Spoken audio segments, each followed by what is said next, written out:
Let's go.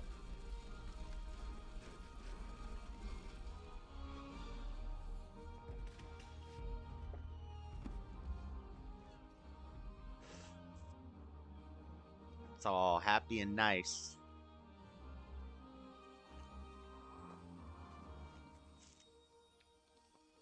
Till Bahamut shows up.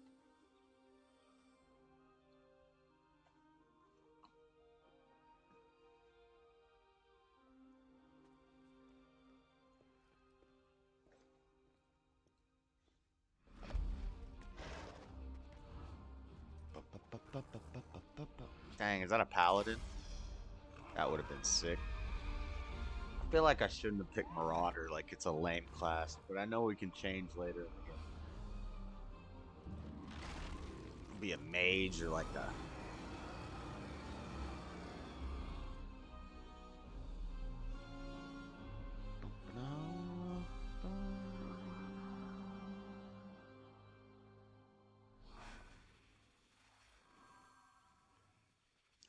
See, the mage is cool.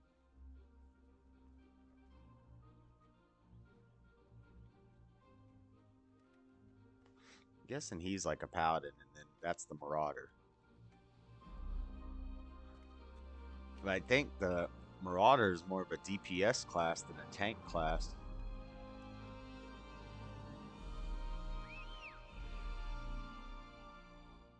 We're about to watch a video. What's up, Frederica? About to watch this. Crowder just released a new video, and he seems very somber in it. He hasn't had a new video in a long time since he left the Blaze. I'm gonna watch this opening cutscene because it's pretty fire. And this is the first official Let's Play of this game.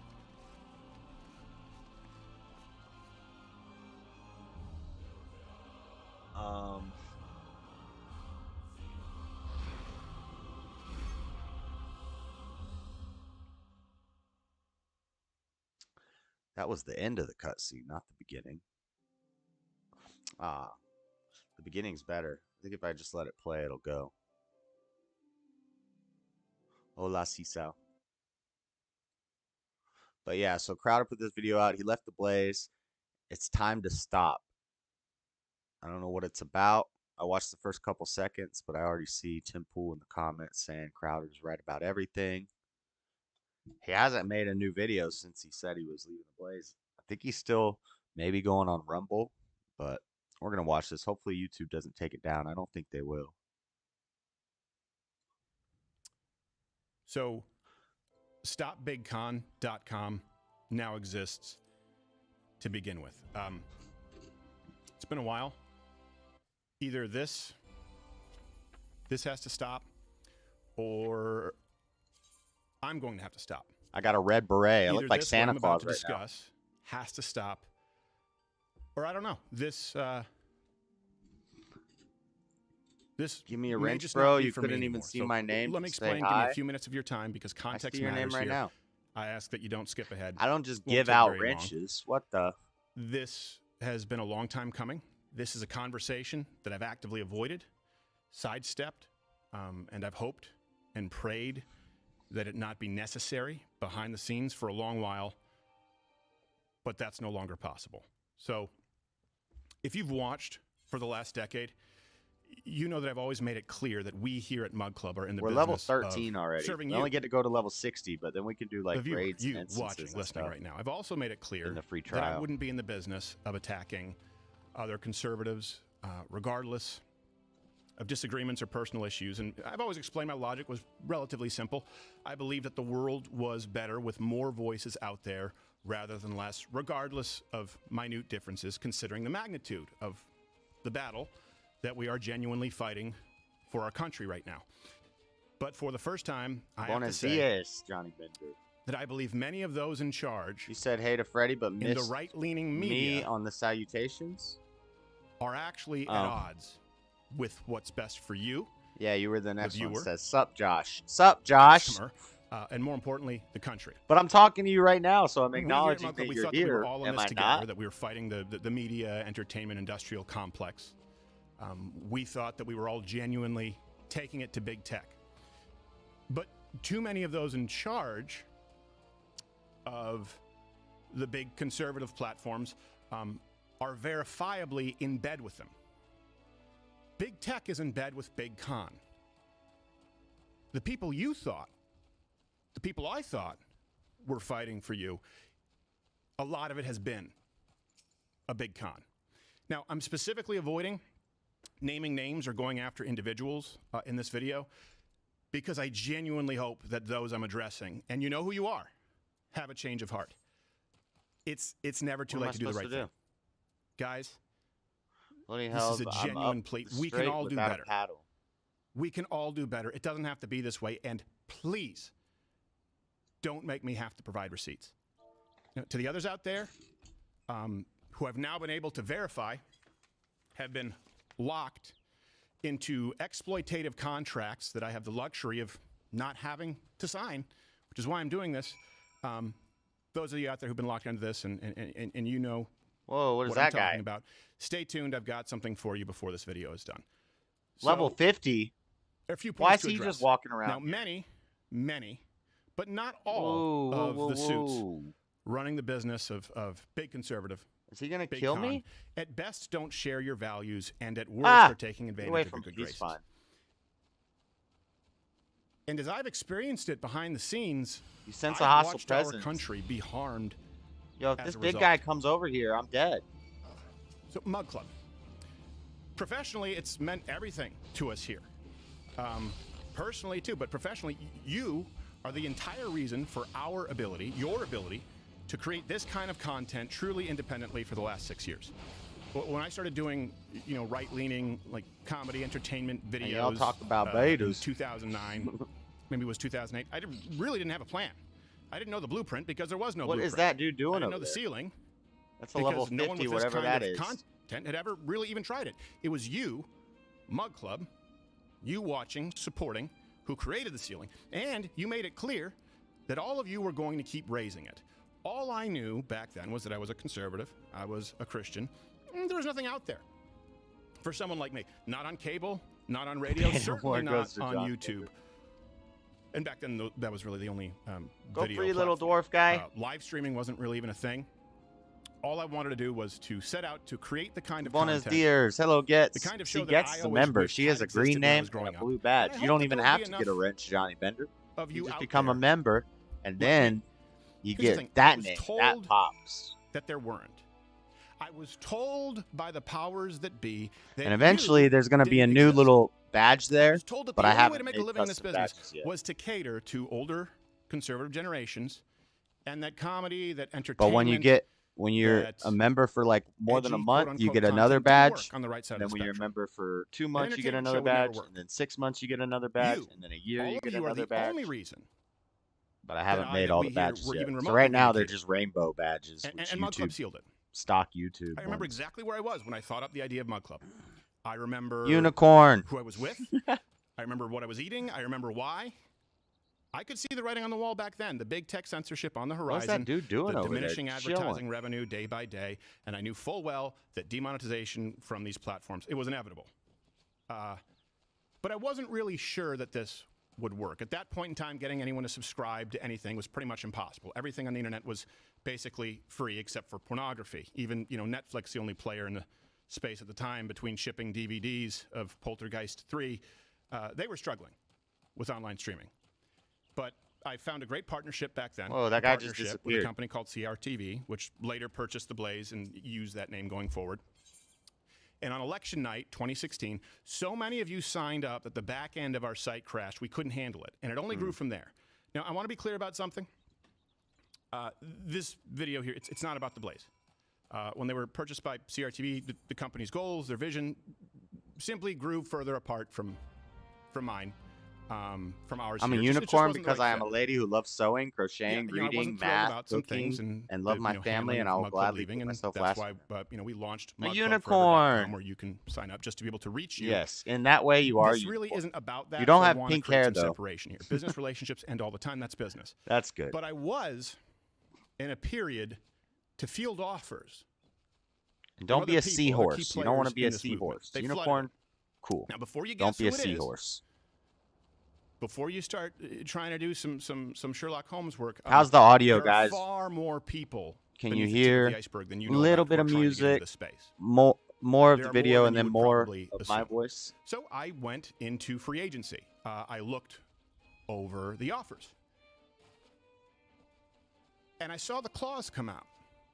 Don't get it twisted. And I don't I'm just not mean a delicate unreasonable little demands flower. for control. I'm a menace. But Menace what to I society. would argue Acting are immoral wildly. terms that actually What am I supposed to do here? punish conservative content creators on behalf of big tech. And that's something that I just couldn't unsee. And I want to let you know, it's not the exception. It's the rule. Kids out there coming up. We need to build a bench here in this movement. It's almost impossible. Don't sign these contracts. Audio is good, balance I of now unity. know what you are signing out there. I have the luxury of not After having this, we're going to watch some JCS psychology. This is 30 minutes. I don't have to say this, please. And I'm just Don't sign curious about what's going on, Certainly what it's not. about. Without professional legal counsel representation. Do not sign something that includes, let me go through this.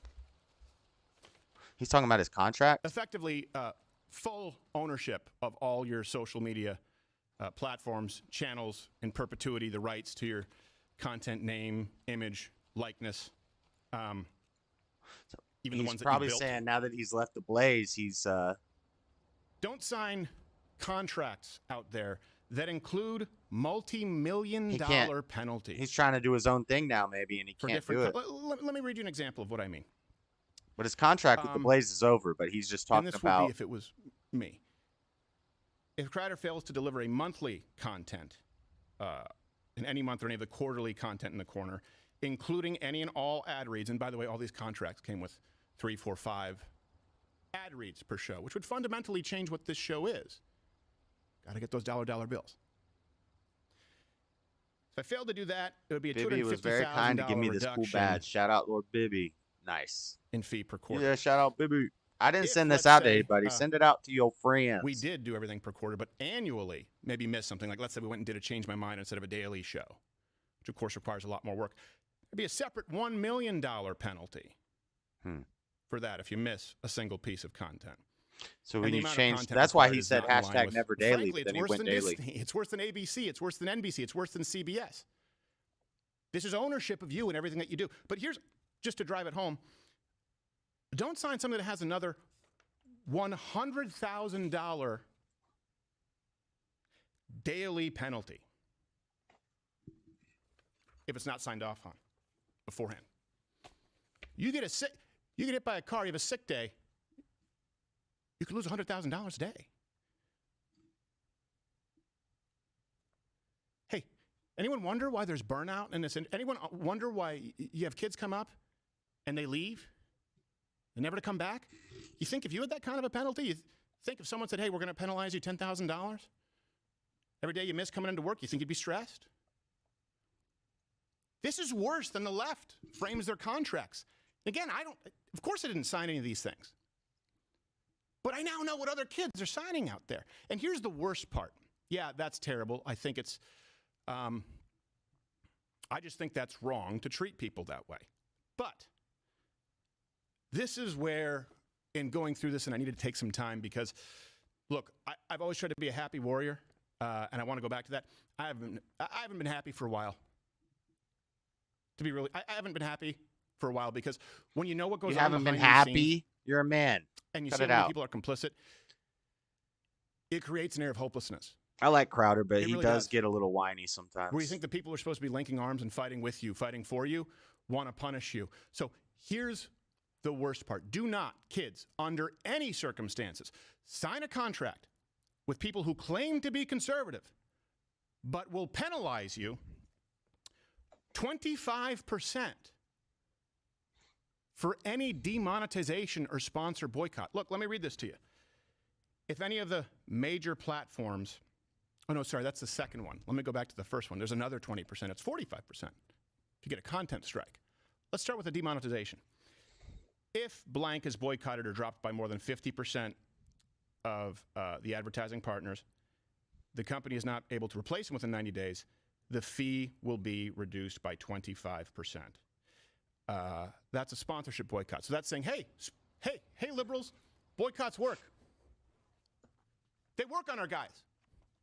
We'll punish them for you. Let me go on. Specifically, YouTube demonetization. If any of the major platforms issues a content strike such that Crowder cannot be monetized on such platform, and the company is not able to resolve the issue within 90 days, the fee will be reduced by 25% moving forward. Now, I thought this was a mistake because, you know, these people maybe didn't know who I am, that we've been demonetized for 3 years. No, it was made very clear to me in no uncertain terms. This is what's sent out to everybody. And then if you get a strike, meaning a suspension, another 20% reduction. And then another 20% of it happens on Apple. And then another 10% of it happens on Facebook. And then another 10% of it happens on Spotify. Imagine you're deplatformed. Did you see Milo and Alex Jones talking about as we've seen in the past, where Milo all the major entities decide to remove like you in one day. Rather than having a conservative alternative, you would now be down to 5 to 15% of the revenue of your contract. I didn't see that, but that's funny. Think about this for a second. Those in charge. Josh will never procreate going like this. The big con. And it really is cool. the biggest Fortnite con going right now. They're making it known in it's their not contracts. I have Fortnite, but I've like never played it. I don't think I've ever played Fortnite. And punish maybe on a cell phone on their behalf. Don't worry, Wojcicki. Trust me, these conservatives will stay in line. If they get demonetized, we take away 25% of their operating budget. Take another 20% away if they get a hard strike. Hey, 6 don't worry, levels Zuckerberg. above the. We've got your back. Hope to see you at the UFC Apex. I don't dislike it, but it is a psyop. Not only was never permitted to anything take in risks moderation. per our contract, I don't think the game in itself big tech is guidelines, bad, like as far as the content guidelines. Kids right? get There's addicted to it, and it can be just as just bad as imagine anything a you're world doing too much. where this show could never take risks in relation to those guidelines on, say, things like mRNA injections, election integrity, take your pick. But one step further, if this show had to be advertiser friendly on YouTube, unable to attack those fate guidelines target, your pretty much level read, is too "Don't high. say My anything level's offensive too ever." high Well, to do what's the offensive? fate. Whatever That's is stuck lame. in Susan Wojcicki's craw that day. Whatever. I wish those at the top in big conservative, with, granted, a lot of the money, wanted to do better, but they don't. Yeah, if you guys That's like. why I've created StopBigCon.com. And I was watching the thing on Casey Anthony last night, so I might just watch that I have the luxury on of not JCS. signing. But first, I'm going to watch the only one that I haven't watched for yet, years. We've adapted here precisely because which is of on Mug some Club. military guy. It's a short You know, one. the free content only exists because of those who subscribe. I've promised you we won't do more than one. No, you know sponsorship Mario is in spot per psyop. show. It I was will fun. keep my word on that until this show Fortnite ends. seems fun too. Why? It Because seems it's like designed Call for of you. It's Duty, not but you can designed for build the stuff. sponsors. I haven't It was played 4, it, 5, but 6, it looks 7 sponsors. it looks fun, They're and I not like the product, you're the PUBG. product. I like those battle royale. So we've adapted Call of Duty, here. PUBG. I don't need this. We've I been like that. demonetized, That's fun. and we're Where not you have beholden to, instead of the old to style sponsors of who might Call get of Duty, you boycotted, know, where it because the was sponsors that we have die, are going to and go then wherever you we have- go anyway. We like know that SOCOM beyond any shadow back of a when doubt. I was young and I was playing SOCOM. That's the luxury of doing business honestly. You would die, and you would have to wait till the whole game ended, till the whole round ended to respawn. And then Call of Duty introduced respawning, but you had to wait a little while, and then you respawned, and it was the same level.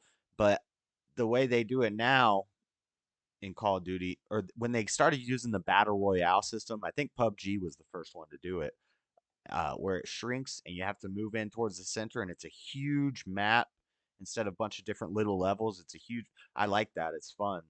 But, I don't know. I just get bored of those games because it's kind of a little too repetitive for me.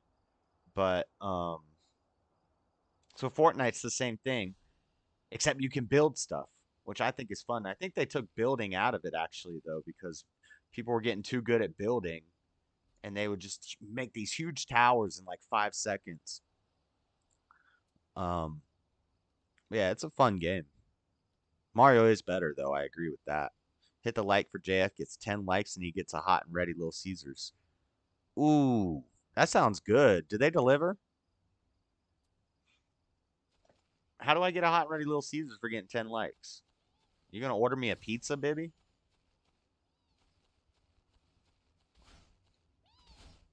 I can't do this fade, right? I'm unable to attack the fate target. My level is too high. Me. Shut up, Jeep. And loyalty. But to the kids out there coming up, if you want to order me a pizza, I'll give you my address. Please don't sign these. You might already have my address. You can do better. We can all do better. And the only reason at this point for me to stay and continue doing what I've been doing, but you haven't been doing it for a couple weeks. I already thought you left the blaze. That we all do better. So to everyone out there who refuses to sign or is under the cloud of these maybe not entirely enforceable contracts, look, here. I'll super chat you so you can get a hot and ready for 10 likes. I'll produce your show. We'll produce your show. If there are enough of you out there, I will transition Mug Club into a full-scale network with independent content creators. What are they? They're not $5 hot and ready into slave contracts. Look, I understand. What are they, like $7 hot and ready business now? Relationships sometimes fall through. People don't see eye to eye. I get that. But there is a way to structure these contracts and a network. There's a world in which contracts and a network exists where everyone benefits with some semblance of fairness, transparency. There's no need to be enslaved like this.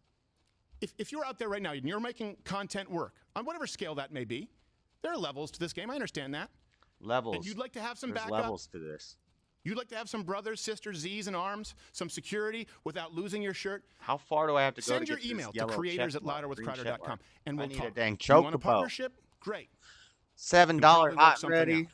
$8 You want foot the security long. of being an employee? We can't have We'll probably nothing make that nice. work, We too. can't have nothing for $5 anymore. There are many ways to skin this cat. And you know what? Many ways to If skin a Mug cat, Club or whatever one way to network it shoot a becomes cat. Isn't for you, if this isn't the right home for you, we have lawyers and representation who will negotiate your contract for you with anyone else out there at half the market rate. Drinking coffee today. Why? not Because I alcohol. don't like this, and I'm going to end this. We all need to end this together. I have plenty of friends I could use a few Little enemies. Caesars There is delivers strength now? in numbers. Little And if Caesars. you watching right now, if you want a network that you can truly call your own, I just ask that Yeah, you it enter can't your be too email healthy. at stopbigcon.com. Entering in your email I'm still a makes you Pizza Hut signatory. guy. It's a statement that Still you a Pizza want, Hut guy. I like the Pizza not Hut. just Mug If Club, I'm but you ordering want a delivery, network I want Pizza Hut. that does better. So it's either time for Domino's is good because it's usually Mug cheap. Club to go big, And you or it's get time two for me to go pizzas. home. Well, you can't even get the $5 hot and ready or I the can't change $5 this all by myself. meal deal at I really can't. Domino's. And frankly, swimming upstream with just this one show, it's a futile endeavor. So either Mug Club grows and you start setting the standard for this movement, we right this ship, or you know what, I'll go back to doing maybe He's gonna try to occasional make his own. videos, stand-up. He's going to try to make his own network now. I don't need He's to do at, this. like, It's that simple. My life nearly would be 6 less million. complicated. He's the biggest conservative I just want you to think about this for a person second. out there. There's a reason Arguably bigger than Tucker, or at least equal with Tucker. if Tucker's you felt this way, let me put it this way, and I've heard feedback from you. If you feel in your gut that a lot of conservative content out there level feels 8 items. homogenous, feels sanitized, feels like they're missing already some have key points, there's a Level reason 8 or for level that. higher. There's than this. a reason that you know. So let's get this you, one from Magic. You often if we ever find wanna yourself make asking, Magic hey, I set. wonder why X won't talk about Y. And I now know any contract that I would have signed Can't would do have a turned raid this until level into yet another 50. softer radio show on video, littered with live reads for every sponsor that could be crammed into every single episode possible, devoid of the sketches, the change my mind type segments, the spontaneity, the levity that's made this show exactly what it is. Oh, and by the way, I was told would never work by the same I'll have powers some of you that guys and gals over for pizza one day. Nice. Growing be. Team And the real Boise, reason double the what I stakes eat. are so high Papa John's. for us here, but me Yeah, I'm not- specifically, look, I'm not down with either pop. I'm a break glass in case of emergency candidate here, I'm not. I like Just Papa starting that work. John's, but it's not. and to Gonna actually be start my helping people preferred out there choice. who don't enjoy the same luxuries that we do of being independent. Either that's my role moving forward, or this isn't for me. I might roll up at Little Caesars before I go to Papa John's. And here's the thing. I won't say All that. at once, it kind of hit me, and I had to take some time. I hope you understand to really pray and contemplate this. And it hit me. After all of these years, even after all this time, after all of you have voted Domino's, though, you with can your get the dollar. barbecue sauce Hawaiian which is pineapple, bacon, ham, and it's on barbecue sauce instead of tomato sauce. And I'm telling you, even if you think pineapple on pizza is gross, if you get pineapple on a barbecue sauce pizza with some bacon and some ham, it is the perfect complements to each other. It's amazing. And Domino's does that one right. Domino's be doing that one. And your viewership and your support. You've shown what's possible in supporting this, the largest show in the conservative movement, bar none. Normally, I'm getting the meat lovers pizza, okay, on the tomato sauce. You know, I'm not getting pineapple on my pizza just like on the regular, but occasionally, especially if you're going for Domino's, where you can do the two for 10 deal or whatever. You get two different kinds of pizzas. You get one with bacon and ham, or with bacon and pineapple. Add you some ham on there with the barbecue sauce. And then you get your other, your cheese, your pepperoni, or your meat lovers, whatever. Ooh. Domino's is okay. Like Marco's. I don't know no Marco. Pineapple is amazing on pizza. Pineapple, bacon, ham, mushrooms, and black olives. I'll do all that except the mushrooms. And you gotta have it. I don't know if the black olives would be good with this one that I'm talking about. This Hawaiian I'm talking about with the barbecue sauce is very sweet, and then you got the spiciness of the bacon, or the saltiness of the bacon and the ham. I think the olives might be a little too much. A lot of people order pineapple, Canadian bacon, and jalapenos. Jalapenos might be good on that piece, on that slice. Jalapenos be good on that slice. What am I giving this guy? You're lucky I have a high potion. I don't even want to give it to you, dude. That's mine. You're giving me 128 gold. They better be cheaper than that at the store.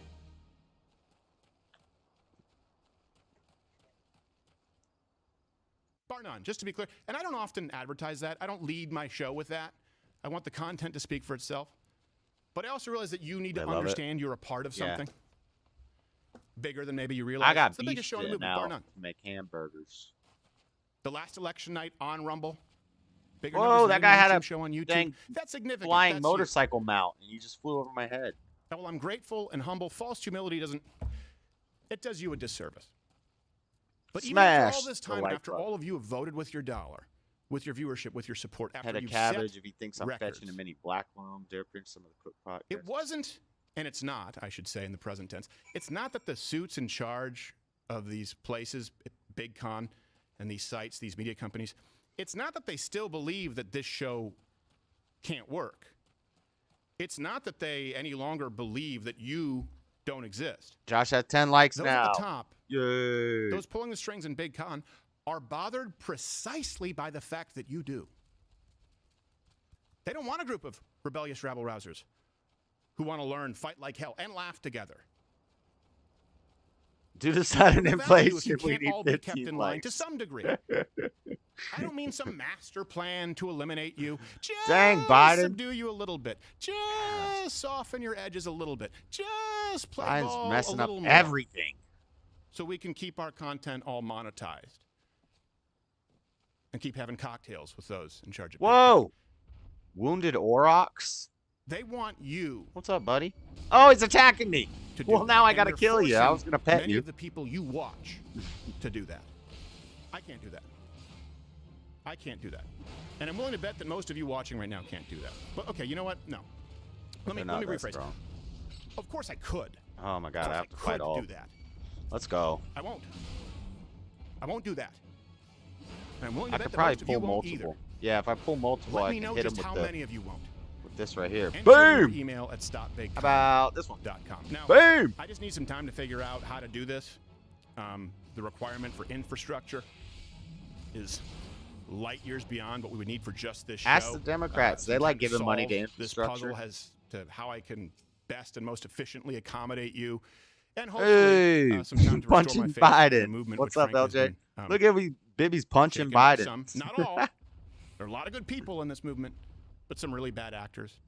among Oh, us. the And hot rather and than ready throw going anyone under the up. bus or continue this long, drawn-out drama playing out in the public square, I'd rather focus on how to serve you, the only people who truly matter in this movement and to this company, and I would say to the future of this country, you, the average American who's watching, not the person who's creating the content and framing the contract. Pizza. You, right Oh, now, the hot at and home, ready in your going car, up. in your truck, wherever you are. Hands on the wheel. So in the interim, as I figure this out, pardon my dust. I'll still be on my social media pages. The silence is over now. I know I've been I might actually sort of order gone a pizza. to That radio sounds silence. good. Now you got me thinking I'll about still it. be doing stand-up shows that you can always check out at louderwithcrowder.com/tour. I'll actually probably do some more of those. I think I'm in Kentucky February 10th. You can go and check it out. I may even upload the occasional video.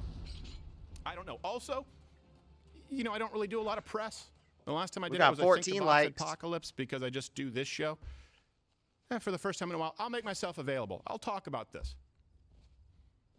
So anyone who wants to learn more, anyone who has the balls to talk about this, Actually, stop making isn't extra afraid from accounts. the backlash of maybe not getting the guests getting from me the that people pizza. who want to try Thank and you, pinch us. You can send an email to media@louderwithcrowder.com and send in your inquiries here. I'll make myself available to talk about this. Now, if we are going to keep doing this, we need to do it right. And I need to do this in a way that does right by you, because you are the future of this country. You are the catalyst for change, not some major media company, not some guy in a boardroom figuring out ways to sell you more reverse mortgages, gold, or fucking pocket catheters. It's you. It's always been you. Those in Big Con would do well to not lose sight of that. So I want to be clear. Make no mistake. The liberals out there foaming at the mouth, this is not me turning against conservatism or an incident of friendly fire at all. Everything that I've ever stood for, I'm standing for now. It's precisely because I believe what I say. Leather wristbands or and by the way, too many of these people aren't our friends. I think so that this is the last call. Whatever. To those conservative businesses. Dominion voting machines giving Josh likes. You have a chance. Join me in making this right. You know you've lost your way. It's never too late to correct the course. We can all work together. Oh, we can get a new this. accent. It doesn't have to be this way. It doesn't have to be this way. These quests are way behind level that it is this way. I need to progress. I don't know why. But I'm like a I've tried to get an answer. I don't understand it. It doesn't have to be. And I don't know which direction is reset where I'm supposed to be going. Right. And if not, you want me to kill all these homeboys? I already did that once, just for fun. And Mug Club. Hey, hot ready pizza! Look at Bibby's dang thing. The pineapple hot ready. Viewers and the talent. Now, everyone else. I'll definitely get a hot ready with watched, listened, paid attention in any way. Either right now or throughout the years, I just ask that you join me in letting them know. I don't get that super chat for 2 months. Far more of you than of them. Demand change, demand better.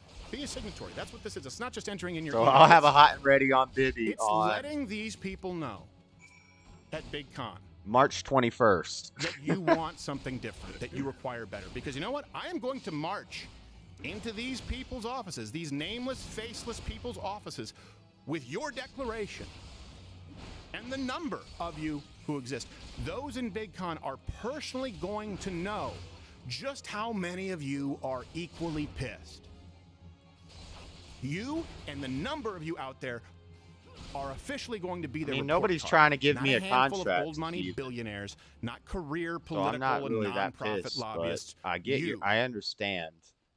We're a signatory. This is their report card. I wouldn't and have. all of you. I was never on the Blaze or Breitbart or Daily Wire's nuts in the first place. Fine.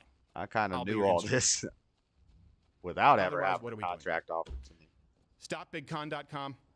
Please enter in your email. It's not just comment below, hit the it's like, not just all of Big that Con. It's It's big music. It's big. Make sure that they see this. It's everything. And stay tuned. Every industry. You got to kind of sell your soul. Probably going to be a little bit of a bumpy ride.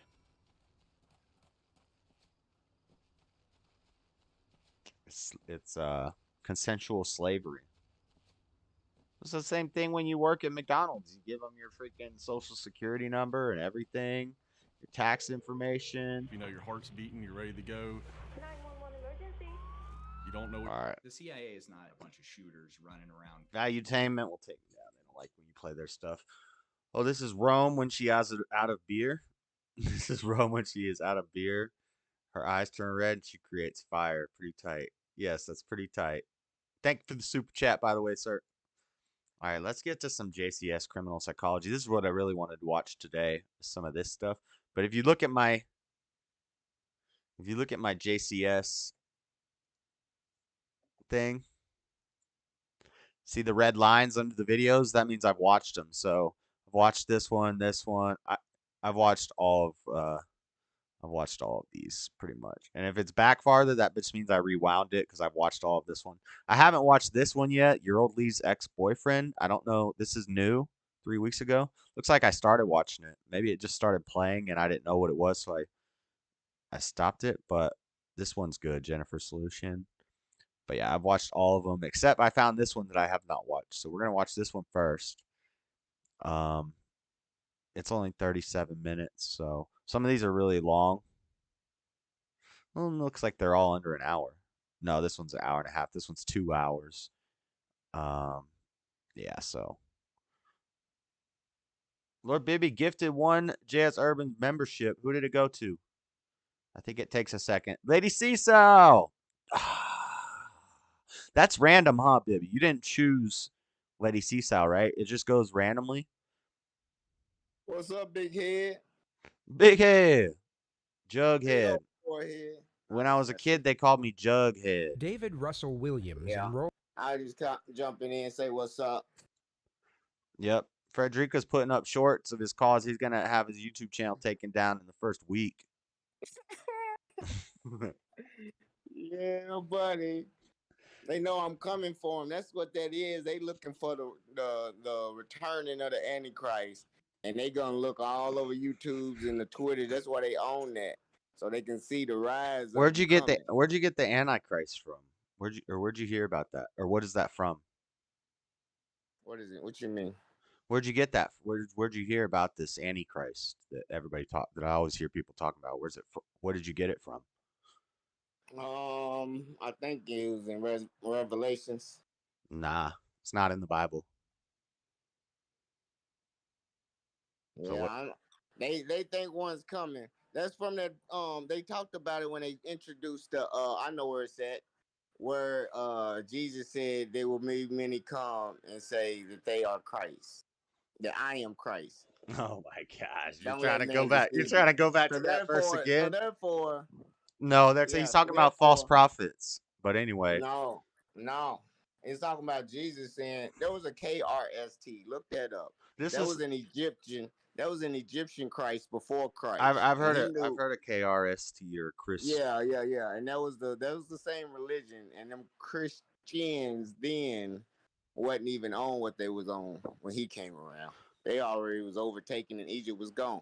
But they resurrected it like resurrections do.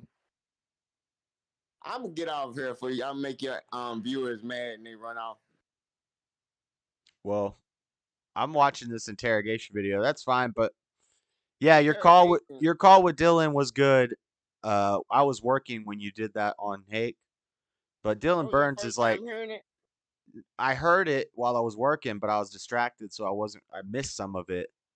Yeah, and he tried to quit on two different points. Federal Reserve, he ain't have no strong opinion either way. And then he said, I don't want to argue about who the Jews are. But you see how he ended the call and he got off when you started saying you were saying too many words that scare him because he's on go to Google. Well, he's on Twitch, and Twitch is super. I don't think he was on Twitch live with Hake because he knows better than that. But he's a Zionist anyway. All them millions of different factions that he talking about ain't that many millions of factions trying to do it. It's only 6% of the money is concentrated within these people. Yeah, but it's all good. But yeah, I sent it. Look, Zen Shapiro accepted my friend request on Discord, but I'm friends with Andrew and a couple other ones over there. But Zen, he be on there all the time. Yeah, I uploaded that video with me and Dylan on in their Discord, in the Crucibles Discord. I uploaded that Dylan video, and everybody was watching it and sending likes. the first couple times I heard Zen Shapiro, I didn't really like him, but then he said some other stuff that I liked, but he seems Yeah, all I right. think that first time in Discord I might have messed up. They're gonna go try to look up some research and try to debunk me next time. They're gonna be ready for me because they was really interested first Well, time you better hearing some come at shit. them with the same energy you come at me with, because I want to hear their reactions to this Man, Egyptology mess. they know about it, but they like the Bible said or something. Them Hebrew Israelites. I heard a rebuttal was if they would be a lost people and confused of who they are, how can they claim to be Hebrew Israelites? They are lost and they really pharaohs, and that's how lost they are because they don't know who they are. They claiming to be Hebrew Israelites and shit, and they really pharaohs. So more Hotep people are coming up, and The they can't Hoteps. yeah, they can't debunk that because it's history and shit. They shit is allegory and myth and shit. So I think it's they all know what's up. all it's all a mess. Yeah. I don't But know. that's what's up. But yeah, I got my channels up. Yeah, I you did beat Dylan in that little quick call. You shut him down. He actually left the got call. you. I got you too. And you try to lie. It's like I trained Freddie with that last night. Man, you stop. You be like, I'm tired of hearing You about were this shit, saying Fred. you were You saying say I'm tired of hearing this you were shit. saying some of my talking points in that call. Nah, I wasn't saying none of your I talking heard points against myself you. in you. Yeah, my ass. And I even Get your predicted it ass. in the chat. I was like, look, he's about to bring up centralized banking. And then sure Hey, enough, you know what I tell you? You ain't never brought that up to me they before. I brought just that up to you. no, I was Get saying your that. ass up. You're Shut like, oh, your now ass. we can tie in the Fed and the National Reserve into this J word stuff, Yeah, and or I the was I Federal was Reserve. waiting. I was trying to get into Jesse today. He was talking about that bill about the white supremacy. I was like, if white supremacy ain't real, why are you scared of a bill coming out? I said, don't you got to go through persecution? Maybe y'all need to get locked up in mass Because why are they slavery. making bills on something that's not real? Exactly. That's what I was gonna ask them. Who do you think they're gonna target? If only black people believe in it, you What's the think white they're gonna what's the lock white? up black people? I Why wasn't you mad watching it, about but it? what's the white supremacy bill? It's where any literature can't be passed out Closing the about door white later. supremacy. Bye. Don't let it hit you. Who somebody said they gone already? Yeah. Oh God! See, I knew it. I ain't fucking up your channel, man, with this shit. Well, I'll no, I catch you mean on they. that I don't Discord see or anybody something on else another calling in night. and trying to have a conversation about anything. Yeah, I just seen it was open. But yeah, It man. is open. That's the whole point of having an open Discord. They want to troll in the chats. You know what I'm saying? I'm a troll open to challenges. You know what I'm saying? Johnny Bender, hop in here. That's what I want to talk to. I want to know what he thinks. They can keep all they beliefs quiet and hidden, and talk tough behind them Texas. But they ain't talking about nothing. They ain't got nothing to stand on. They know it. But Every I am time you gonna. veer away from the from the Orthodox Christianity, they be like, I don't know about that, JS. That's blasphemy. They're yeah. Well, they're like Trinitarian and You know there was a Trinity in Egypt, right? there's a Godhead and a Trinity in like every religion. It's often this, and that's why I don't like it It's because often it's duplicated. You almost said it. no, Oh, no, no. That's what I'm saying. It is duplicated. It's in a lot of different world religions. They talk but about the where's the first Godhead. They talk Trinity about the three starts? in one. They talk about the Trinity. That's why I don't like it. Where the first God and the first Trinity start? They had to come up with the Trinity because they couldn't get the Africans to be like, look, there ain't no Trinity. And so, look, we gonna have to add a Trinity, fellas. They ain't going for this bullshit. I said, okay, we're gonna add a Trinity. Father, Son, and the Holy Ghost. Father, Son. That's all right. They accept that. They're gonna accept the Father, Son, and the Holy Ghost. All right. Asara said in Haruk, yeah, same thing. Billy said he bought you Osiris, some hot sauce, so he's allowed to talk trash. yes, sir. We good, baby. I don't know if you seen that in that text the other night. I sent it in the chat. Jay Loud talk shit. But now all the texts came up in the chat though, and I could see what people were saying. But a lot of them, man, they don't give me a chance to talk. Like JLP, and I'll be like, boo. I'm like, give me a chance to talk. I'm rambling, gotta talk fast before I get interrupted. Hank actually gave me a chance to talk. And dude, yeah, he hung up that day. I ain't get to finish.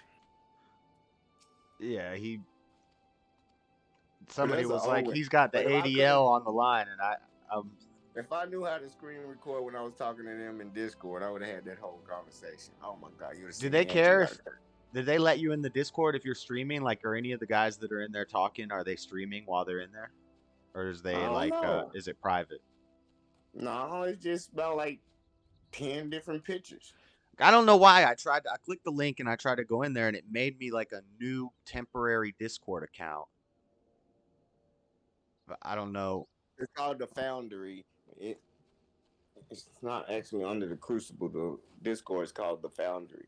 Yeah. But if you go through it, I don't know how I got it. I don't know how I search it.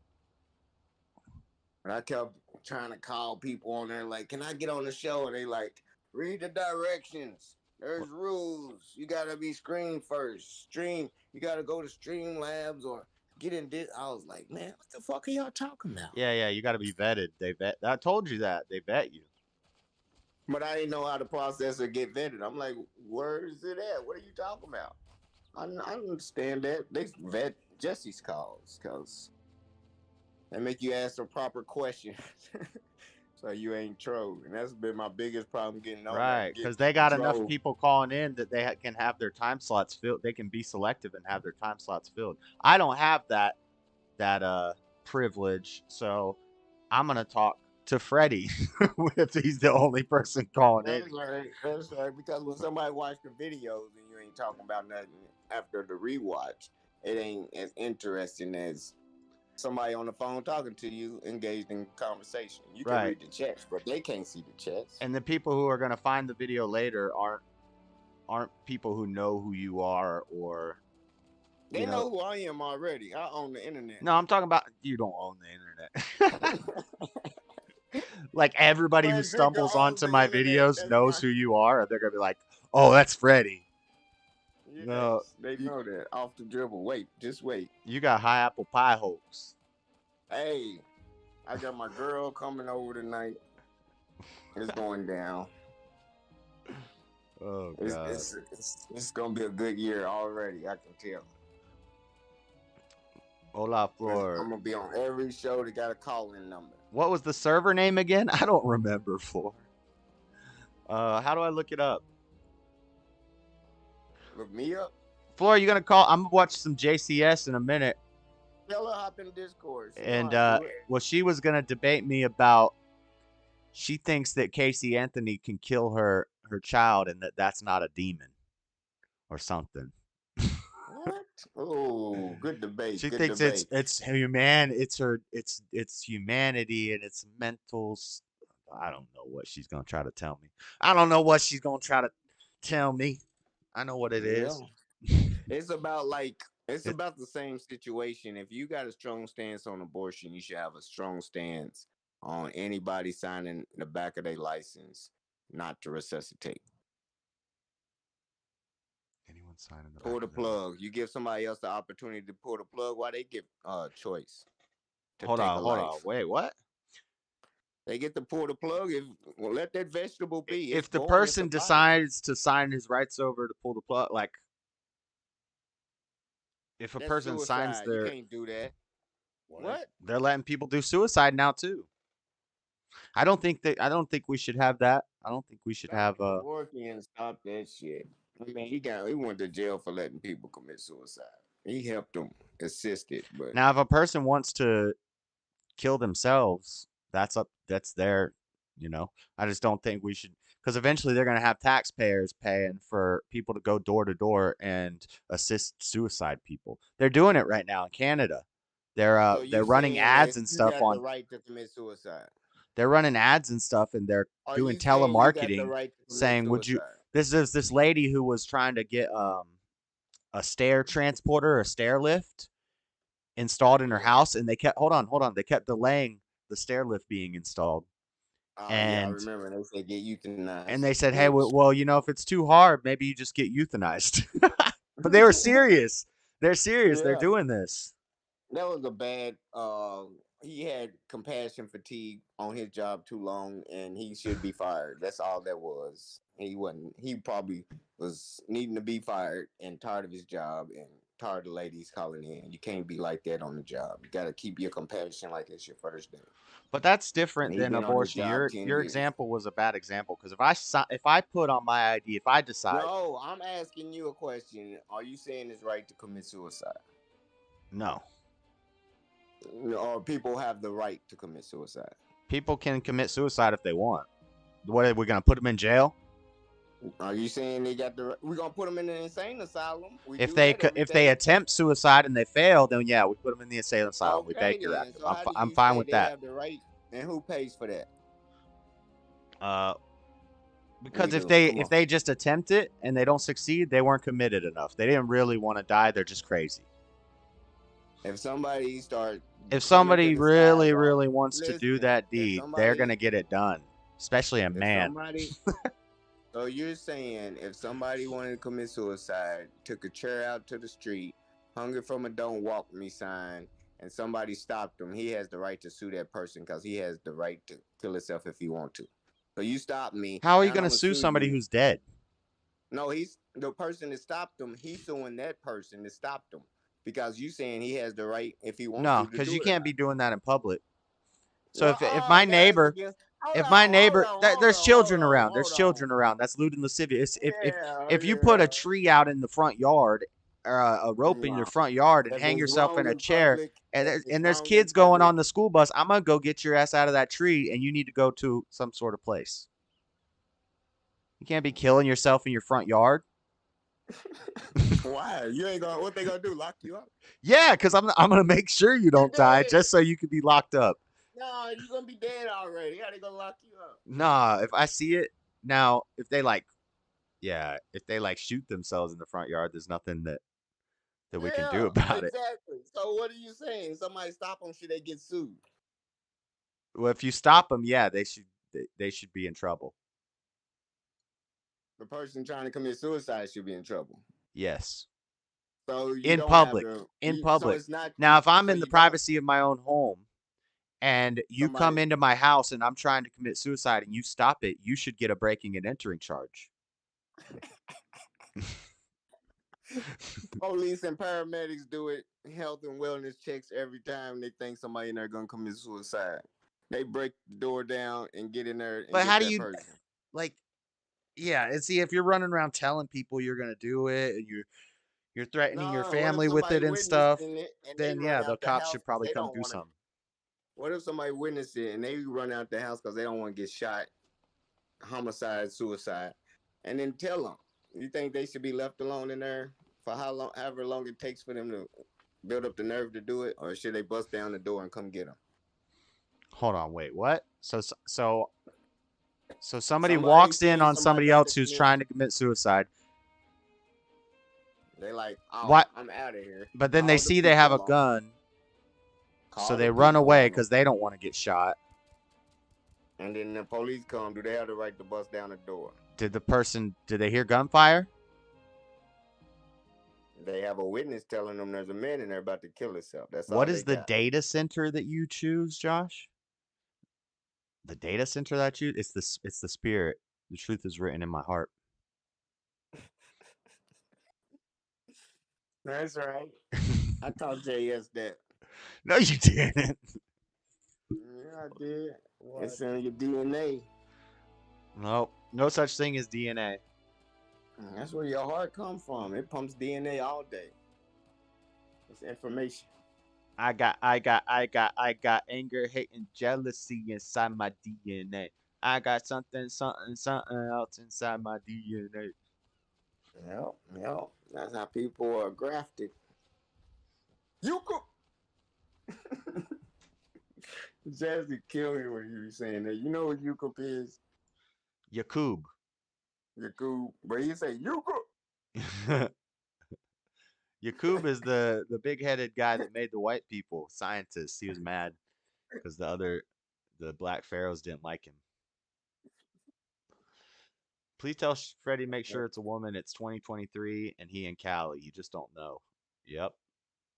Would you move to Whatever. Africa for $100,000, Freddie? Yep. You would? Yep. Huh.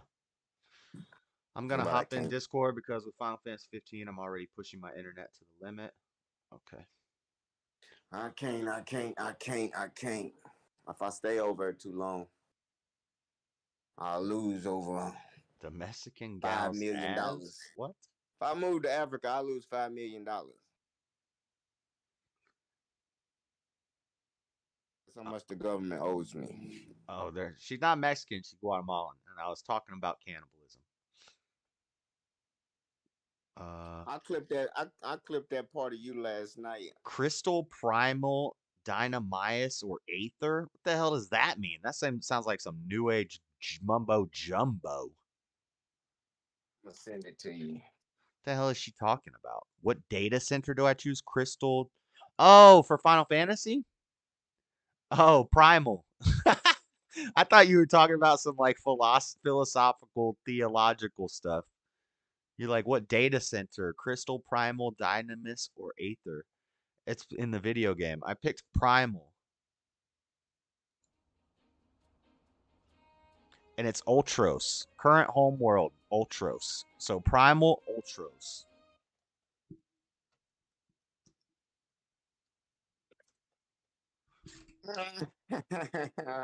Fred, hook me up about 50K.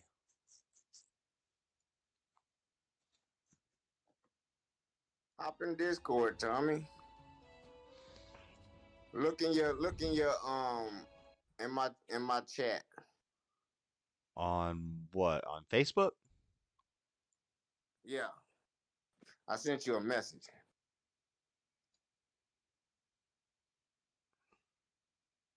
It says hop in Discord, Tommy. No, before that one. Jerk. You're going to get in trouble, Floor? No. In between those two. LOL? Freddy, where you been? Wait a minute. Maybe you sent it on a direct message. No, it's still downloading, I guess. What the? As hard as it is today to be a win. Wait. As hard as today is, this can be a win for SLC in the long run. We're launching Ballpark Next, a community-driven effort to rethink the ballpark neighborhood to create a bright new future through developmental activation and programming. Ballpark is the area. This is from my mayor in Salt Lake City. Ballpark is where all the homeless people are at. It's a mess over there. There's a lot of drugs and a lot of. You got it. You gotta All have right, it now. I'm about to play it, but I just saw this pop up. Okay. From my mayor. Ballpark Next. Hold on, Echo. In ways that benefit. So what should happen on this almost 14 acres between the parking lot and all of the parcels here at the ballpark? We have never asked that question of a community or as a city. The city team has some great ideas, right. but we definitely don't have the corner market on the great ideas that you have out there in the community. So today, we are launching Ballpark Next. Check it out at ballparknext.com. It's a design and creative competition. There's a public, student for post-secondary and professional category, $30,000 on the line altogether, and 60 days for you to submit your ideas about what should happen here. Hold on, I'm what listening could to happen something. here to create 365-day activation each and every year in ways that benefit this community and beyond. Let us know your big ideas, Salt Lake City, because we've never had an opportunity like this. Whatever that means. Whoa. Got some TikTok girl. Jumping in the snow. Okay. What is this? Following Candace Owen appearance. MIA. You know MIA paper planes? I fly like paper, get high like planes. If you catch me at the border, all the visas in my name. If you come around here, I make them all day. Get one down in a second if you wait. What happened to him? She went on Candace Owens' show, and so she lost. Her name is Maya, not MIA. Her name is not Maya. Oh my God. Her name is MIA. On the on Candace Owens. She was I'm about to talking pull it about, up. I'm about to pull it up. described as described Don't by pull it legacy up. It's media as over an with. Don't worry about it. anti-vaxxer, a Ah, I terrorist gotta find it. sympathizer, and an I got out-of-touch that clip. How would I find somebody saying her name? I would need a news report talking about her. Saying MIA. Yes, you would. Yes, you would. That's what you would need. With a real name being Maya. What a coincidence. See, I went with Mia because I thought Mia X, but Maya makes sense.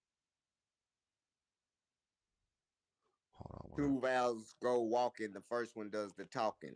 Two vowels go MIA. walking. The first one does the talking. I've never heard that. Yeah. I school you every day. I'm going to clip that right there. I never heard that. Yeah, that's true. I learned that in 3rd grade, JS. If you ever see two vowels together in a word, the first one's a long. It says the sound of the letter. I'm trying to think off the top of my head of an example of when that's not the case, because I bet you there is some. I before E, except after C.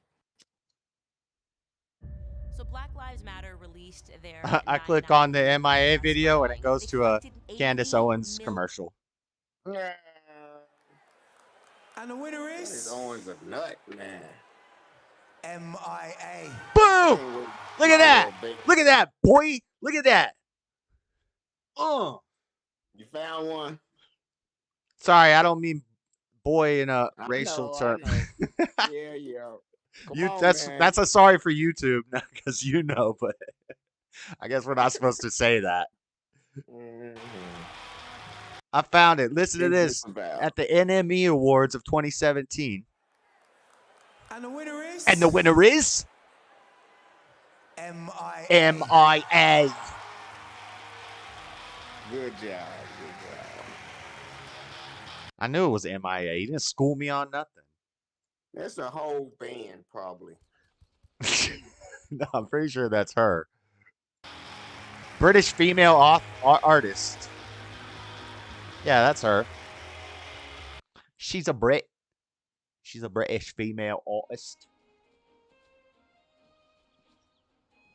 Whoa, that's a big fall. I'll have to probably die if I jump off that. You got a parachute, don't you? No.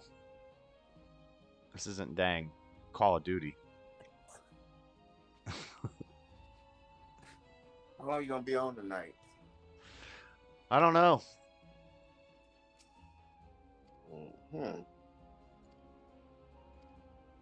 She's a Trump supporter too. Yeah, that's probably why they don't like him. Like her.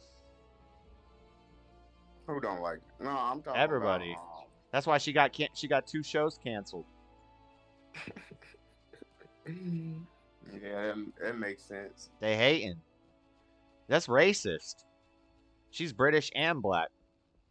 That's that cancel culture. We ain't messing with nobody that ain't messing with us. You feel me? Yep. You try to cheat on your taxes, lady. You try to pay $750? Is that what you trying to do?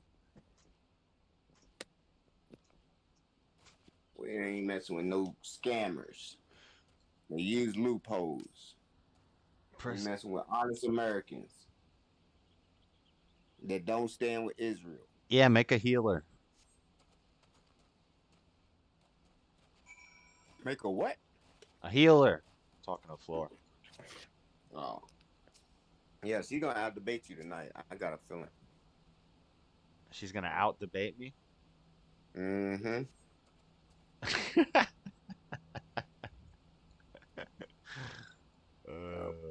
You scared? That's why you laughing. No, that's funny. The mechanism. Wait, what did just happen? Oh, shit, I hope not. You might be right. I don't know shit about what she's talking about. I started instance. No, she's gonna come with some dang old worldly stuff. Is that the God of War? Tattooed man. She's gonna come with some worldly stuff. And you gonna stand firm in your faith and say no. Nope. It's spiritual. It's demons. Demon possession. Debate it without using the Bible. If that was a stipulation beforehand, then I wouldn't even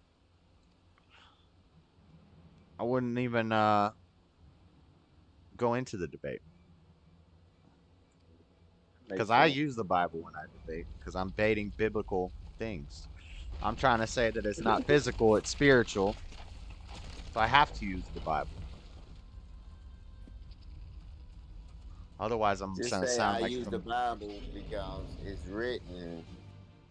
This is like a dungeon. Unfactual, and it's unbelievable unless you have faith.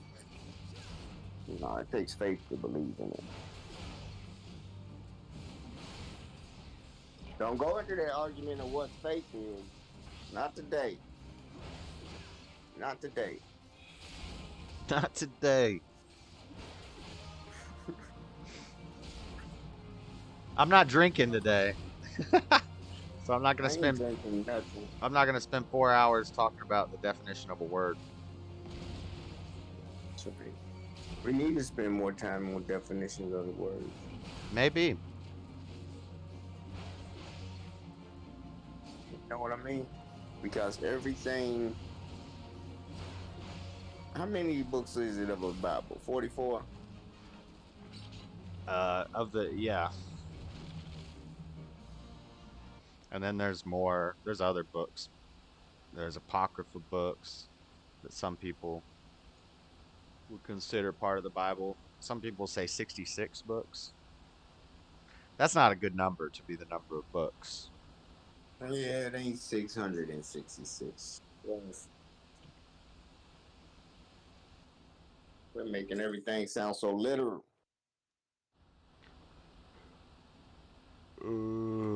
Or maybe it's 44 authors and 66 books. I don't know.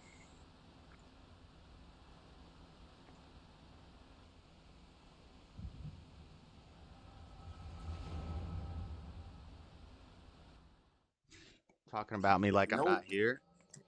You are here. You're not here. You're not here. You're not in the combo. You. Say what? She's not in the combo. You're in the digital world. Man, y'all all stuck in a digital world.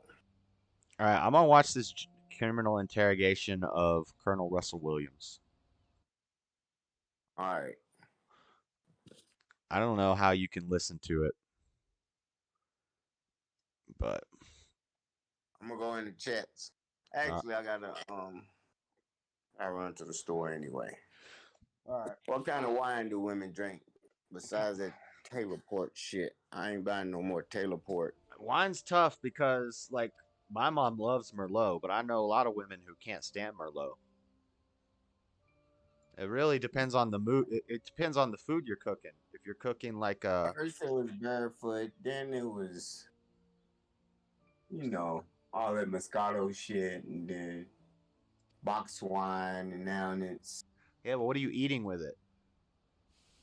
Man, I ain't drinking it, and I ain't eating. She ain't eating nothing with it but penis. That's it. She's getting wine and a penis. That's it. That's it. You better wait. You better eat before you come, cause I'm dishing out tube steak. You feel me? Straight tube steak. What this? Oh Lord. So degenerate. She's on a keto diet. He said, "I got nothing but wine and hard D for you." Get her some Thunderbird or some Colt 45. She on a keto diet, right? So I gotta start watching my mouth on her because Freddie said, "I ain't whining and dining nothing." Just well. Yeah. I have a bottle on ice. That's Well, you don't. If you get red wine, you're not supposed to put it. Some wines you're not supposed to put on ice. Sometimes you want to drink it room temp. Well, whatever. I ain't bought it yet. I asked the person at the store.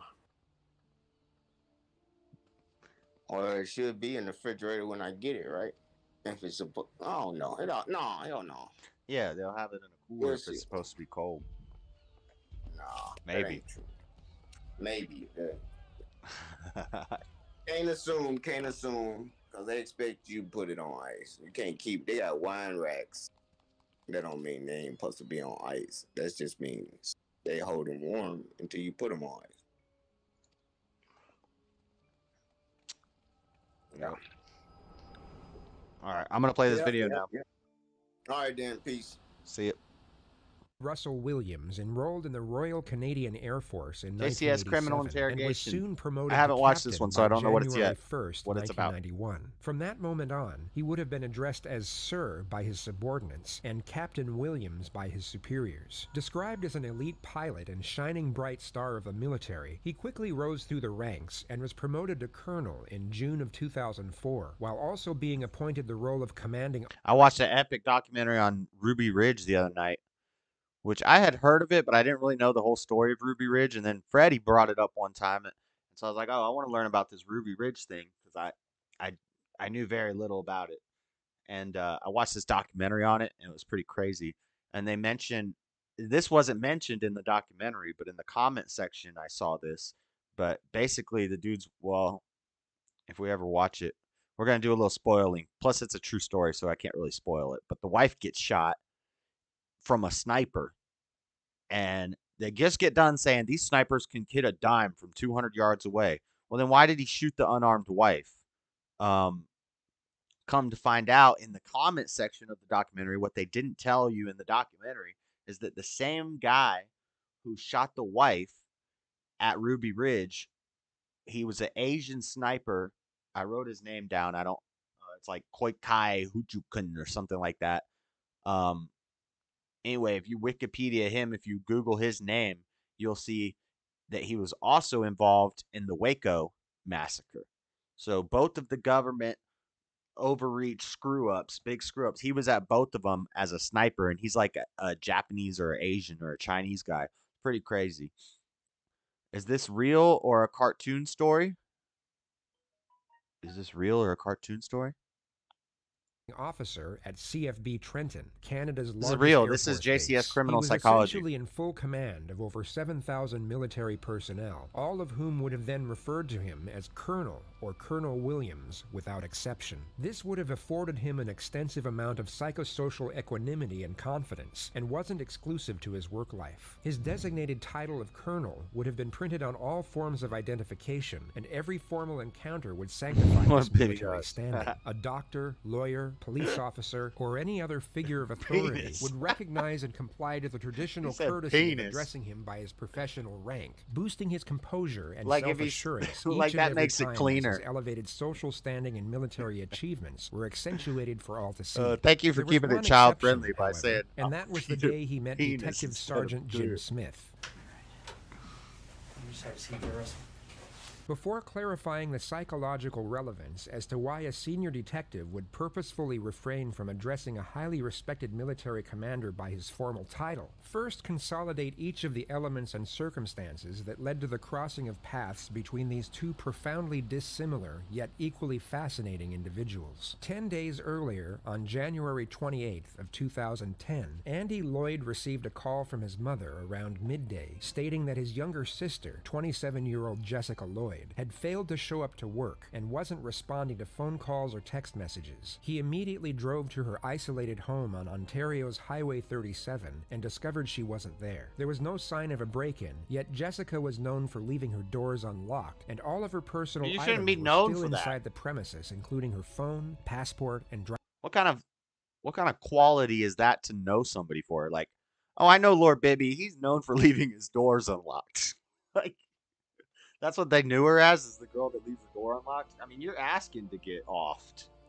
driver's license. Ottawa is known for its remarkably low crime rate and widely And it's in recognized as Canada? the safest city in Canada. The local authorities had resources to spare, and a missing persons investigation What's was he getting her? launched Don't ask, immediately, ladies which and gents, included an don't ask. entire division from the Ottawa Police Force, over 2,000 members of the public, and even a specialist search and rescue unit from the He's Canadian gonna Air wine and Force. dine her. The word spread extremely fast across the city Some through wine the help of the media, and on the second day of and something Jessica's else. disappearance, an anonymous member of the public came forward with vital vital information. He stated that while driving home from work the What night are you guys before, gonna at eat? roughly 3 a.m., he You drove said- past Jessica's house and noticed an SUV parked in a field just a short distance away. He stated that he remembered feeling that something just seemed off. What a as it was scumbag. parked in You're such such an a unusual scumbag. area at such a late hour, and he had Bottom drove past line. the premises thousands of times before and not once seen the vehicle before I'm that sorry. moment. Police immediately canvassed the area in question, where they found even tire gonna get tracks this in the girl field dinner? and boot prints leading up to Jessica's mean- house. They had attained their I first mean, two significant pieces of evidence, which then became the A real foundation for dinner? the next stages of the investigation. Police immediately set up 6 When's the next roadblocks Bible throughout the battle of surrounding minds? I area don't know. and stopped every SUV I don't know. that We need passed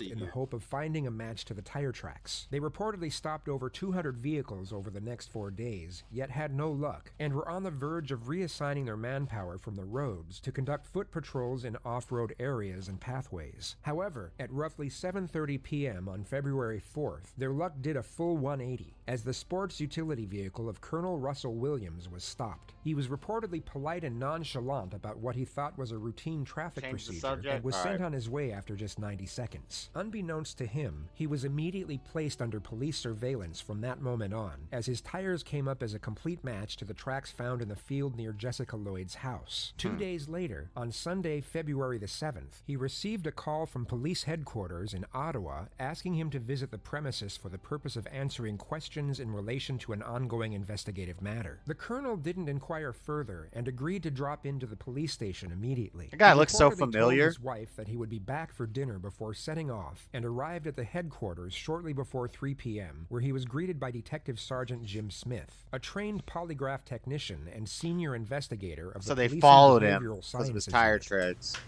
You just at have the to girl's see this. house. I'm just going to move your gloves here. That's a little microphone, just to make sure there's nice and clear. As you can see here, everything in this room is videotaped and audio taped. You ever been interviewed by the police in a room like this before? Or? I have never been interviewed like this. Oh, no? Okay. He's shitting his pants right now. Interviewed by NIS for top secret clearance. Oh, yeah?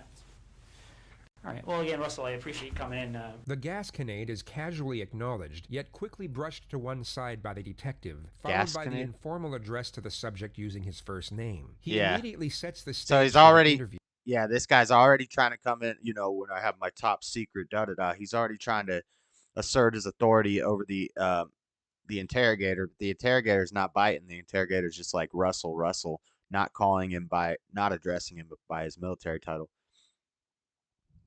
And takes the colonel down from his elevated platform for the sole purpose of stripping away confidence. This increases the telling signs in body language and intonation when information is fabricated, and also decreases cognitive stamina, lessening the amount of time an individual can keep a facade before they essentially break. An investigation like this, I mean, I'm sure you can appreciate it's been big news, especially down Belleville way.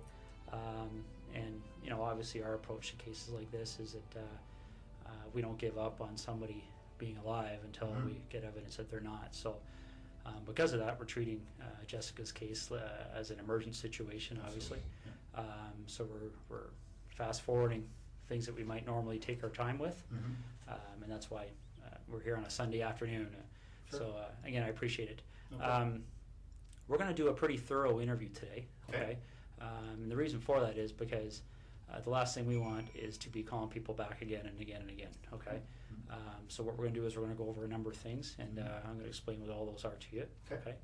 I'm a big coffee guy. I don't know if you're a coffee guy or I am not, a but I coffee didn't guy, want to sure, drink in yeah. front of you. So No, I appreciate Yeah, it. yeah, yeah. Let me go get ahead. some coffee. I could definitely, are they black? Butter Yeah, me just up. black with sugar. All right. And again, like I said, this interview is going to be very thorough. But again, I have a simple rule when I talk to people. It's I'm sure you're the same way. I treat everybody with respect. I don't want to ask if they do the same for me. So what we're going to do is we're going to start off by going through What's up, Steven? what your rights are. Video okay? killed the radio Just like star. everybody else. Okay. Okay. Have you ever been read your rights before? No. Yeah, I'm sure you've seen it on TV a whole bunch of times, but that's usually the American version. So Okay. I'll go over it with you briefly. Okay. You look at guys like Elon Musk and Jeff Bezos. I like this commercial. Russell, just to avoid any confusion, because people do get confused when they're talked to by the police, is that you're obviously not under arrest here today, okay? Anytime you feel you About want to to be, leave though. you feel free to do so. You about to Doors be, not though. locked. Teresa will walk you down to the lobby anytime you want, okay? Although the subject was free to leave at any time, there was a very subtle yet highly effective subconscious strategy set in place to try to stop this from happening. The detective has sat between Russell and the door. You will see this method utilized in almost every interrogation, as it's a subliminal message essentially telling you the ain't subject, leaving. if You ain't want going out of nowhere. this room, you have to You go gotta through go through me. me. If there's anything that comes up in our interview today, Russell, that you feel you What want level to is it talk on? to a lawyer about, you just let me know, okay? And the reason for that is I want to explain to you exactly what's going on here, okay? I need to go up. Jessica Lloyd is My username one is of, 4cheese, four 4cheese. cases that we're currently investigating, okay? And essentially what's happened is over the past about 4 or 5 months, Let me see. there have been 4 occurrences that, like I said, that we're looking into. 2 of those occurrences occurred in September. I of don't even know how to 2009. do all that stuff. And very briefly, they were up in the Tweed area. They involved somebody entering 2 different women's houses in the evening hours and committing sexual acts. Okay. During 2009, Oh, there were the 34 R-worded her. break-ins and attempted break-ins in the quiet town of Orleans, Ottawa, resulting in the theft of hundreds of intimate female garments, 1 incident of rape, and 1 incident of forcible confinement. All of these occurrences took place not far from the home of Russell Williams, who is now the prime suspect for each of these infractions at the time of his interrogation. Your name is the same thing twice? November 4cheese, 2009, 4cheese? a young lady by the name of Marie-France Como. I can't even fit that in there, was Floor. found, That's too many living in her letters. home in Brighton. Oh, first name? And we believe that there was a sexual. What a creative component to name. that crime as well. You got the same. Corporal Why didn't you do Marie Floor? France Como Cheese. was a 37-year-old military traffic technician based at CFB Trenton. She was raped and suffocated to death inside her home in late November of 2009, which the colonel was also the prime suspect for at this moment. And then most recently we have Jessica Lloyd's disappearance. Okay. I can't So add essentially, Floor. We when can't look do at friend those requests in the crimes, trial we're mode. looking at a number of different potential criminal charges. We're looking at issues all the way from the most serious. You can't have friends in trial mode. Kidnapping, sexual assault, break and enter with intent to commit sexual assault, forcible confinement. Okay, and so You what I can't wanna do. make sure You can't understand, invite to a so that party the in other trial we're talking mode. to is that clearly when we find out who's responsible for one or all of those I crimes, can't display your. they could be Oh, you charged haven't with made one an or all of those adventure plate. offenses, You got to get to okay, the higher whether it's level. I you or haven't whether done it's that anybody either else, yet. right? And that's why it's important that we make sure that people understand what they have to do and what they don't have to do when they're You talking. can't to do us, anything. okay? So as I said That's some before, at any bobo. point today, They want us to you pay feel the for need, it. You want to speak to a lawyer, you let me know, and we can take you to a room where you can do that in private. Okay. Is there any reason you want to call a lawyer now? Where are you at? Are you? If I can just find you running around. Yeah, you can follow me around. The second one did. Yeah. But I gotta find your way to. But I understand that was. Are you in this city? Are you in the same city, or did they start you in a different Yeah. city? Certainly at the time, the OPP did a door-to-door. Yeah. Within a couple of days, probably the same. Tweet area, sweet area. The analysis of vocal intonation is a tricky thing when dealing with His voice dropped a lot. He was all had inflections, and he was bright when it was about the coffee. Oh yeah, I like coffee. And now he's kind of like starting to figure out what's going on. I am just starting. Hold on. You should be in this one. Well, I don't know if you start in the same city as me. In rooms are now available.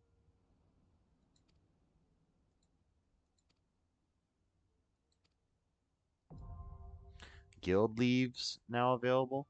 Oh, and it's all above board, in case you're wondering. We're careful to stay on the Admiral's right side in here, like some pirates I could mention. I tell you, if it turns out they had aught to do with them kidnappings, there will be 7 hells to pay. A proper blade and reckoning.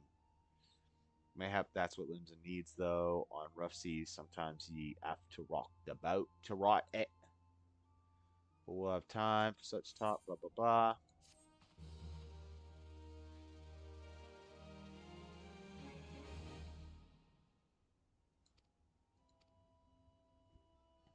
What city are you in? We're such nerds. I'm in Limsa Lamsa. Limsa Lamsa.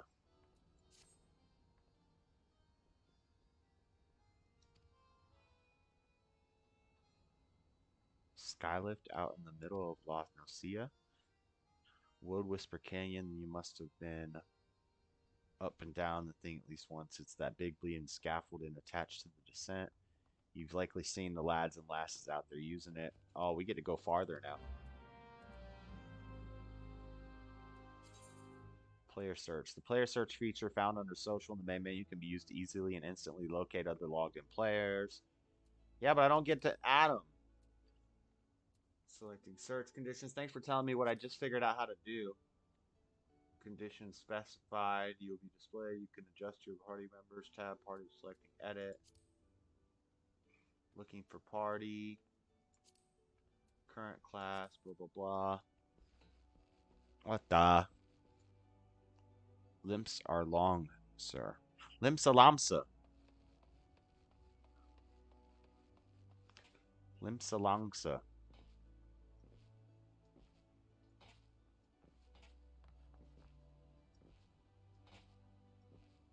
I don't know what race you are, so you might not start off in the same city. You know? In World of Warcraft, depending on whatever race you were, you would start in whatever alliance or horde, you would start off on different sides.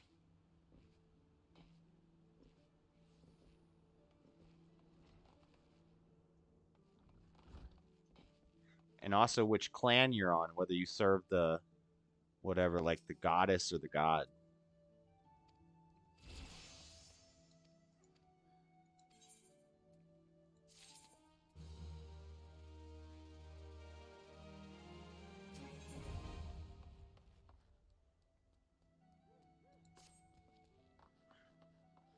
Turn unswerving chaining. Now what sets the axe aside from Gladius or the dagger to raw unstoppable destruction. Thus we come to the core of today's lesson. Such strength as Marauder must possess it, developed through a traditional method passed down through generations of guild, a method that you two shall be taught to employ. Present yourself to Brombar, the practice area downstairs, and he shall instruct you further. Brombar? How do I get downstairs, though? Hunting log. Hunting the log. Hunting log is a record of your completion of tasks involving slaying of certain creatures. By completing these tasks, you will earn rewards and unlock challenges. The log can be accessed via logs. It's open. Targets indicated in your hunting log will have a special icon above their display name, making it easier to locate the creatures.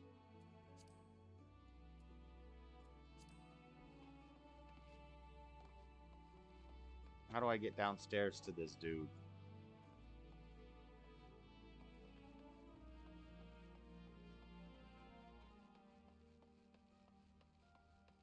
This is how.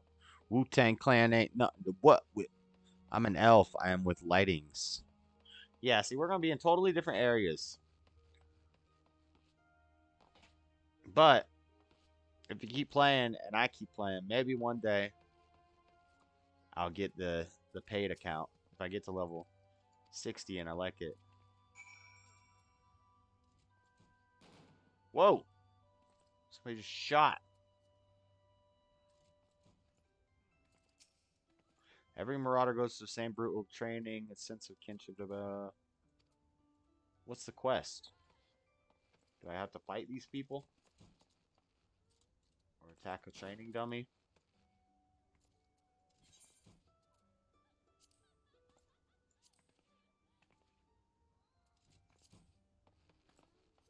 What am I supposed to do? Forbidden Island, Axe in the Stone, speak with Rockgein. Is he upstairs? Where is he?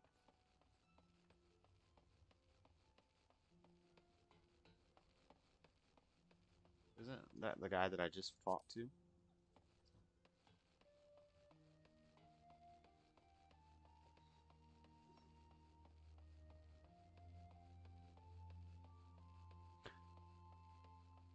There's a little baby Guatemalan with your name on YouTube floor.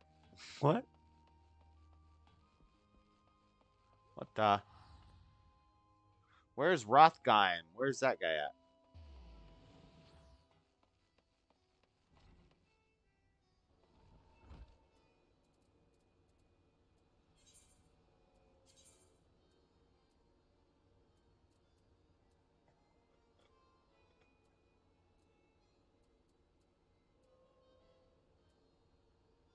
Main story quest. Let's just do it.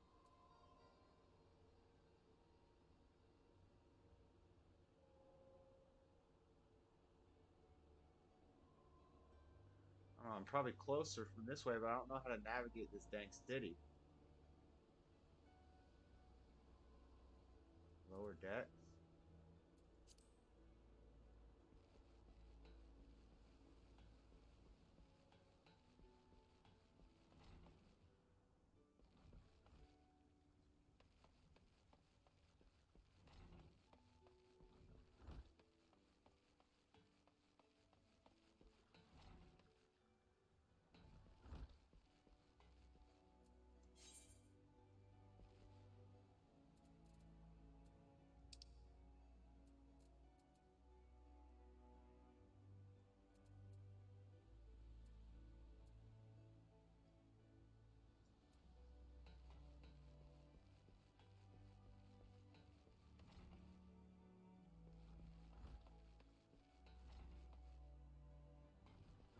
Okay, let's keep playing the song. I just made some chicken and got popped in the eyeball using butter. What the? Interrogations, as it cannot be used as evidence in court. Yet intuition would give many the sense that discomposure is emanating from the colonel at this moment. The way he is speaking comes across as slightly nervous and unsure. He would appear to most as being agitated in the manner he is both processing information and communicating his responses. This type of cognitive recognition is a difficult thing to articulate into words, and investigators simply characterize it as gut instinct, which Detective Jim Smith would have no doubt been feeling at this moment. Okay. Yeah, and I'm aware of that from looking at the different cases. And essentially, Russell, in a nutshell, that's what we wanted to talk to you about. Okay. Those 4 cases are of concern to us, and you know, you've kind of almost hit the nail on the head about some of our issues that kind of make us want to talk to Russell Williams. Okay. Because essentially, there was a connection between you and all 4 of those cases. Would you agree? Geographically, and then I guess or I drive past. Yes, I would have to say there is a Geographically. The colonel is asked to state his movements and activity over the past 4 days, which is known in forensic psychology as gathering pretext. The detective wants to get an initial alibi from the suspect before the confrontational phase of the interrogation begins. This is the most calm state that he intends to keep Russell in before he ramps up the pressure, and a more relaxed suspect often results in more detailed pretext, thus more information to scrutinize and correlate with any changes made at a later stage. Friday on the day I was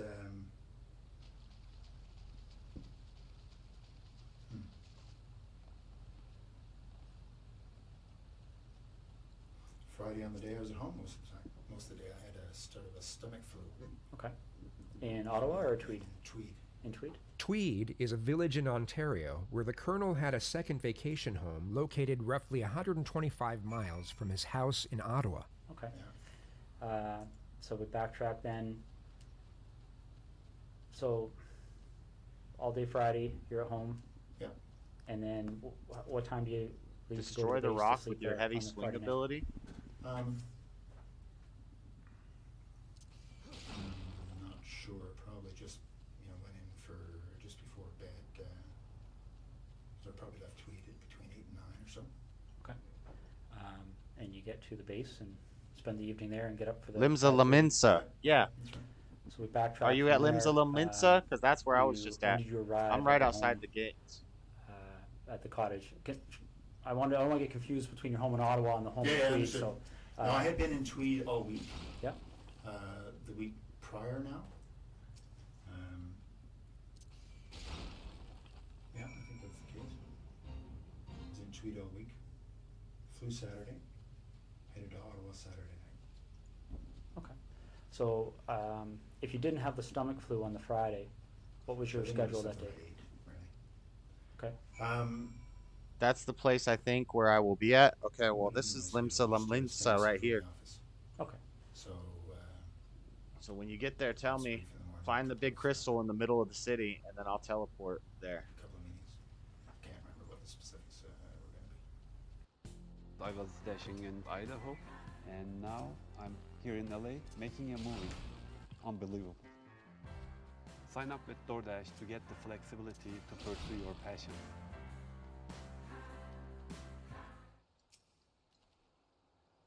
Okay, so Thursday night you slept at Tweed, or you? Yep. All right. And what did you do Thursday during the day? Thursday during the day, I was at the base again. How many times am I gonna have to destroy rocks with my axe?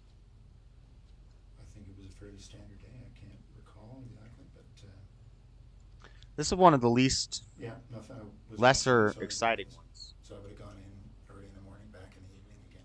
Okay. The method of gathering pretext is then focused on the murder of Marie France Como. Okay. Now, I'm not going to walk you through November, but I'm going to take you to a date that's probably pretty fresh in your mind. The day that Marie France Como. Yeah. Do you remember how you found out? I do. Yeah, I was sent an email.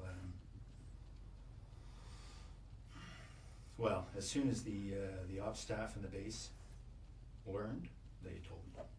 Okay. So I got an email. I can't remember if it was late at night, early in the morning. Level Certainly I saw it. I want to say first thing in the morning because I had just come back from Ottawa. I was in Ottawa for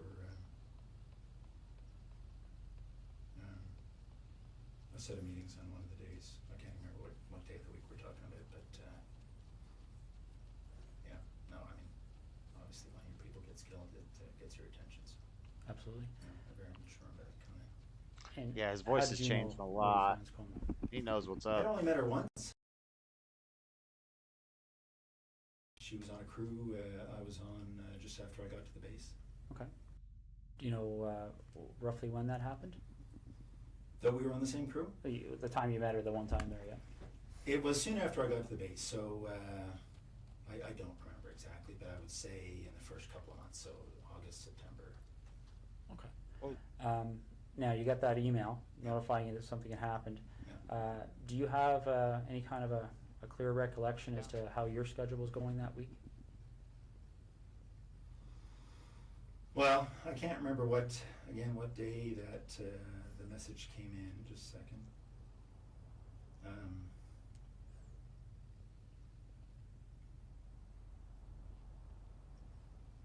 I can't remember what day of the week, but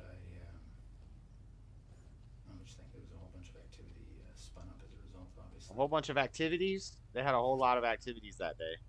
But that girl I was can't murdered. remember the day of the week. This was the third time in quick succession the colonel stated that he couldn't remember the answer to the question. A normal interaction between two parties would most often elicit the person posing the question to reassure the individual it was directed at. Statements along the lines of, "Don't worry if you can't remember, we'll move on," or "It was a long time ago, it must be difficult to recollect," would be afforded as a form of consolation and to also break the uncomfortable silence. Even during a legitimate witness statement, some form of emotional assistance or encouragement will often be given, especially to someone in the midst of recollecting a distressing moment or time period from the past. On this occasion, there is no such reassurance from the detective whatsoever, only a stoic gaze and not a single shift in body posture during the moments of silence.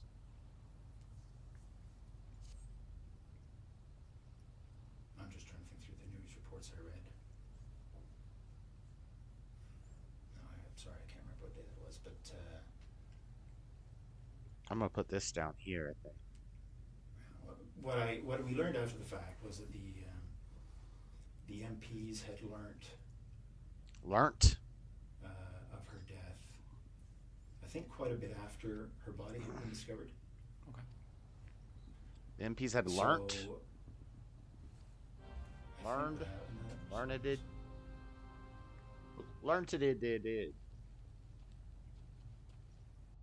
So if we were to do a similar... These fiery ones are investigation main story background quests. search, We need to do all the anything main you can story think quests, of that really. anybody may have misinterpreted, or anything in your history that somebody might say Russell Williams Absolutely. did this? No. Okay. Megalo crabs. What's that? It'll be very boring. All right, because essentially that's what I'm looking at. Is it? You seem like a very intelligent person, and I think you can see how a surprise like that would certainly set off some alarm bells in our investigation. Right? Okay. So the next thing we need to cover off is, well, I'll just ask you this straight out. Given the types of crimes we're investigating, do you get much chance to watch television shows, CSI, things like that? I do watch. First 48. I prefer Law and Order, but I do watch CSI occasionally. Yes. Okay. So you have an idea of, obviously, the forensic capabilities, things like that are out there. What would you be willing to give me today to help me? That was real deceptive of that detective. Have you seen CSI? So you're a bit aware of the forensic capabilities that we have. So like basically saying, you know, we got you. But really, in those shows, the forensics is not as crazy as they make it seem in those shows. I think a lot of those shows are used to scare people out of committing murder, because you hear of unsolved murders and it's like, how could the person have possibly got away with that? But they get away with it sometimes. And I don't think forensics is as good as they act like it is in some of those shows. But some of those shows are old, so maybe by now it is, but I think a lot of that's just used to like deter people from going out and being mass murderers. The cop's like, you've seen the show before, so you know we got some serious technology. We can spray this spray everywhere, and it'll turn everything blue. To supply things like fingerprints, blood samples, things like that? Yeah. Okay. The only two pieces of evidence Whoa, I got a that new police skill. had acquired at this point in time were the Provoke. tire tracks So and we are the footprints tank. outside the missing person's residence. What many are unaware of is that the DNA found on Marie France Como was not admissible, as her body was highly decomposed at the time of discovery, thus making any genetic analysis virtually impossible, as this was before the era of the latest DNA testing method known as next-generation sequencing. Only one of the sexual assault victims had male DNA found on the back of her neck, yet this was by far the least severe attack, which falls into the bracket of forcible confinement, and had no exterior elements connected to the more serious infractions of murder and rape. The evidence of the tire tracks would be easily refuted by a defense team, as they were a relatively common brand for off-road vehicles, which would extinguish the BRD standard of proof, also known as guilt beyond all reasonable doubt. The only significant piece of evidence were the footprints. It was the singular and emblematic element linked to the culpability of Jessica Lloyd's disappearance, and notice how the Colonel looks down at his own boots as he gives his response to the following request. Footwear impressions? Yeah. Okay. All right. I think that's what we're gonna ask you to do. Okay. All right.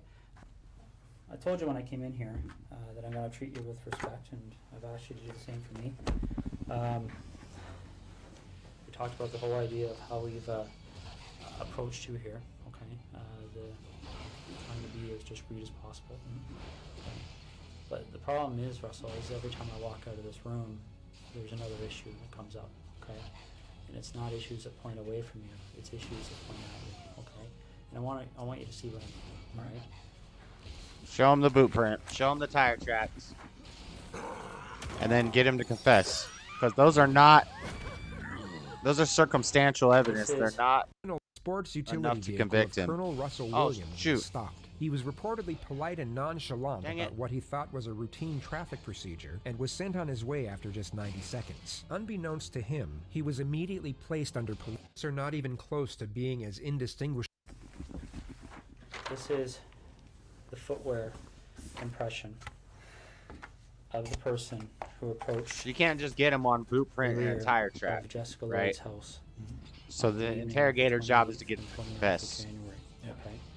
Essentially, when you're dealing with footwear impressions, I'm at we the have a Crystal. gentleman on the OPP who's basically world renowned.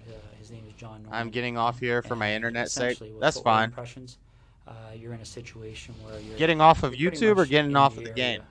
of fingerprints. Okay. All of the previous affirmations were fabricated for the sole purpose I'd rather of you stay heightening in the YouTube or psychological Discord pressure. than the game, Footprints because we are can't not even even really- close to being as indistinguishable nor incriminating as fingerprints. We can't even really do anything on the photocopy game. Of the boot that you took off your foot. Yeah. Just a little while ago. Okay. Now, I'm not an expert in footwear impressions, so I rely on the experts. Like Footwear impressions together are in the very game, much we like, can't do any. like fingerprint comparisons. Okay. We can't do quests You take a together look at this because print, we and can't again, team this up. is one print. This person walked through. There's several different prints to compare. So we're going to get features off of one print to compare, features off another print to compare. Yep. These are identical.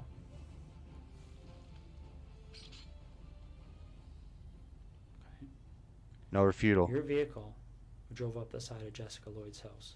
Oh shit, he knows Your his spot. boots walked to the back of Jessica Lloyd's house Dun, on dun, the evening of the dun. 28th and 29th of January. Here we go. He's hitting him with it. Okay, you want discretion. We need to have some honesty, okay? Because this is getting out of control really fast, Russell. Okay, really, really fast. Dropped the bomb on him just now.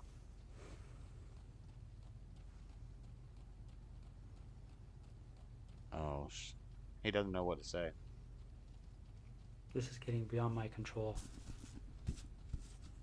Alright, I came in here a few hours ago and I called you the way I called you today because I wanted to give you the benefit of the doubt. But you and I both know you were at Jessica Lloyd's house and I need to know why.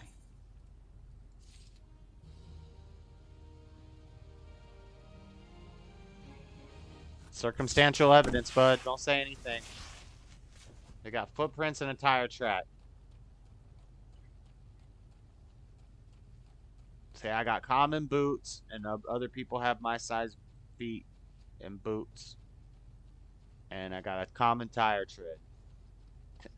And then your lawyers say, well, 800 pairs of these boots were sold at a nearby Walmart. And 10,000 versions of that tire have been sold across America. So the evidence does not stand, Your Honor. At your residence in Ottawa. So your wife. What guild are you in? Marauders, I think. I don't know. I didn't even know we got to pick guilds yet. You and I both know they're going to find evidence that links you to these. I'm right outside the city, I think. Okay. You and I both know that the unknown offender, male, That mic is loud. body, Trying to get used to the keyboard. It's going to be matched to you. So mainly I'm using the mouse to move, double click, and just click where you want to go, move it around. I will use WASD a little bit, like if I'm in a battle or something. Your opportunity. But really, the keyboard, you're just using 1, 2, 3, 4, 5, 6, 7, 8, 9, 10. You're just using the number keys for your abilities. You don't have a lot of abilities yet, and the space bar. Quickly expiring. But I use the mouse to move more than I use. But you can use the keyboard to move and like look around with the mouse if you want. For a second, okay. When that evidence comes in, when that DNA match, when that phone rings and somebody knocks on this door, your credibility is gone, okay? Because this is how credibility works, all right? And I know you're an intelligent person and you probably don't need to hear this explanation, but I also know your mind's racing right now, okay? Because I've sat across a lot of people in your position over the years, okay? The bottom line is that as soon as we get that piece of evidence that solidifies it, DNA, okay? As soon as the expert in footwear impressions, the expert in tire impressions calls and says, yes, I've examined those. What if he said, no such thing as DNA, boss? It's all over. Because as soon as that happens, where's your credibility? I'm cleaning and listening. Yeah, we're probably listening to the Casey Anthony one next, even though I watched it pretty much last night. What other option is there? What's the option? Well, I don't think you want the cold-blooded psychopath. Casey Anthony one is crazy, dude. She's nuts. I might be wrong. Okay, because don't get me wrong, I've met guys who actually kind of enjoyed the notoriety, got off on it. Got off on having that label. A serial killer? I don't see that in you. If I saw that in you, I wouldn't be back in here talking to you, quite frankly.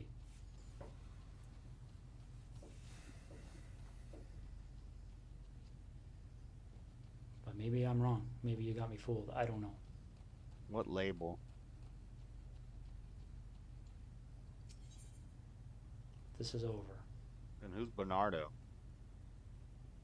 And it can have a bad ending where Jessica's vulture parents territory. We got vultures. To wonder where her daughter's lying.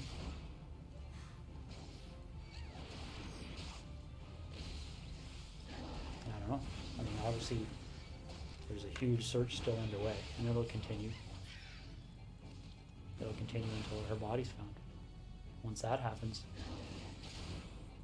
then I don't know what other cards you would have to play.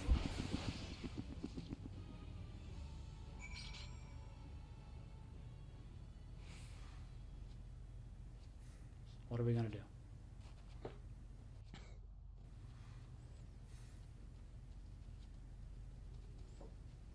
Russell. What are we gonna do? What are we gonna do?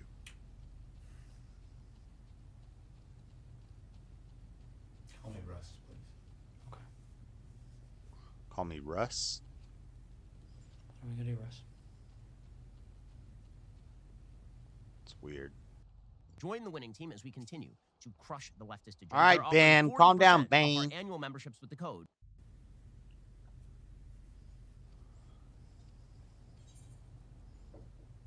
Is Jessica somewhere we can find her easily? Synchronizing body language, subconscious trust builder. Make a call and tell somebody to go to a location. And they're Huh, gonna find he's her, doing or the is it same. something That's where we have to weird. go Look at that. Subconscious trust builder by synchronizing body language. So when he reached up and did this, the interrogator did the same thing. That would not build trust in me. That would freak me out. I would be like, yo, chill out, dude. Why you copying me? This game is awesome. What do you think about paying for the subscription for it though, Floor? I'm gonna play it till level 60. I'm already kind of hooked. This is why I didn't start playing World of Warcraft again, because I get into these games like this, because it's like something I can do in the background. Like, it doesn't take a whole lot of attention. Now, once you get into like high level raids and stuff, and we just got to go kill dragons and do raids and parties, and you have a 25-person party, and then you really have to pay attention. It gets intense, but otherwise it's just relaxing, good music, just running around, and I can watch stuff and read the chat. Let's play until 60, but I like it a lot. But yeah, but we can't team up or anything. Let me go find you. Are you still in the city? Are you still at the main?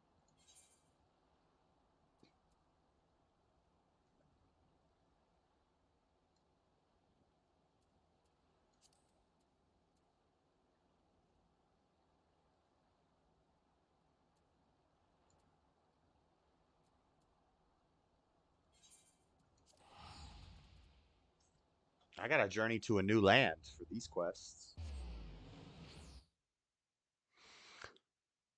I think once I get to level 60, I'll probably... So you got to pay $60 to buy the game and all the expansions. If you buy the newest version, you get all the expansions. Pay $60, you get the game and all the expansions, and you get 30 days free. And then if you do a 6-month package, it's $12 a month.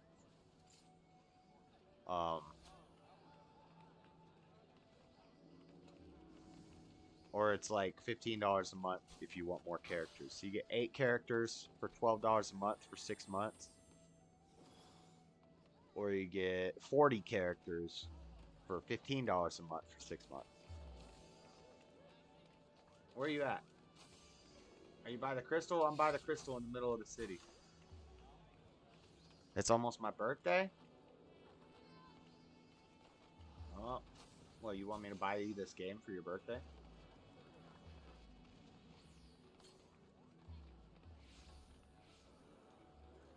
But if I buy it for you, then I won't be able to buy it for me.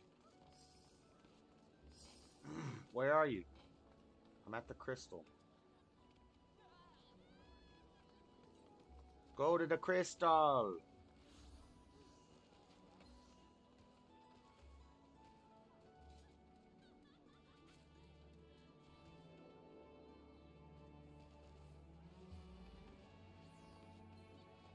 I'm jumping around the crystal.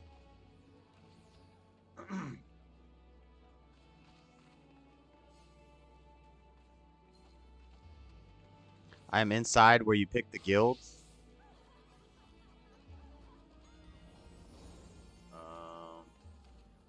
I haven't really figured out how to navigate the city real well yet, so I don't know where that is.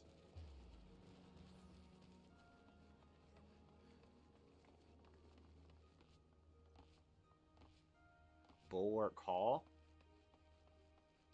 Lift Attendant. Storm Sergeant. This is not where you pick your guild.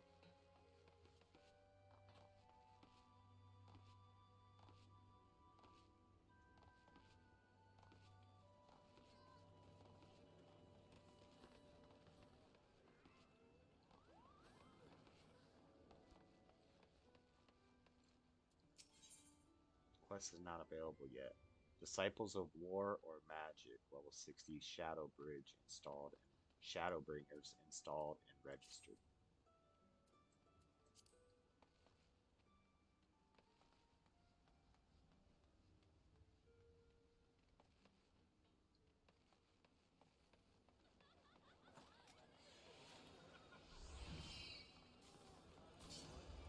How many people out here?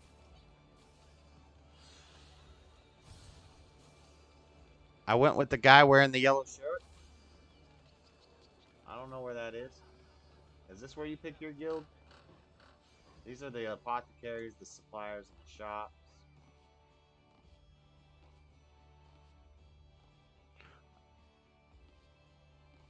I'm trying to get used to the keyboard. You don't even got to use the...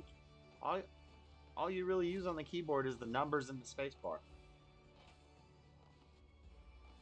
There's hotkeys and stuff, but you don't gotta use those. Market board?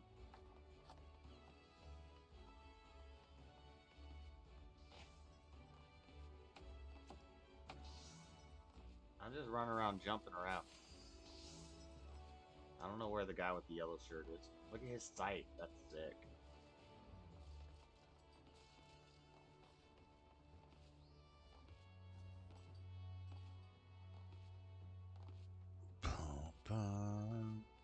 Wait for you. I don't know where you are. Are you at the crystal? I'm jumping around the middle of the crystal.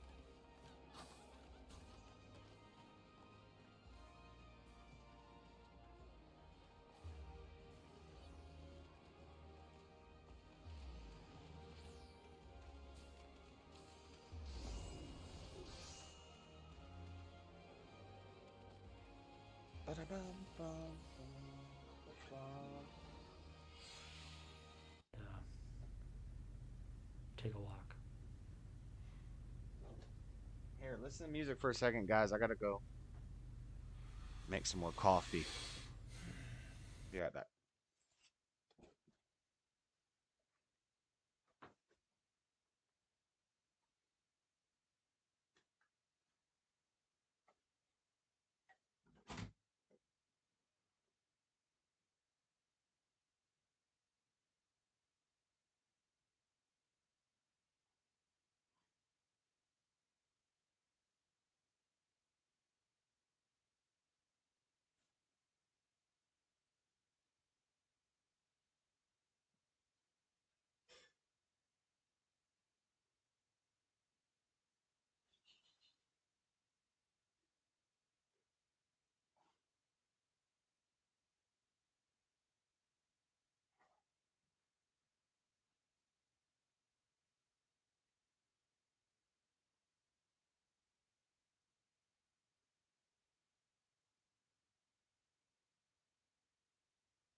Just wait for me, por favor.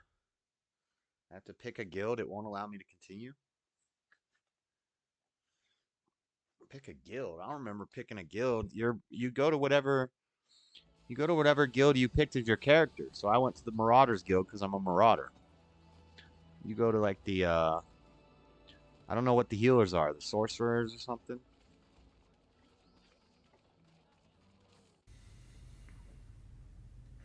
Yeah, you're gonna be stuck doing some like run around basic quest stuff before you get started. Maybe this would help. Can you tell Where me you what get free reign of the the city. issue is you're struggling with? Why don't you just tell me when you're done with all that, and then I can fast travel back to the crystal. I got quests to do, bro. I don't know how to journey to the mist. I don't know how to do that. It's hard to believe this is happening. Why is that? They want me to go up here. Why is it hard to believe? I'm spending all my gold fast travel. Russ, is there anything you want from me? Is there anything you want me to explain? Is there something missing that you're struggling with that I can shed some light on for you? Shed some light on for you? This guy's very unconfrontational voice. Remember when they're going to bring in the bad cop? They're probably going to bring in a bad cop. Investigation. Isn't he so sweet? No less than $10 million. I'm gone. I'm gone. Doing my quest. Easy. And they will say no. Hello, Raymond. To nothing. Any request this major case manager makes on this case, they've already been told it's approved. Don't even bother asking. To arrest him? So what am I doing, Russ? Been approved to arrest him? Is that what he meant? Is that what he meant? This is a long run. I should have taken a choke boat. I don't know what else to do to make you understand the impact of what's happening here. Do we talk? What are you doing, Ram? We're watching JCS criminal psychology. Minimize the impact on my wife. So do I. What do you say? So how do we do that? Well, we start by telling the truth. So where is she?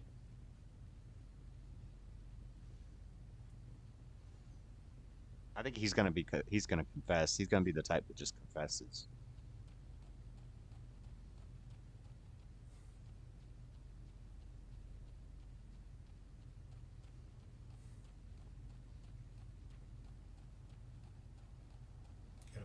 You got a map? He's gonna show him.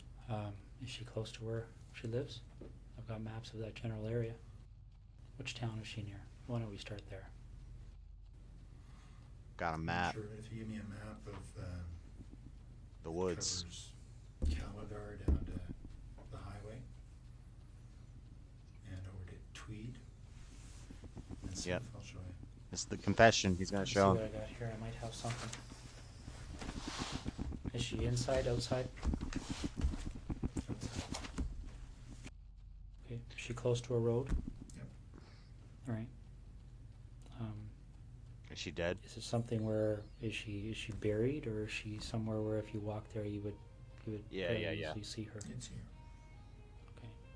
Okay. He said I'll you'll be right see her. back, okay. Do you want any water or anything? Yeah, they won't. They wouldn't say is she dead. They don't want to ask it like that. They're gonna say is she buried. How long has she been there for? They now know. They already know she's A little over a week. a little over the week. Was it Over fairly a quick week. from She's time? not been. She left Friday night. Friday night? Yeah. So where was she between Thursday night and Friday night? I could have just fast traveled here. With you? Yeah. What the? How Why didn't long it was she show me left? that I already had the fast travel? Did I not attune to this crystal? I didn't attune to the crystal. I've already been to this place. Okay. Making beans? Russ? Don't put vinegar in them. You're doing the right thing here. That's an inside joke. Barry, the obvious question I'm going to have for you is, when they go there, and they'll be there shortly, they're going to find her. Oh, yeah. What do you want to talk about? It's pretty wide open now. I mean, both of these are too low of level for me. Do you want to work forwards or backwards?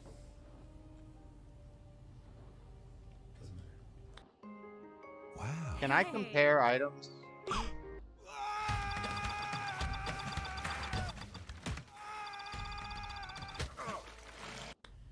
Why don't we start with Jessica? How does that start for you? Yeah, mine's already better. So. I saw her in her house on her treadmill. Saw her in her house on her treadmill on Wednesday night. Is this the dude who watched the girl on her treadmill?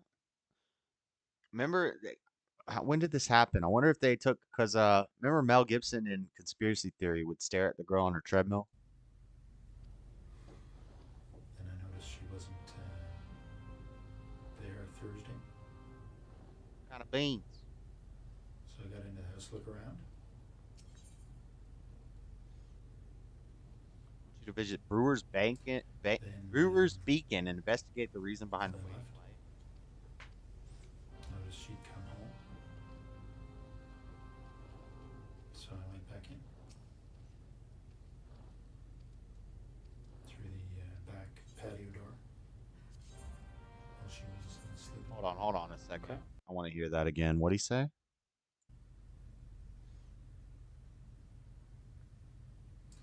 And then left. Noticed she'd come home. So I went back in. Hold on. He went in her house while she was gone? Wednesday night, I guess. He was watching her on her treadmill. Then I noticed she wasn't there Thursday. Wednesday he saw her on the treadmill. Thursday she wasn't home. Look around. So he went inside the house. And then left. Noticed she'd come home. Friday? So I went back in. Through the back patio door. So he went in while she was gone, left the door unlocked, left, saw that she came home, and went back in. Marie France Como.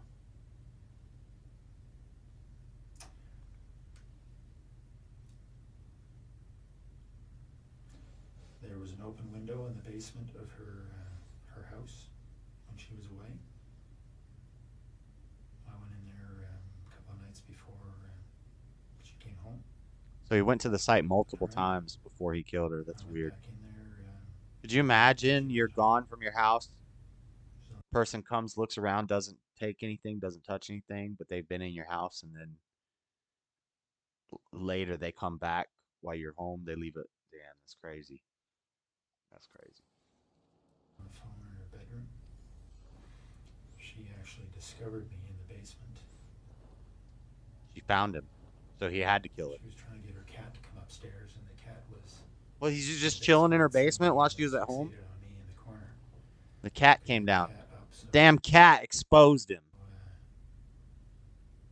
She came downstairs trying to get the cat, and You had to kill her. I'm not sure why she came over to me. I guess the cat was staring at me, and she was wondering what the cat was staring at. Wow. Lights were on. So when she spotted me, Well, they said earlier in the show she was known for leaving her doors and windows open. Like, that's the key point in her family and friends. What they knew her for was keeping her doors and windows open. They the same flashlight. found that odd. I subdued her. Subdued her. Tied her up. Brought her upstairs. Had your way with her and killed her. Say it. You come this far. Strangled her. Later in the morning. Did you R word her? Did you R-word her before or after you strangled her?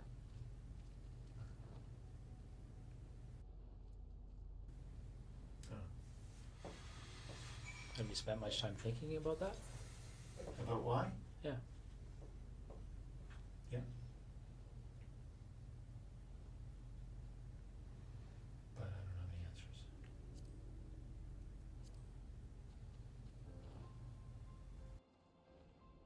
This person's just laying on a bed in the middle of the city. What the heck? All right. Well, that was crazy. David Russell Williams enrolled. Yardley's ex-boyfriend. What's this one about? You understand that? Okay.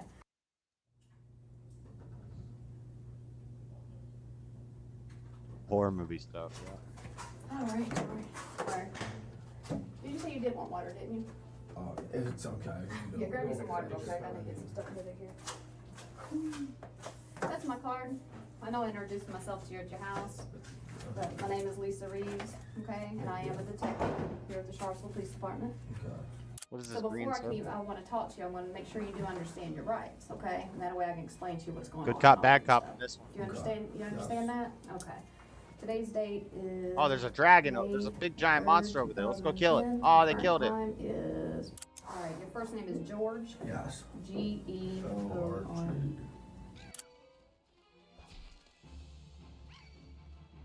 Who's attacking me? Whoa.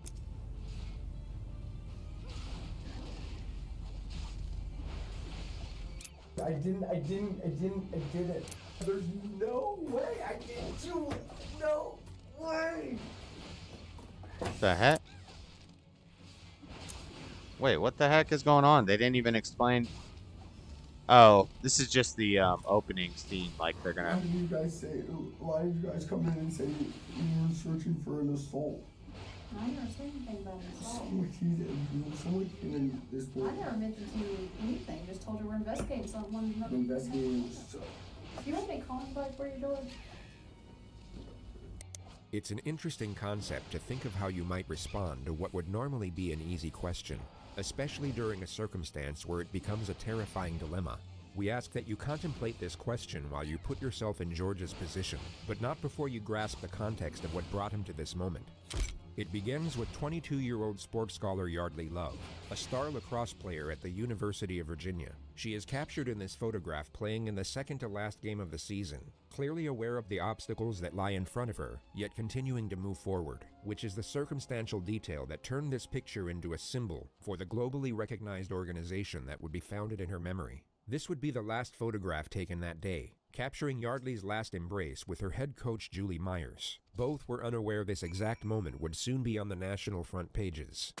On May 3rd, 2010, at roughly 2:15 a.m., Whoa, a Yardley's dragon roommate thing. returned from a Oh, night that's out somebody's to her mount. off-campus apartment. Upon entering, she saw that Yardley's bedroom had been broken into, at which point she rushed inside to find her unresponsive on the mattress. She had blood coming out of her nose and severe bruising across the right side of her face. But the most alarming thing was that she wasn't waking up. Her friend called 911, who instantly guided her through the steps of CPR, which was then taken over by paramedics who arrived on the scene 4 minutes later. But their attempts at revival were unsuccessful, and Yardley was pronounced dead at exactly 2:47 a.m.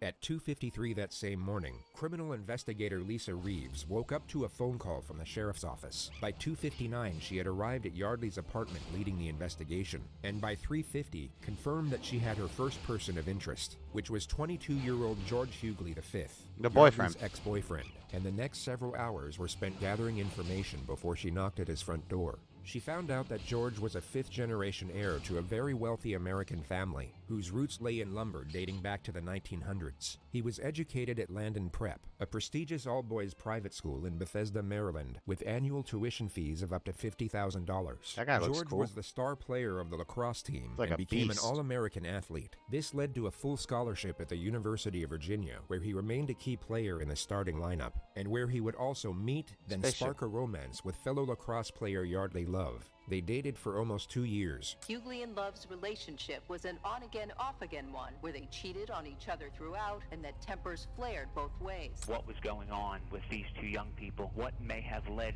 someone to do what happened? These are just a completely unbelievable set of facts. Everybody watched the relationship. People were really troubled by it. They were scared for her. Nobody knew what to do.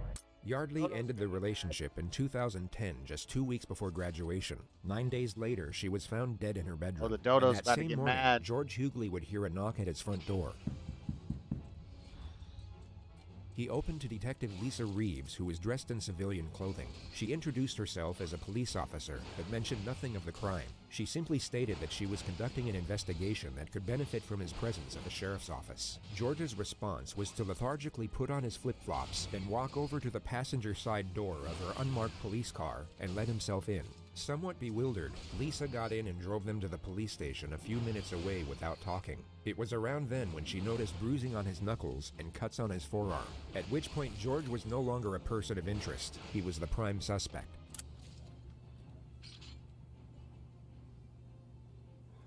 Hold on, what did he just say?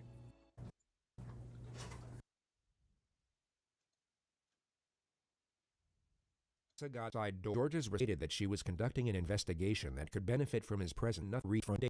Yardley ended the relationship in 2010, just 2 weeks before graduation. 9 days later, she was found dead in her bedroom. And that same morning, George Hughley would hear a knock at his front door. He opened to Detective Lisa Reeves, who was dressed in civilian clothing. She introduced herself as a police officer, but mentioned nothing of the crime. She simply stated that she was conducting an investigation that could benefit from his presence at the sheriff's office. George's response was to lethargically put on his flip-flops, then walk over to the passenger side door of her unmarked police car and let himself in. Somewhat bewildered, Lisa got in and drove them to the police station a few minutes away without talking. It was around then when she noticed bruising on his knuckles and cuts on his forearm, at which point George was no longer a person of interest. He was the prime suspect.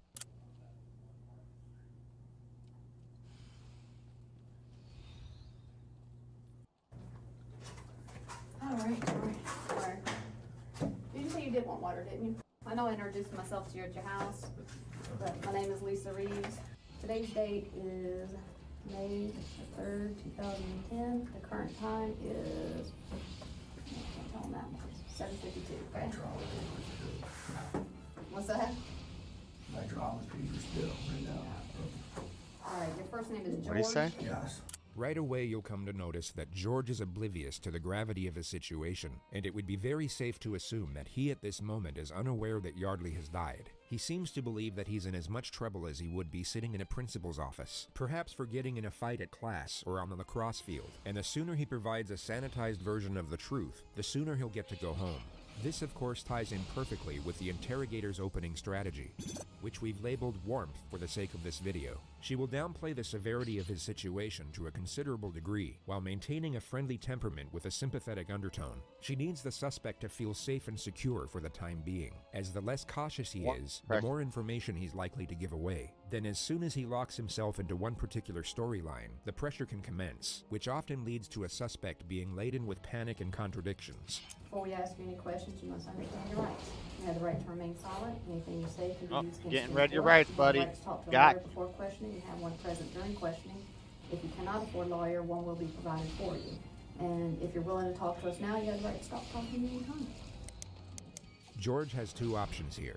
Option one is to remain silent, then allow his father to get him the most expensive attorneys in the country. He would then have years to examine the evidence, evaluate the many options available, and then construct the most self-preserving But storyline he's not with going to do that. world-renowned He's going to experts in talk. criminal defense before they present it to a jury. Unfortunately for George, he takes option two. But before he does, Yes. rewatch the flawlessly reassuring manner in which he's given the final piece of the Miranda warning. And if you're willing to talk to us now, you have the right to stop talking anytime. Got it? Yeah, I've never heard that added to the Just Miranda. need your signature there that you understand your rights and are willing to talk to us. And the time now is 7:53. Skip the wait. Get money fast with a refund advance from TurboTax. No loan fees. All right. Let's kind of start. I'm going to kind of ask you some questions, and like I said, we'll explain things a little bit later. Tell me about your day yesterday. Played golf with our parents. It was a father-son. Good event. I went to dinner with my dad and my two buddies, and then went home, went to the bar for like a little while. Then I went over to talk to Yardley. Who's Yardley? Yardley is my former girlfriend. Okay. My former girlfriend. This guy's. How is this guy such a? He was like, I guess just because he's good at sports. He seemed like a Chad from the pictures in the description. When he starts talking, he's like, as I went to see Yardley, and my dad, we like played some golf. This guy's only good trait is that he can play lacrosse well.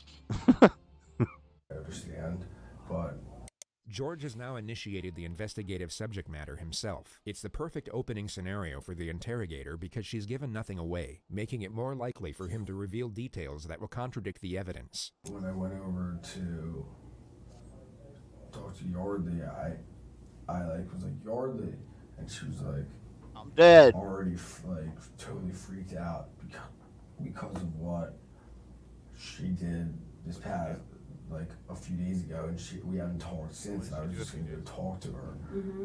Yardley slept with another lacrosse player from Oh, North Carolina snap. the week before, which Oh, is what he just snap. referred to. And she was already like, freaking out. Like, you can't come in, you can't come in. And I was like, I'm like just trying to talk to you. The investigation team obviously had no way of knowing this, and George has now confessed to the crime guy of is second-degree a real trespass. winner.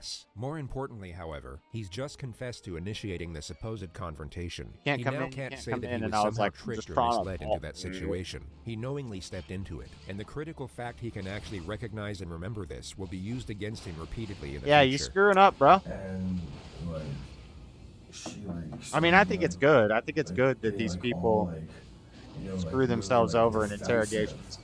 She was already like on the When we watch the defensive Kathy edge. Anthony one, we're gonna And- see how a total piece of crap snob avoided being convicted by not confessing, just lying her way through the interrogation, just constantly doing one lie after the other, totally messing up every part of the investigation because everything she said was a lie. But she never convicted herself. She got away with it, which is not a good thing. I'm just saying. I guess it's good that people just confess and they aren't that smart. But I don't know what I'm saying.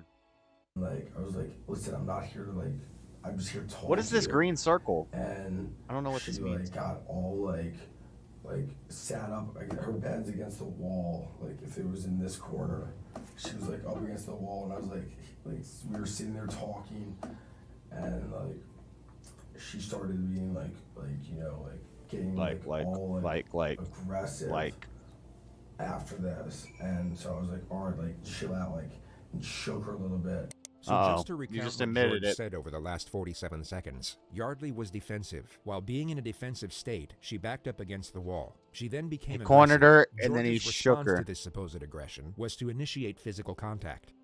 And she started being like freaking out, and I was like, listen, I'm not like here to do anything. I'm here to talk to you about everything that's ensued in the past week. And God, this guy is a moron. And she was like, and like sort of like being like, no, like hitting her head, like stop, like she was like, stop, like. I was like, Yardley, like, what the hell, like, we were just gonna talk. So let's go back half a minute and dissect what Brad, actually just just call it happened there. And so I was like, all right, like, chill out, like, and shook her a little bit. He will now say the Choke her a little words, bit. and she started being like, then simultaneously mimic a body colliding with the wall. He will then stop himself mid-thought and subtly modify the detail. And she started being like freaking out, and I was like, listen. And she started being like freaking out. He goes from illustrating Yardley hitting the wall to, as he states, freaking out. He seems to realize mid-sentence this isn't the best way to explain her injuries. Yeah, so he not changes good the that I detail say to I buy slammed her himself against time. the wall. And she started being like freaking out, and I was like, listen, I'm not like here to do anything. I'm here to talk to you. He carefully shifts the topic from Yardley to himself and keeps it there for 8 seconds before attempting to re-explain what occurred in a more self-preserving manner. And she was like, and like, sort of like, being like, no, like hitting her head, like. No jury on the planet will believe that Yardley was voluntarily slamming her head against the wall with enough force to cause fatal brain damage.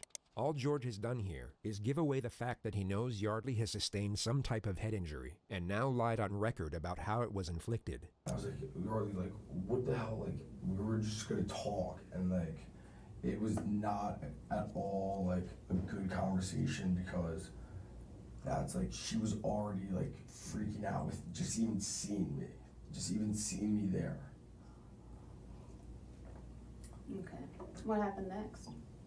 What happened next, and she kept hitting her head against the wall while she was sitting on the bed, and I was like, I grabbed her and I like shook her. I was like, stop, like, we need to, like, and looked at her. I was like, we need to like talk about this. And like, I mean, I was holding her arms and stuff, but like, I never struck her. I never like hit her like in the face or anything. I was just like, we need to talk. And she was so like,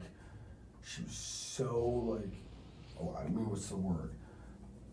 Like, you know, like flopping a fish out of the water, like so, like all this. And I was like, listen, like, I'm not here to like having a seizure, bro, or like do anything, like here to talk to you. And like, and she's like, no, like, keeps repeating, I'm not here to do anything, I'm here to talk to you. What else would you be there for? To murder her? But like, I want to talk to you after all this. And like, I was like a little bit persistent because of the situation. A little bit persistent, you know, as I slammed her into the wall repeatedly.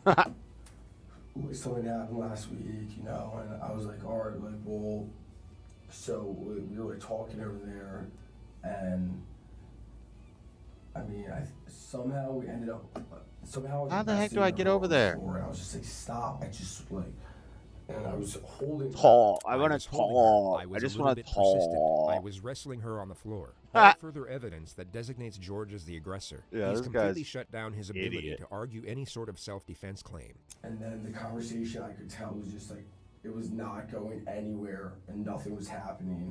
And she like went back to bed, and I left, and I went back home. Phase 1 is now complete. The suspect has unknowingly locked himself into a storyline that will put him away for a very long time. The risk of him shutting down or requesting a lawyer is no longer a primary concern.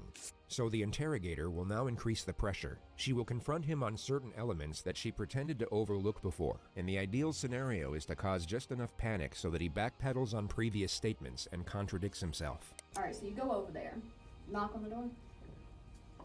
Her front door was open.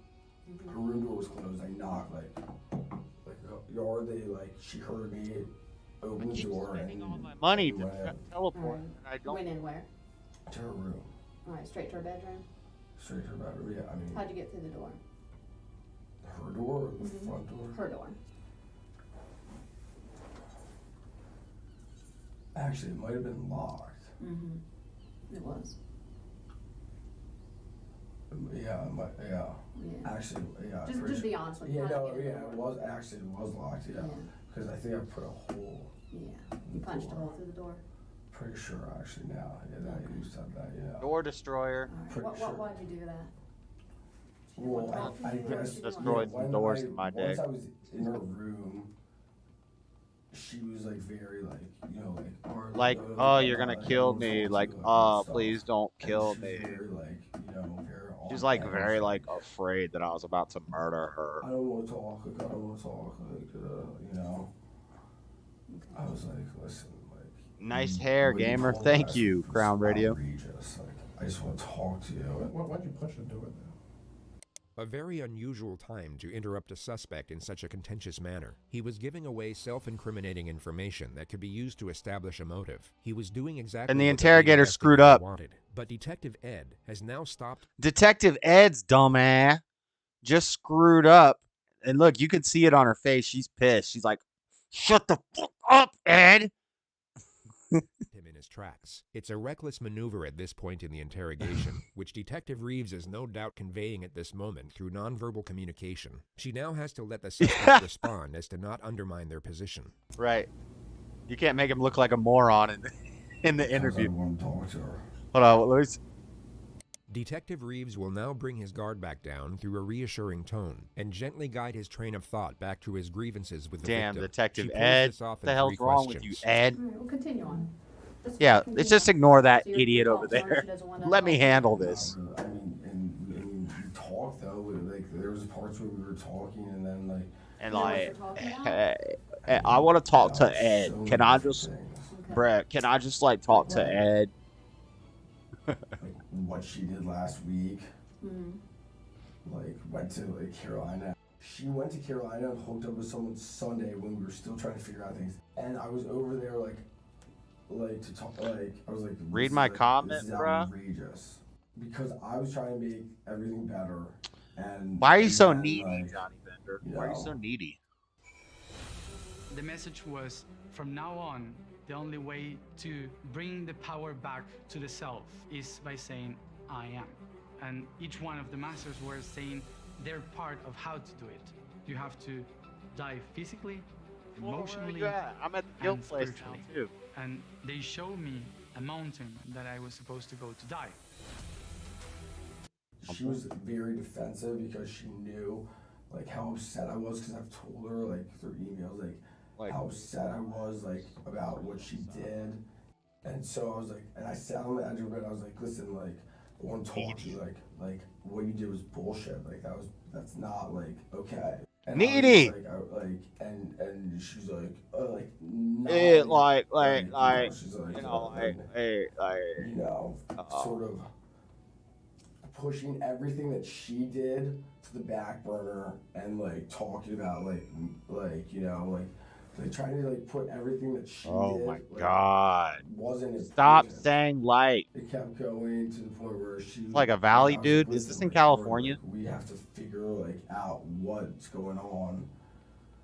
And she was like, I'm not talking to you. And then she like pushed me, like, get out of here. He must be. He sounds like he's No. on some Xanax. I was like, no, and like I was like, be like, we have to talk, like, so like get like. Sounds like When he's. you're doing that, what are you holding on her? On her arms. On her arms, like maybe up here? Like shoulders, yeah. Shoulders. Like be like, come on, like, you know, and that's when she was like wiggle and like, be like get away. And, like, Does he not know she's dead yet? Get in the Is that? corner, like really like aggressive, like. He might think that she called the cops on him, And he's just telling his side of the story. Back in bed, and I don't know. I don't know if he knows that she's dead yet. We can't hear it.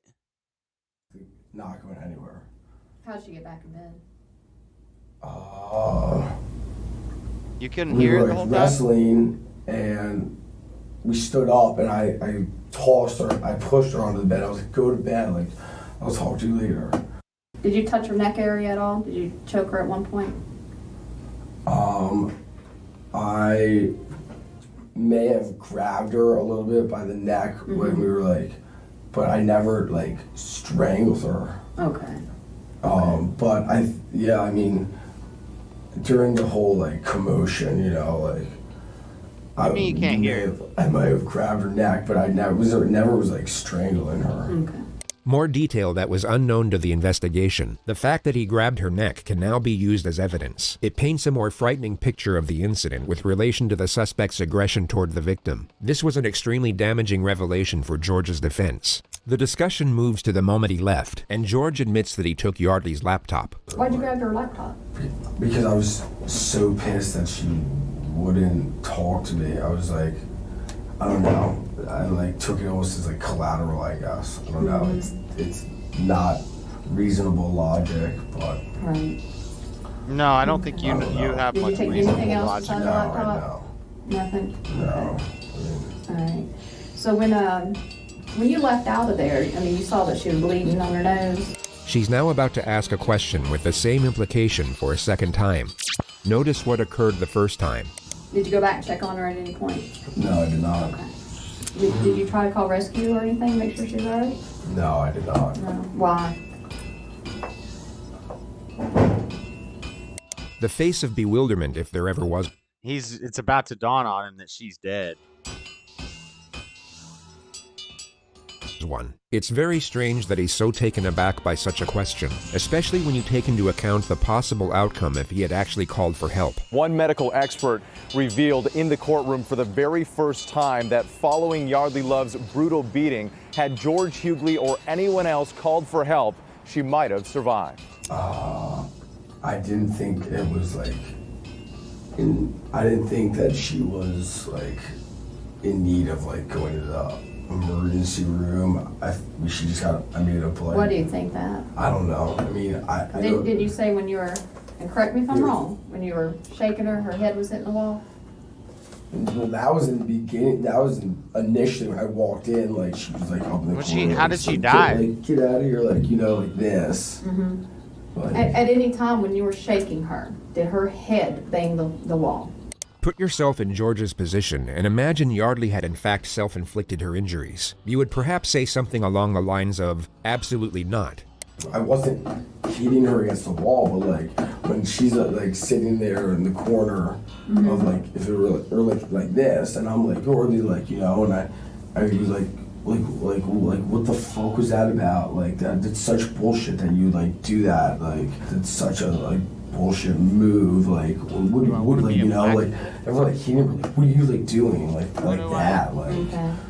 She has a pretty good knot on her head. That's why I'm asking. How you can explain how that would have happened? I mean, first guild. I don't even know when that a knot. Mm-hmm. I mean, like on the side of her head, she's been hit pretty good right there. So I'm just trying to figure out: did you hit her with something? No. Was that no, her head into the wall? never touched her or struck her or anything. Well, you touched her. You had your hands on her. I said never struck her. Okay. So you said I never touched her or struck her. her. This one more time, make sure. She says you did touch her. He's like, I said I never struck her.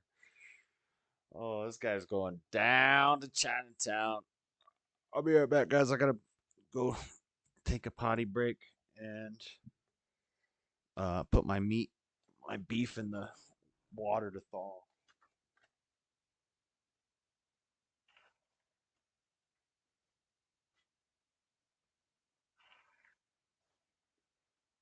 And I gotta go reset the dryer, so it's gonna be a minute, guys. I'll be back in like 5 minutes.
like grabbed her neck.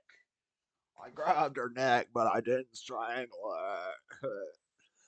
her. You can hear it, right? Sure, we're on the same page. So you're pretty pissed at her from a week ago for sending you text messages. Do you have those text messages where she says she, as you put it, fucked somebody? I actually might have those, yeah. All right, you got your phone with you? Yeah. And let's pull it out and scroll through it. Let's see if we can see those. The next moment is fascinating because it symbolizes how drastically George's life is about to change. The interrogator will invade his personal space to make sure he's not deleting anything from his phone. Soon after that, she will take the phone out of his hand and place it on the table. Actions that would be completely unacceptable in almost any other circumstance.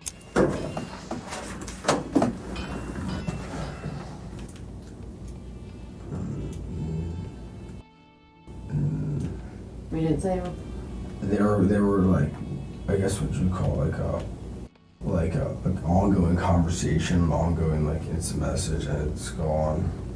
Okay. I'll use that one. They don't leave that right in front now. All right. Let's talk about how you entered. Yeah. Yeah, I mean, because to have put your fist through the door. No, it's actually my leg. I'm pretty sure. Your leg? Because that's why my leg's like this. Yeah, you're right. That was your leg. Yeah. How'd you get all the bruising on your hand then? This is all from lacrosse. This is all. Wolves Den? That's pretty fresh right there. Looks. This is all from my lacrosse game on Saturday. On I wear my arm. You can see where my arm Mm-hmm. right here, my gloves right here, and that's even right there. I thought you wore those padded gloves. This is lacrosse. This is all the difference. This is all from lacrosse. What I want to know. And I got whacked here. I remember 100% got whacked during the game when I was trying to kill the clock. Mm-hmm. When you had her and you're shaking her, did she scratch you anywhere? No. No. No. She's a little girl. She's tiny. Yeah, she did not. No, she didn't. She didn't scratch try me. to hit you or anything like that. No. Okay. So you kick in the door. Yeah, that's how I entered. Yeah. Okay. And then I stuck my hand through and unlocked it, and went in there, and everything else is told you. The detectives leave the room for roughly 3 minutes. When they return, it appears Ed is given the chance to lead with a few of his own questions. I know we touched about what happened last night, but set it up for me. Lead it up to me. Oh God, Ed is Why talking did you guys again. break Ed's up? gonna screw everything Exactly. up. Why? Why? Yeah. Well, we are not from the same area. Right. And she wants to move to New York, and I'm not exactly sure what I'm doing yet, but I'd like to move to San Francisco. Why'd you take her computer? I don't know. I have no idea. There's maybe because there's evidence on the computer, emails that you sent. No, there's no. I mean, you can read all the emails and everything back and forth. Detective Ed now asks George if he held Yardley down on the bed. He's trying to subtly set the grounds for an argument of smothering, which isn't a terrible idea, but would be disproven by the autopsy regardless. I mean, I don't think he. No. Did you fall down? I don't think he consciously is trying to set the grounds for an argument of smothering.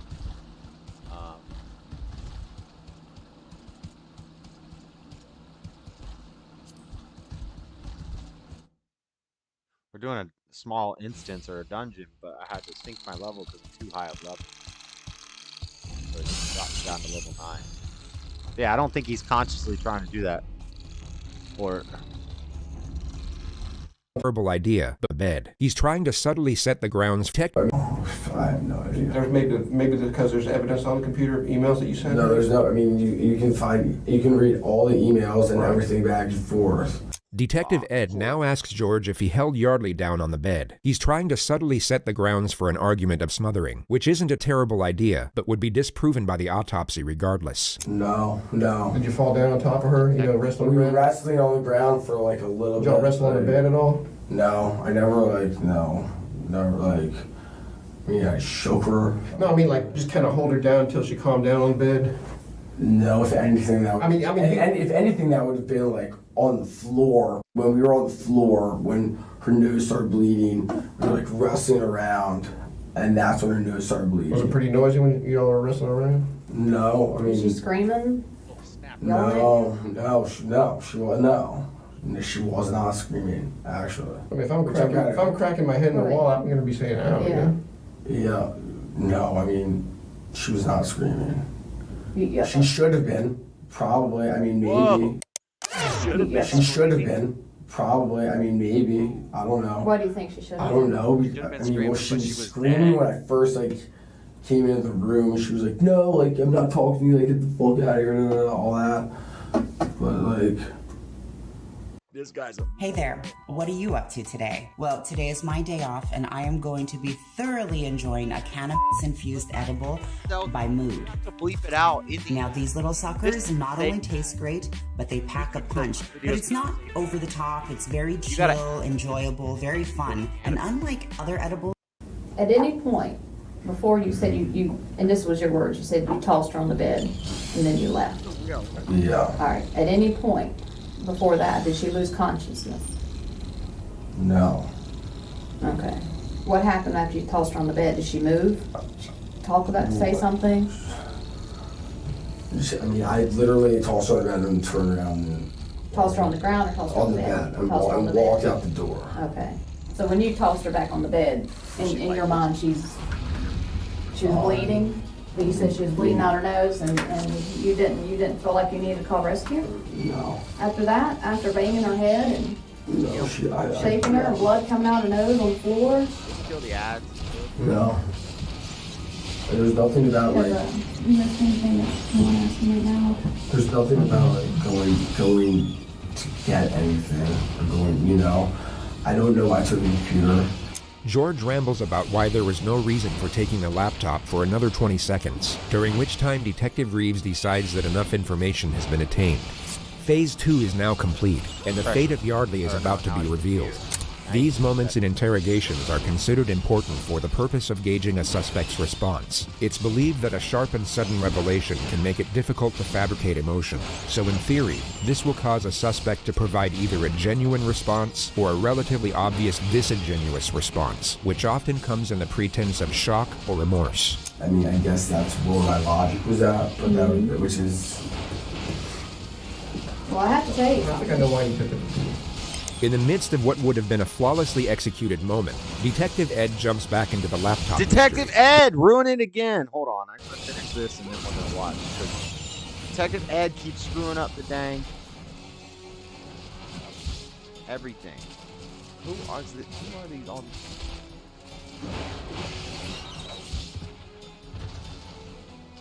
Are you following them? I'm the tank, bro.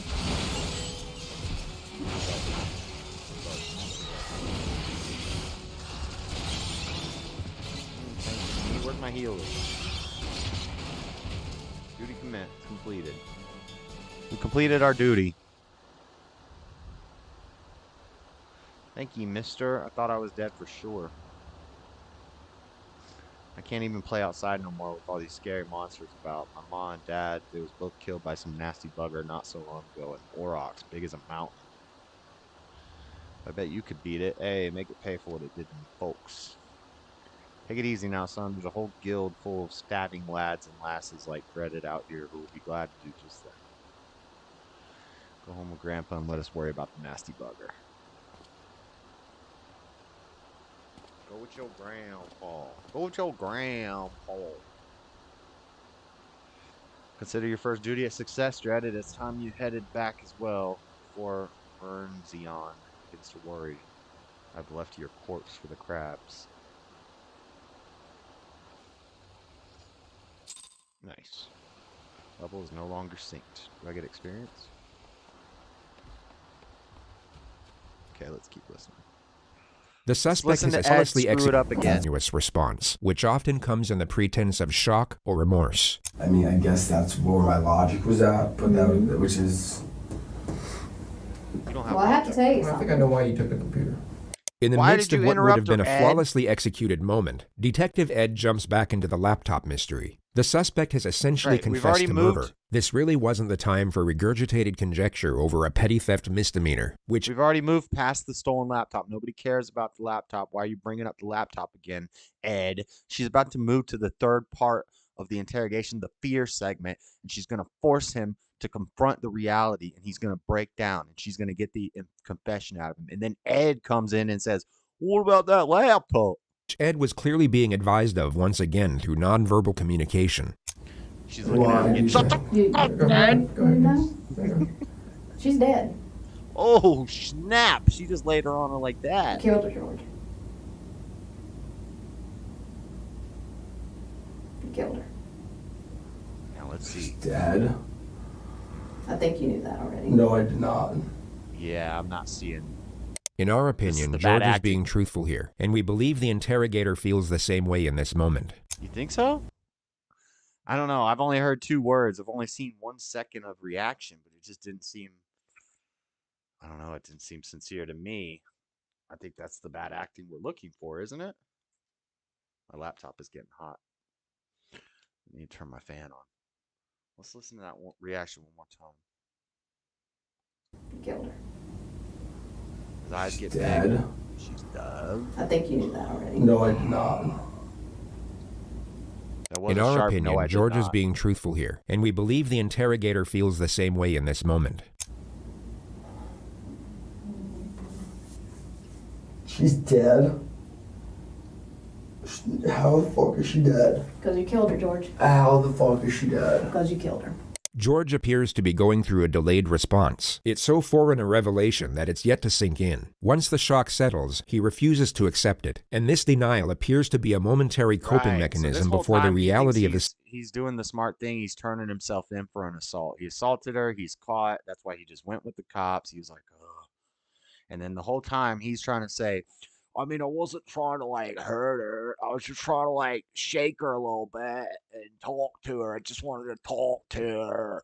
And but she's dead. She did. And he had no idea. You going to jail for murder, my guy?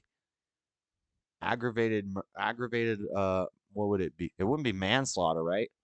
It would, even if he did accidentally hurt her, he was trying, like, I don't think that's manslaughter. Situation truly hits him, which will happen at this time in the footage.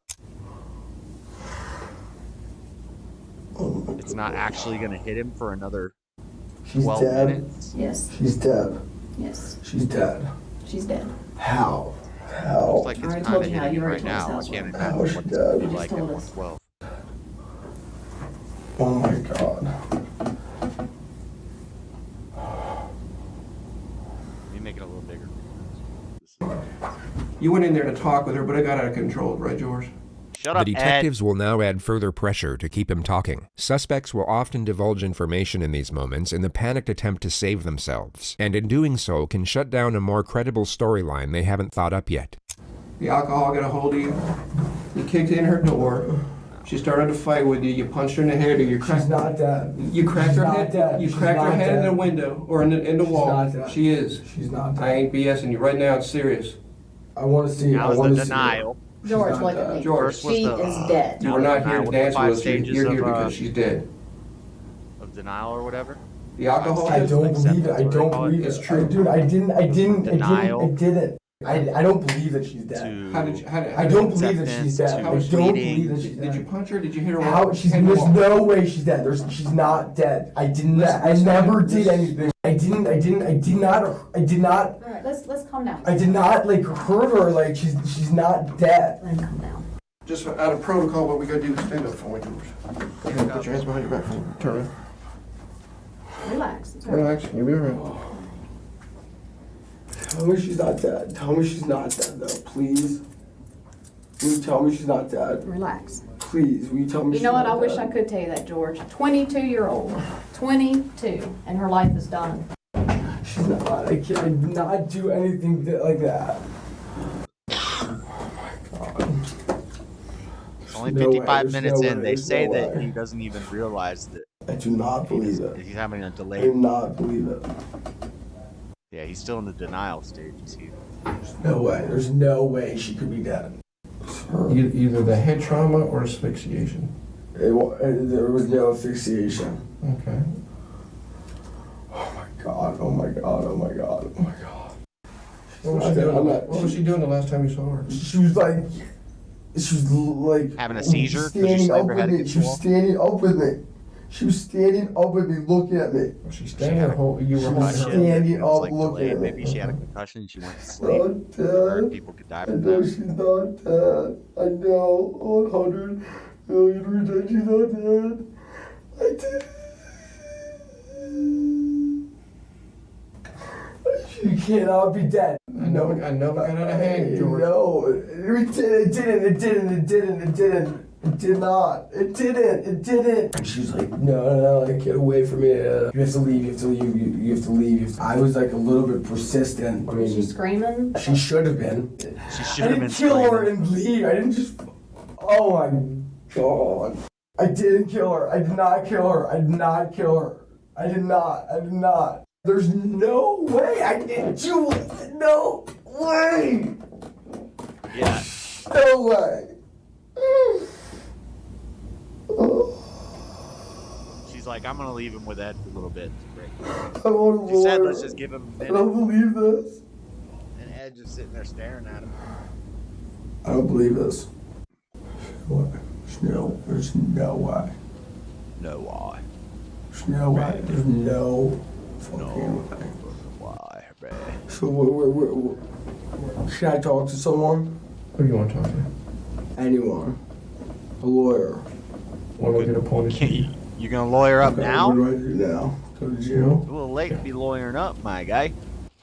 All right, George. Right now, I know you no one want to talk to us. That's fine. Just let you know something. We're working on a search warrant right now, and what it is we're going to have to collect some stuff from you, like what's called a buccal swab.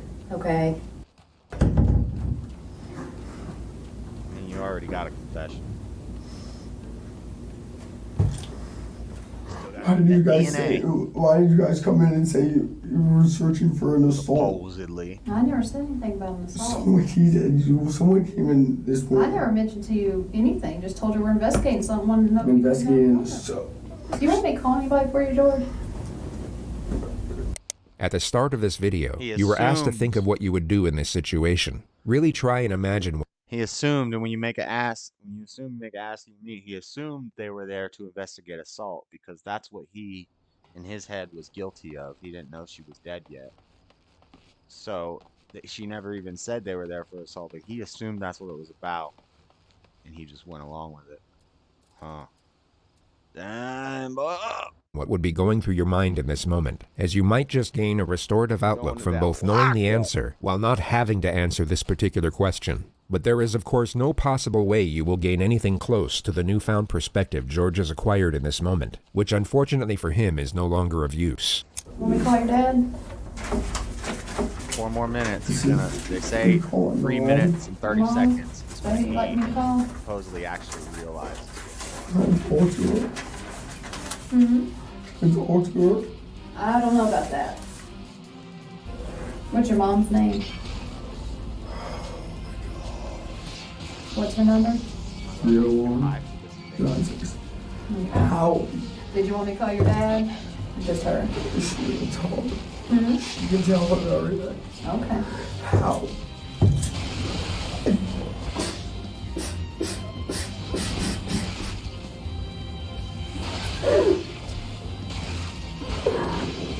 I think that.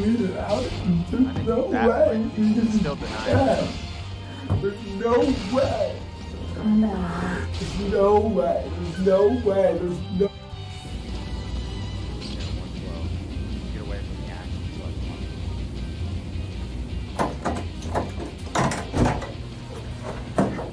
So they say that in 10 seconds is when he actually realizes. George, go ahead, put your foot down. Oh my God. Yeah. These next few moments are a turning point. The leg irons seem to initiate a shift in his constitution, and his denial will completely cease from this point forward. He will continue to ask why and how, but he will no longer reject the severity of what is happening.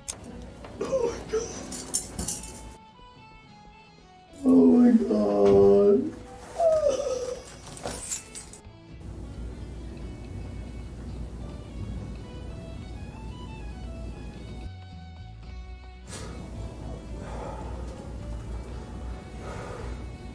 Huh. Heck of a day, bud.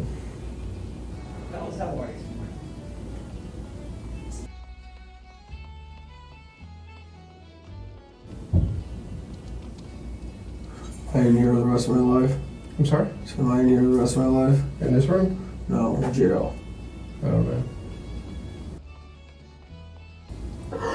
I'm a bad guy, man. Never said you were, bud. Call my mom. I'm sorry? Call my mom. No, he knows. Yeah, you do want to talk to her. Now's when you need your family the most, bud. You know? True that. He said true that. True that. Bro, I want to clip that. True that.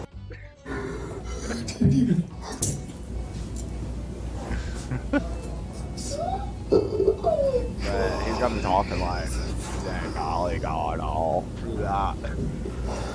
We need my farm. George was taken to the regional jail soon after this moment. He would go on to plead not guilty to murder and was held without bond for almost 2 years awaiting trial. It began on February 6, 2012. Well, testimony is now underway in the murder trial of the former UVA lacrosse player accused of killing his ex-girlfriend. For the first time, we have video of Hughley as he was led into the courtroom. Contrary to his appearance in the days that followed his arrest for the murder of 22-year-old Yardley Love, he appeared pale, frail, and gaunt. The prosecution presented a case that Hughley went to Love's apartment that night, busted through her bedroom door, and in some way struck her, causing blunt force trauma, which led to her death. We've also learned that on that night, George Hughley was exchanging what were described as playful text messages with 3 other women. Those messages continued late into the night and even after the alleged attack. Throughout this trial, Hughley has sat expressionless, almost stoic at the defense table. All of that changed today. As this police interview was airing, Hughley began crying, was often pinching the bridge of his nose with his hands and looking down as he listened to the sound of his own hysterical voice. I did not kill her. I did not kill her. I did not. In court Tuesday, Hughley's defense faced an uphill climb. The most riveting testimony came from former UNC lacrosse player Michael Burns, who testified that one time while visiting So hear me out, right?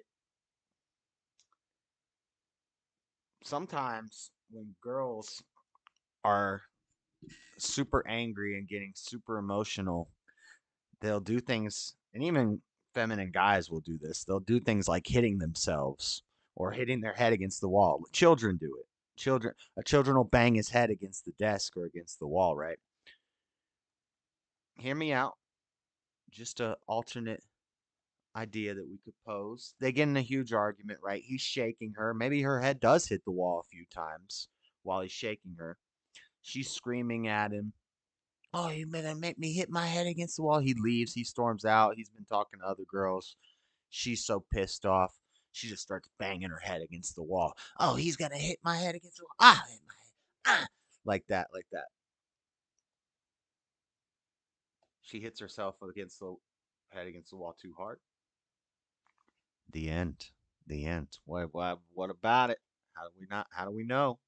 UVA, he heard some yelling for help from Hughley's apartment. When he opened the door, he said he found Hughley with his arm wrapped around Love's neck, choking her. Hughley then let her go, and she ran out of the room, crying. A variety of medical experts took the stand this Wednesday. They all seemed to... She ran with her lacrosse player... Faced an uphill climb. The most riveting testimony came from former UNC lacrosse player Michael Burns, who testified that one time while visiting UVA, he heard some yelling for help from Hughley's apartment. When he opened the door, he said he found Hughley with his arm wrapped around Love's neck, choking her. Hughley then let her go, and she ran out of the room, crying. A variety of medical experts took the stand this Wednesday. They all seemed to agree that Love's death was the result of blunt force trauma to the head. This was followed by highly distressing... It was blunt force trauma. This guy's known for choking. She died from blunt force trauma. Oh, my theory might still stand. Witness testimony from Yardley's neighbors. The noise was so loud, this was such a violent death that they heard it downstairs, 2 separate witnesses, and it sounded like a stereo crashing to the ground. And it certainly didn't help that the jury knew that she was alive. I think it probably more sounded like a body crashing to the ground. For 2 hours before she died, indicating that if George Hughley had come to his senses, he could have gone back there, called 911, and possibly...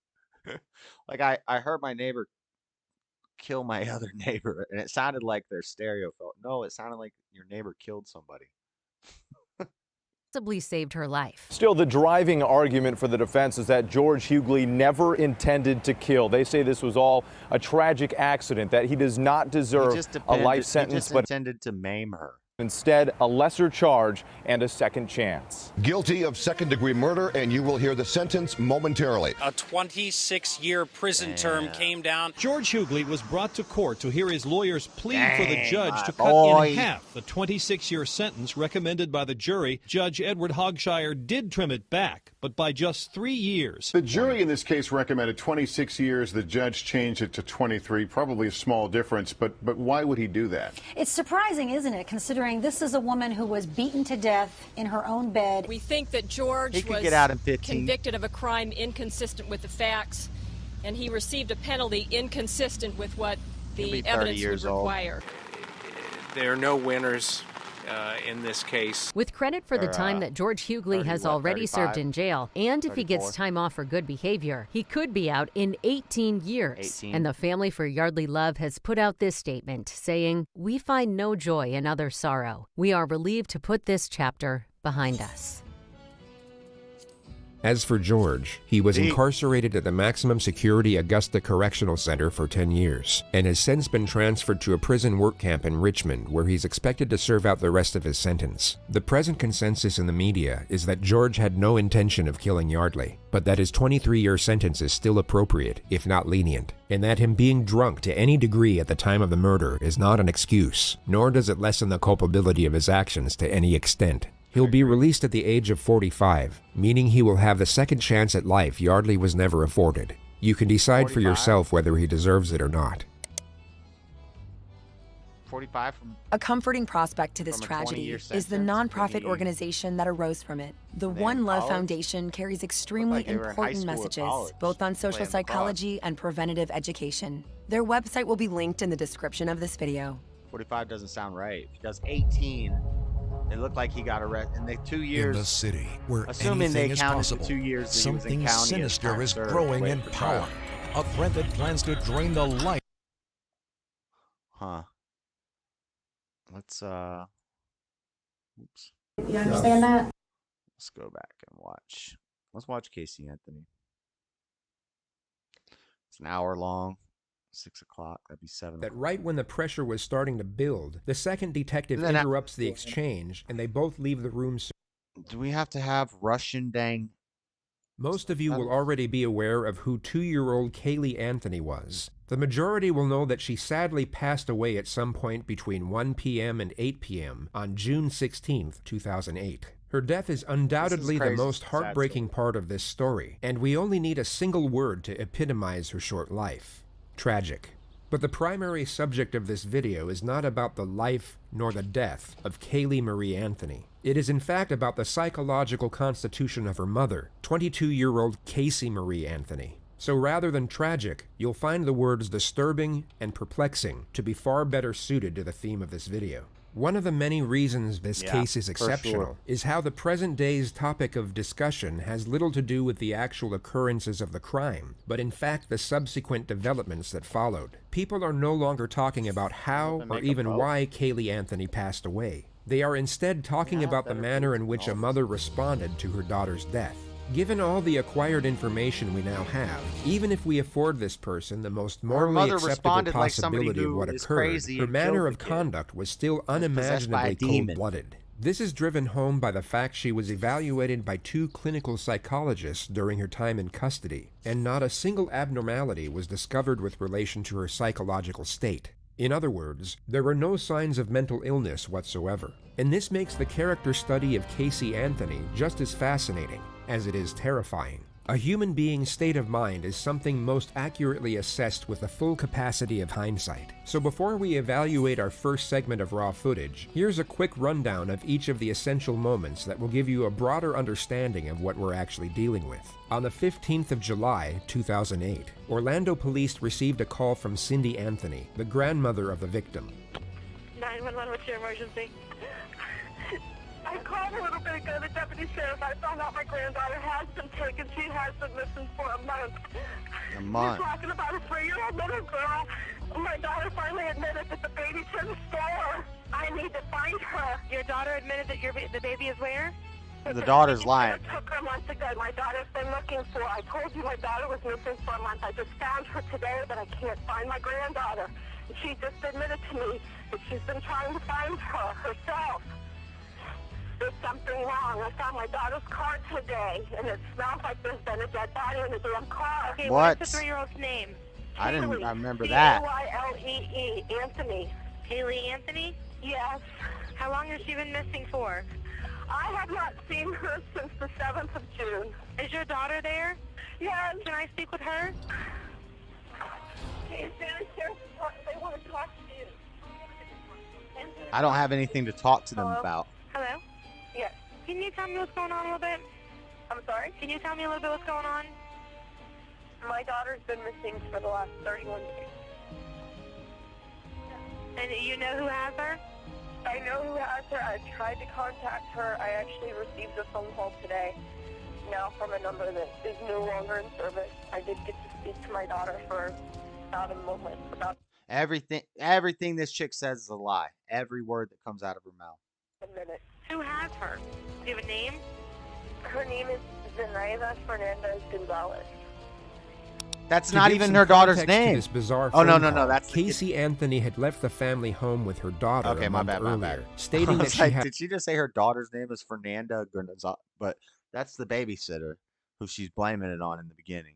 Had a work assignment in Tampa and would be traveling the entire time. Kaylee's grandparents would ask repeatedly over the following month to see, or at least speak to their granddaughter, but Casey claimed each and every time that she was too busy with work and that Kaylee was with a nanny who went by the name Zenaida Fernandez Gonzalez, or Zanny for short. On July 15th, exactly 6 weeks after Kaylee was last seen by her grandparents, George Anthony received a phone call that the family car was at the impound lot. This immediately alerted suspicion, as it was the same car Casey had supposedly been traveling with for work. Suspicion turned into panic once they picked up the vehicle, and George discovered a strong odor emanating from the trunk, one that he recognized from his years as a police officer, and found comparable to that of human decomposition. Through contacting one of Casey's friends, her parents managed to track her down at her boyfriend's house in Orlando, where they were found smoking marijuana and watching TV. When inquired over the whereabouts of her daughter, Casey stated that she had been kidnapped 31 days before by the supposed babysitter. It was at that moment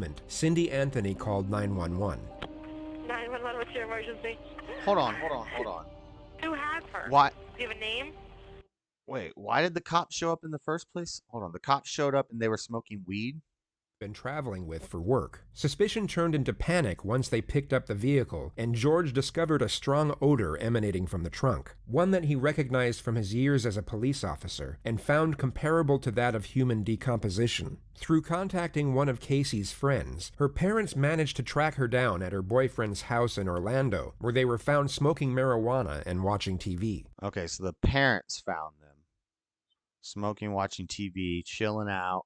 Smoking, relaxing, all cooling off, shooting some b-ball outside of the school, when a couple of kids who were up to no good started offing babies in the middle of the hood, putting them in the car. How'd the car get impounded? What the? When inquired over the whereabouts of her daughter, Casey stated that she had been kidnapped 31 days before by the supposed babysitter. It was at that moment Cindy Anthony called 911.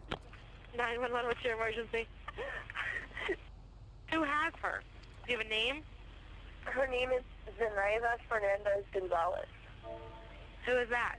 Babysitter? She's been my nanny for about 1.5 years, almost 2 years. Why are you calling now? Why didn't you call 31 days ago? I've been looking for her and have gone through other resources to try to find her, which was stupid. I think the officers are here. The officers are there? Yes. Now let's indulge in the world of fantasy for just a moment and pretend all of what Casey had just stated was true. She had indeed been working, and her daughter was in fact kidnapped by the babysitter a month earlier. The immediate premise most would gather would be that Casey had no regard for her daughter whatsoever. So the daughter was kidnapped by the babysitter? What? 911 call, there was no urgency nor concern in her voice, and rather than her volunteering information, which most parents would do in a frantic manner, it had to be acquired by the dispatcher through repeated inquisition. All you have to do is compare Casey's dialogue to that of her mother's in the same phone call. One was indifferent, while the other was distraught. Police would have picked up on this immediately. Even without the bizarre phone call, the circumstances alone would make Casey the prime suspect in her daughter's disappearance. She was immediately interviewed as a witness, which, unbeknownst to her, was the detective's first step in locking her into as many lies as possible. The date right now is July 16, 2008. The time right now is 04:11 hours. I'm Detective Mellish with the Orange County Sheriff's Office. I am with Casey Anthony, is that correct? Yes. Casey, you understand this is being recorded? Yes. Do you have any objection to that? No. Casey, I got called here in reference to a missing child.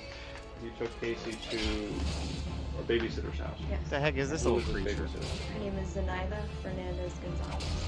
It's like a dumbbell platypus. Almost 4 years. It'll be 4 years Christmas this year. And where did you meet her? Who did you meet her through? A mutual friend. His name is Jeffrey Michael Hopkins. Oh, I'm frozen. I'm stunned. At Nickelodeon Universal. I met her through him. She was his son's nanny at the time. Does Jeffrey still work at Universal? Yes. How long has it been since he left? About 9-10 months, give or take. He moved up to North Carolina for a short time and moved down to Jacksonville within the last 3 months. How would you characterize your relationship with Miss Anthony? More or less acquaintances. Very good friends? Not very good friends. Did you ever work at Universal Studios? I did. When did you work at Universal Studios? Approximately 2002. How long did you work there for? 1 year. Did you ever work there at the same time that Casey Anthony worked? I don't think so. You don't recall ever seeing her there? Never. In Universal, I met her through him. She was his son's nanny at the time. Does Jeffrey still work at Universal? No, he does not. How long has it been? Her name is Zenaida Fernandez Gonzalez. Okay. How long had you known Zenaida? Almost 4 years. It'll be 4 years Christmas this year. And where did you meet her? Who did you meet her through? A mutual friend. His name is Jeffrey Michael Hopkins.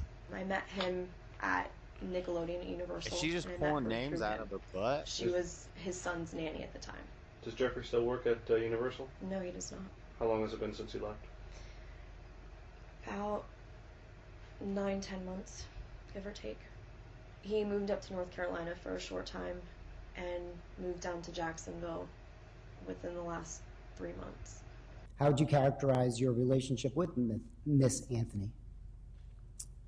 More or less acquaintances. Weren't very good friends? Not very good friends. Did you ever work at Universal Studios? I did. When did you work at Universal Studios? Approximately 2002. How long did you work there for? 1 year. Did you ever work there at the same time that Casey Anthony worked there? I don't think so. You don't recall ever seeing her there? Never. Did you ever introduce Casey Anthony to a woman by the name of Zenaida Gonzalez? I did not. Did you ever use Zenaida Gonzalez as a nanny? No, sir. Do you have any children? No, sir. Huh. Have you lived in the Orlando area? So she just pulled a name out of her ass of somebody she met. Yes, sir. Made up a whole fabricated life for him. No, sir. Have you ever lived in North Carolina? No, sir. Did you see Casey Anthony in the month of June of 2008? No, sir. When was the last time you spoke with him? About a week and a half ago. Do you know a telephone number for him? No. I can find a number for him. I don't know a number offhand. No, I do not. So you met Zenaida through Jeffrey Hopkins? I did. And his son Zach Hopkins, I guess? Zenaida used to watch over Zach? Yes. And when did she start watching over your child? It's been within the last year and a half, 2 years that she started watching. How would you normally drop off, or how would you normally do the exchange with your child and Zenaida? Would you drop the child off? Would you meet you somewhere? I would usually drop her off.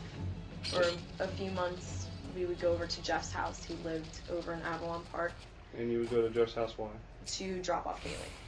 That's where Zenaida would go to watch both of the kids. Okay. It was in a nice centralized area.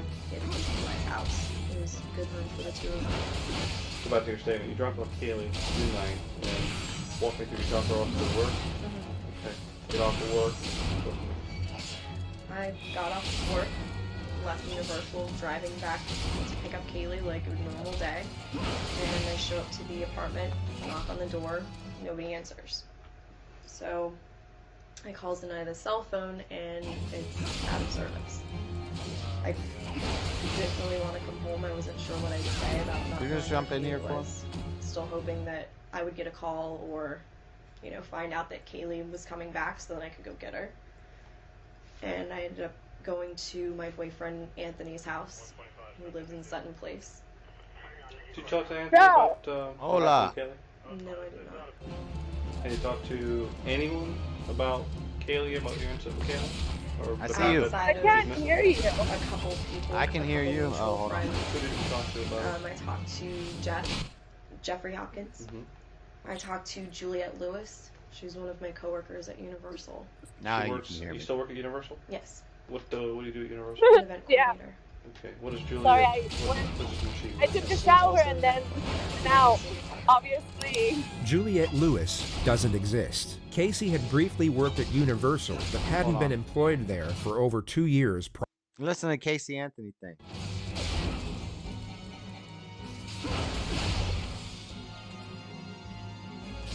You got bad service where you're at.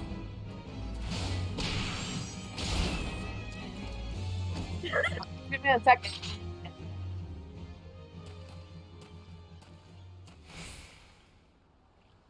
In Universal, and I met her through him. She was his son's nanny at the time. Does Jeffrey still work at Universal? No, he does not. How long has it been since he left? About She's 9, just 10 totally months, lying to give or these. take. He moved up to North Carolina for a short time, and What are you talking about? Casey in Anthony. the last 3 months. How would you characterize your relationship with Miss Anthony? You're still with it? You More or really less want to acquaintances. debate about that? No, I'm watching it right now. I'm Not watching very good friends. Did you ever work at Universal Studios? I did. Oh, When did you work at Universal watching it on Studios? JCS. Approximately 2002. Criminal Your library? psychology. How long did you work there for? Yeah. 1 year. Did you ever work there Oh. at the same time that You Casey knew Anthony? that. okay, What are you let's talking about? stop. I don't think so. You don't recall ever seeing her there? Never. Did you ever introduce How'd you Casey know I Anthony wasn't to a lying? woman by the name of Zenaida Gonzalez? I did not. Nobody You're can. alive? Did you Yes, ever use you knew Zenaida that. Gonzalez What do you mean? as a nanny? No, sir. Do you have any children? No, sir. Have you Nobody can lived see you. in the Orlando area consistently? Nobody can really since hear you 2002? either because your Yes, sir. signal is Have really you ever bad. lived in Jacksonville? No, sir. Yeah, Have you it's ever probably lived in better North now. Carolina? No, sir. Did you see Casey Anthony Poor in the month of Jeffrey June got of pulled into this 2008? trial. No, sir. He's like, I When don't was even the know last time you this spoke? chick. She killed her About kids. a week and a half ago. Do you know a telephone number for him? I Who's can find Jeffrey? a number for him. I don't know. a number Jeffrey's offhand. the guy that she So you told met Zenaida cops through Jeffrey Hopkins. introduced and her Zach Hopkins, I guess, to the Zenaida used to walk babysitter. over Zach? Yes. And when did she start Oh, watching over your child? that was a And dude within the last year and a that half, she 2 had years a, that she started like they watching knew TV. each other. How would you normally drop But off? when How she would you normally mentioned do the him, exchange with your child they and haven't Zenaida? Would you spoken, drop her like, off? Would she meet you somewhere? Years, I would usually right? drop her off. Yep. For a few months, we would go over to Jeff's house. He lived over in Avalon Park And you would go to Jeff's house for to drop off Haley. That's where Ah, we they're would all go attacking to watch me. both of them. It was in a nice centralized area. Decent sized house. It was good room. Did I took a wrong turn? Go back to your statement. You dropped off Keely June night, and you had a whole country. You dropped her off to go to work. I think I totally did. I got off of work, left Universal, driving back to pick up Yeah, I Haley like a did. normal day. And I show up to the apartment, knock on the door, nobody answers. So I call Zenaita's cell phone and it's out of service. I didn't really want to come home. I wasn't sure what I'd say about not knowing who Kaylee was. Still hoping that I would get a call or, you know, find out that Kaylee was coming back so that I could go get her. And I ended up going to my boyfriend Anthony's house. He lived in Sutton Place. Did you talk to Anthony about what happened with Kaylee? No, I didn't. Have you talked to Hey, anyone everyone, we're still about doing this. Kaylee, What's about up? your incident with Kaylee? Or Chilling the fact like that Dylan. she's missing? A couple people, a couple mutual friends. Who Stephen did you talk Willen. to about it? I talked Chilling to like Jeff, the villain, Jeffrey Stephen Hopkins. Willen. I talked to Juliette Willen? Lewis. She's one of my coworkers at Universal. She works. You still work at Universal? Yes. What do you do at Universal? I'm an event coordinator. Okay. What is Juliet? What position is she? Where she works? She's also an event coordinator. We work in the same department. Yeah, she Juliet hadn't talked Lewis to him. He doesn't didn't have a exist. kid. Casey had briefly worked at Universal, but hadn't been And then she employed just there made up a for name over of 2 somebody who years doesn't prior exist. to this interview. And she wasn't And an that event was so coordinator. messed up. She stood behind a kiosk and sold photos of people after they had been on the Incredible Hulk ride. You have a number for Juliet? Offhand, Your signal is too bad. I can't She hear your anything SIM you're saying. no, she's not. Some of the more recent numbers, her number just changed because she just moved back up north. She, within the last breaking 2 up. months, has finished moving up to New York. You She's can hear me subleased better her now? Apartment. So Juliet doesn't work Yeah, at for Universal. a little bit. What's the Alright. reason? I'm moving I asked to a you this better before, and signal. I'll ask you just for the record. What's the reason you didn't call the police before? I think part of me was naive enough to think that I could handle this myself, which obviously I couldn't. Did you play this game And a little bit? I was scared that something would happen. What was that? If I did You played the notify game a little bit, authorities Final Fantasy? or got the media involved. Oh my gosh, yes. So Fear of the beautiful, unknown. so Fear of cute. the potential Haley getting hurt of not seeing my daughter again. It's adorable. I asked you this at the onset and asked you before we went on tape, and I'll ask you again just to make sure we're clear. Is there anything about this story that you're telling me that is untrue, or is there anything All that of you it. want to She change just or made divert from somebody what you've up. already told me? A whole person. Yeah, and the messed up part is that the chick that she made up, there was Did you cause actually any a injury to match your with a child, name. Haley? No, sir.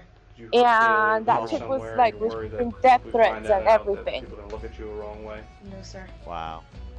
And you're telling me that Zenaida Messed up, took your right? child without your permission and hasn't She's returned her? the last person that I've seen with my daughter. Yes. Is she Puerto Rican? Is she Dominican? Is she white? She's mixed. She's black Crazy. and Puerto Rican. Is there any underlying cause to why You're Zenaida would have taken your child? Nothing that, Should ever make any statements to you about? only how much she Trying loves to Haley and how jail. great of a kid she is. And when you talk to Jeffrey afterwards, I'm assuming that Jeffrey's child is still with him. His child is still with I him. mean, this one is the one that I Zenaida have had done family the up in dirt. New England, up in New York, or Yes, something? she has family down I south. have Her years. mother, her sister, her brother's in New York. She's originally from New York. Pretty much grew up there, moved down here, went to. And now I need a notebook. Zenaida, the nanny, notebook. doesn't exist. Casey never had a babysitter. Yeah, Being the for work. retrospective viewer, we have the benefit of knowing Wait. these are And he ran out outright of- fabrications. Wait, and they these said meticulous that the babysitter did kidnap. But then she just said Zendaya doesn't No. exist. No, the kid, there was never a babysitter.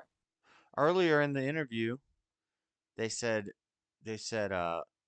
she was at work and and the babysitter did take the child, or maybe they were saying assume that this is true, that I don't know.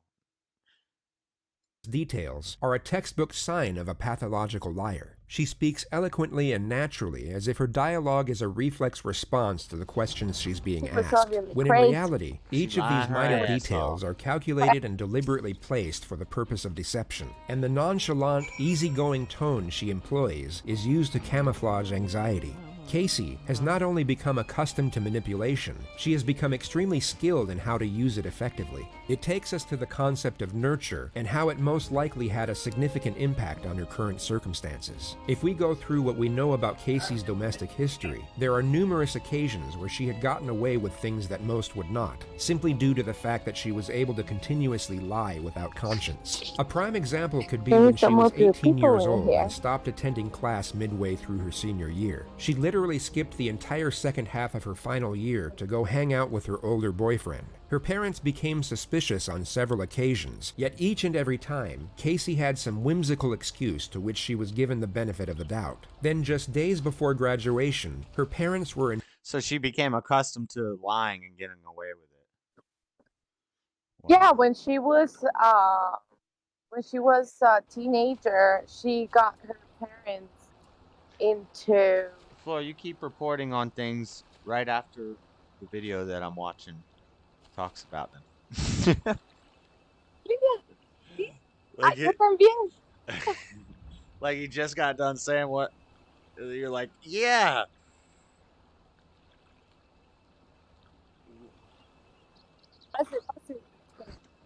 Bunches.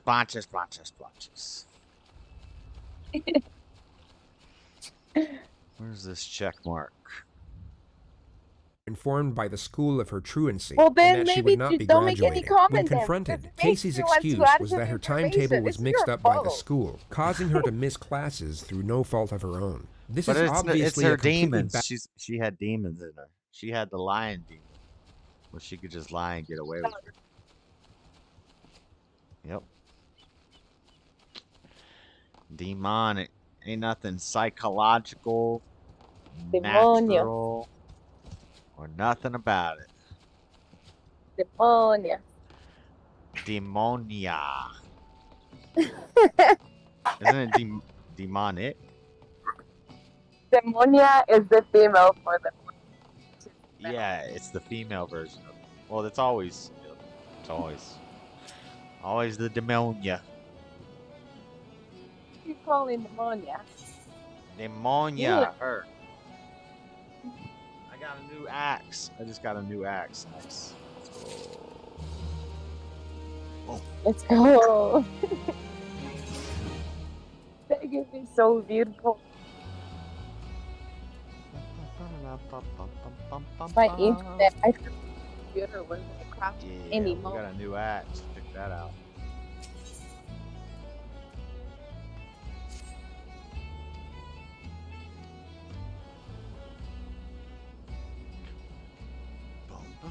baffling excuse that no sane person would ever believe. Yet whether it be through denial or an overprotective nature, Casey's parents not only took her at her word, but even shielded her from the consequences of her actions. They lied to all their family friends that she graduated with honors, and even threw her an extravagant graduation Even her parents party lied the day for after. her. This is just one of the many occurrences where Casey Yeah, when faced no she wasn't the ramifications for graduation. misconduct. That's what I It was seemed trying to to give her tell the you. belief that no matter what she I did, know. as long as The she could reason spin that I one said- lie after another, The or at reason least I drag said, a lie out for as long as possible, everything And would then work say it's itself 'cause out. they just The said truth it is in the that everything did work itself out when she was documentary. dealing with her parents, and she evidently thought the same rules applied with regard to national law and a missing child's investigation.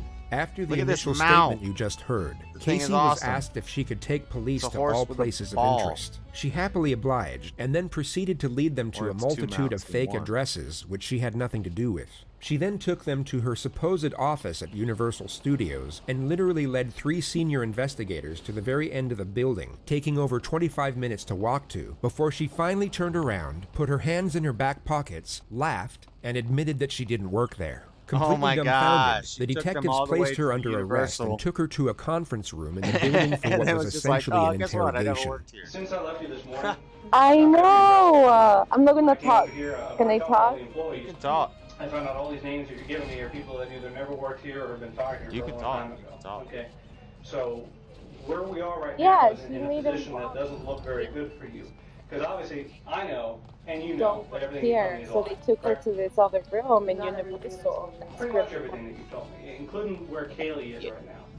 That I still. I You're don't breaking know up. who she is. Sure you do. But you yeah, know, you're just saying the same thing they just let me said. explain something. Looking at you, I know that everything that you told me is a lie.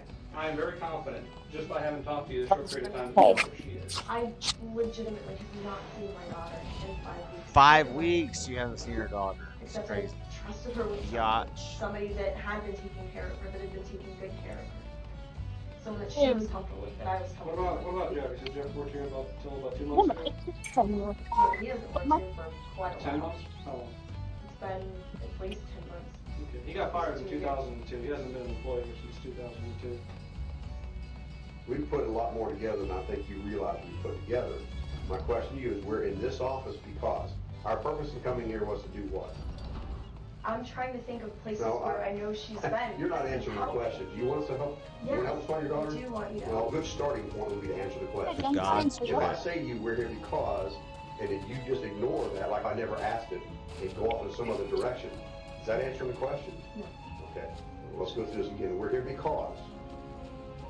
Because I lied. Because I brought you up here. And honestly, I was reaching for No, stop another right there. avenue. I want you to tell me how lying to us is Mom, going to help us find your daughter. Well, the main thing you want to do is find your daughter, and you don't think lying to us is going to help us find her. Why would you do that? I'm scared. And I know I'm running out of options. anymore. What are you scared of? What are you doing? I'm scared of not You're in the seeing town? my daughter ever again. I'm a parent too. I Yeah. would've been beside myself. I have done. I would have called the police. For what? Shopping? No, I'm going with a bunch of dudes right now. I know what to do. At that point, I'm thinking, okay, Sweater. maybe I can Why? Maybe I can track You're them going down. to meet a bunch of dudes? Okay, and what you're doing right now is Yeah, you're a treating bunch us of like them. we're stupid. I Everything's want coming to out of be your mouth is a lie. Everything. Either you give Kaylee to someone and you don't want anyone to find out because you think you're a bad mom, or something happened to Kaylee and Kaylee's buried somewhere. I like trash my can meat. somewhere, That's and you not got the something to point. do Look with the it. Hopefully things you that don't you end make up in me a barrel think. with no ears. You're painting yourself as a No! bad person. What type of wishes are those towards my person? I said hopefully you The don't. last time that I saw her, Oh. Yeah. Remember we had those two people But that I'm we were implying talking that about, it a might person who had an happen. accident and a person who's just a cold-blooded He won't. monster? That's telling me that you are the I'm a second little person badass. Hanging I out, know how staying to home. do doesn't myself. care and doesn't want to help Taco. because she's afraid that something so heinous happened that everyone's going to look at her and say, she's a No, monster, I was she deserves shopping to go for. away, I she have deserves never see the light of day, this bad thing should happen to her. I Have don't we want called to them believe that that here, right but it's now, just you're that giving me place your where they choice. sell a bunch of stuff Tell for us what school. happened to Kaylee. So I'm trying to Tell get us a what happened to like a Kaylee. schedule book or whatever, so I can organize my day better. the last time that I seen her, I dropped her Where off. did you drop her off? I dropped her off at that apartment. No, you didn't. That's exactly No, where I you dropped didn't. her off. Did you just think that one day she's just going to show up at your house? No, I sat around yesterday trying to figure out what to do. I'm glad that I ended up seeing my mom, that all of that stuff happened. It happened for a reason because You're it's glad you past saw due. your mom. You could have saw your mom 5 weeks ago. They never. Wonder. I can't believe she. It's just crazy. How did they not convict this chick? Because of the evidence. It wasn't Spoiler enough. alert, if anybody in chat's watching and hasn't seen her and doesn't know this story yet. Who doesn't know Casey Anthony? I don't know. Said, Mom, I don't know I what. saw my mom's Possibly reaction somebody. right off the bat, and it would have been What do you the mean same. no evidence? That there was no DNA in the car? I thought we had DNA.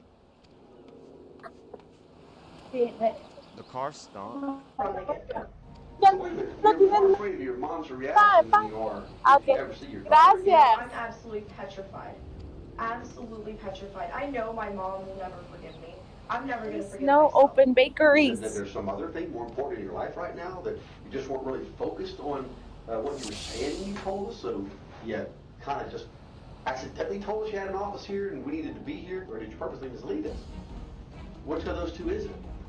Purposely. Okay, so you purposely misled us. This was all in an attempt to help find your daughter, right? That makes sense to you, correct?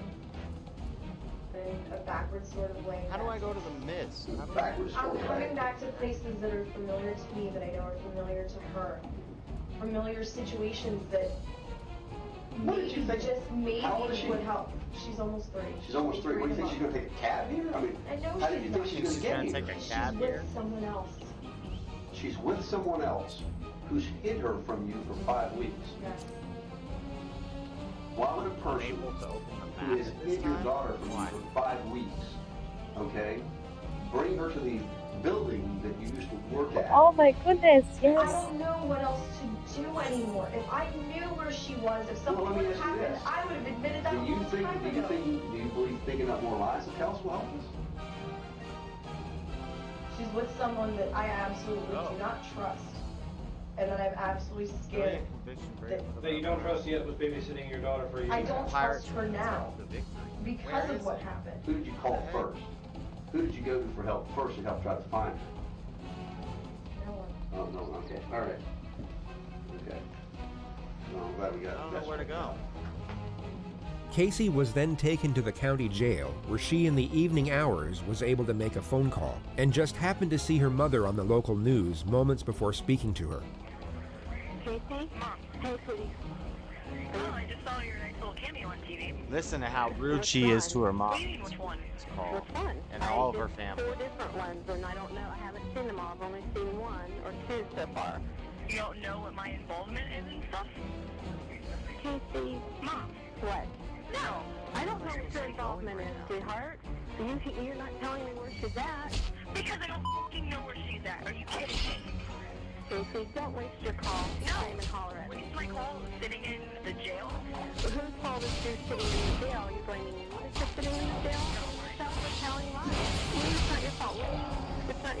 Sweetheart, if you'd have told them the truth and not lied about everything, they wouldn't. Do me a favor, just tell me what Tony's number is. I don't want to talk to you right now. Now she just wants her boyfriend's phone number. Because I know he's at the house. Get Tony's number for me. They're gonna pass the phone around to all the family members. Give me Tony's number. Wow. I can do that. I don't know what real good it's gonna do at this point. Well, I'd like to talk to him anyway. Okay. Because I called to talk to my mother, and it's oh, by the way, I don't want to come up here when I have my first hearing for bond and everything else. Like, don't even waste your time coming up here. Bond. She's already worried about bond. For anybody who wants to try to, I'm not going around and around with you. That's pretty pointless. Christina would like to talk to you because she thinks that How did the game get loud? what's going on. Frankly, we're gonna find out. Everything she's telling them is a lie. If I knew where Kaylee was, do you think any of this would be happening? No. Anyway, you only got a couple minutes with us, so I'm not gonna let you completely waste it. Here's Christina. She thinks she can get through. No, I want Tony's number. I'm not talking to anybody else. Hello. Hi, I'm glad everybody's at my house. Do me a favor, get my brother. I am because glad I need everyone's Tony's at my number. house. Does Tony have anything to do with Kaylee? No, nothing. Okay, so why do you want to talk to Tony? He's my boyfriend, and I want to actually try to sit and talk to him because I didn't get a chance to talk to him earlier because I got arrested on whim today. I just want to talk to Tony and get a little bit of... Casey, you have to tell me if you know anything about maybe Kaylee. the Discord. If that happens with Kaylee and Casey, I'll die. You understand? I'll die. If anything happens to that baby. Oh my God. Calling you guys? A waste. Wow.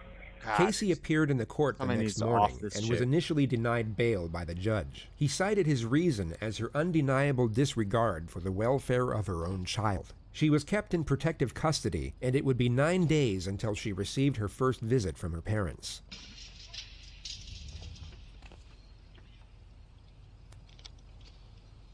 Hi. Sweetie, we've been watching you for so long. You haven't? I love you. I love you too. Hi. We've been seeing you sitting down. We forgive anything that you've said or done. Watching you for so long. Did they mean on the news? You can probably hear it. My head's gonna explode. What's that Look at, t-shirt? she's just laughing. She doesn't care. She's having time of her Haley's life. picture's on the back. Is it? Can Dad show me the shirt? Yeah, just turn around so you can see. It's the Never Lose Hope Foundation. Do you see it? I can see your picture. Yeah. Have you seen me? And then it has the information on how to contact. Man, why is the battle scene so loud? I have the master volume down.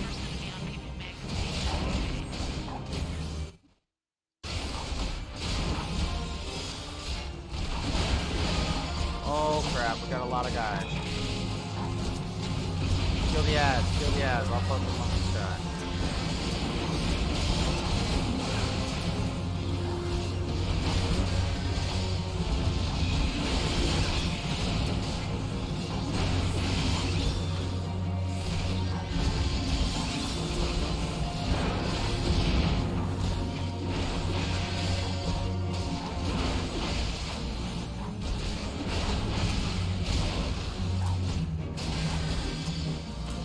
You can hear me? Yeah.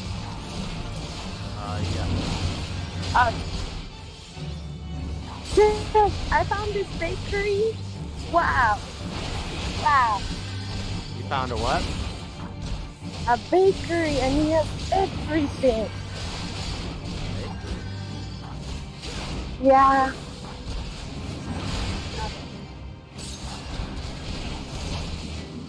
That's like his death Chicken. blow.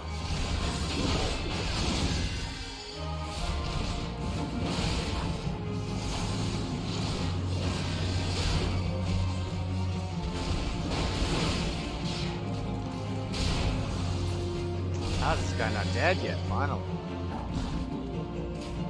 Oh, there's one. Huh?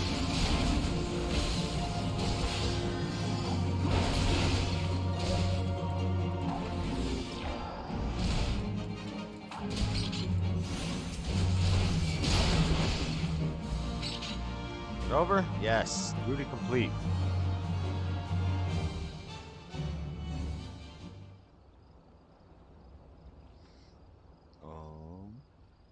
Must be getting old, letting some green venture get the best of me. Ah. Do I get the boat now? I'm gonna get one.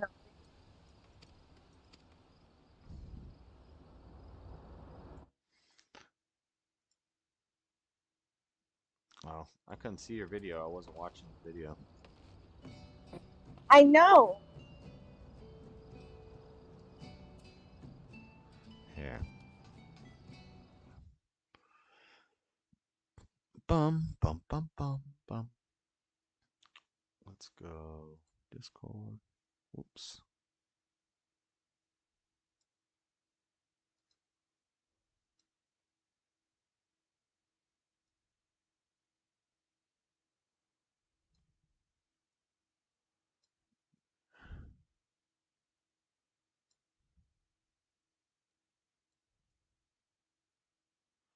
Now people can see your Discord. Now people can see Guatemala. It's real choppy though. You got bad internet.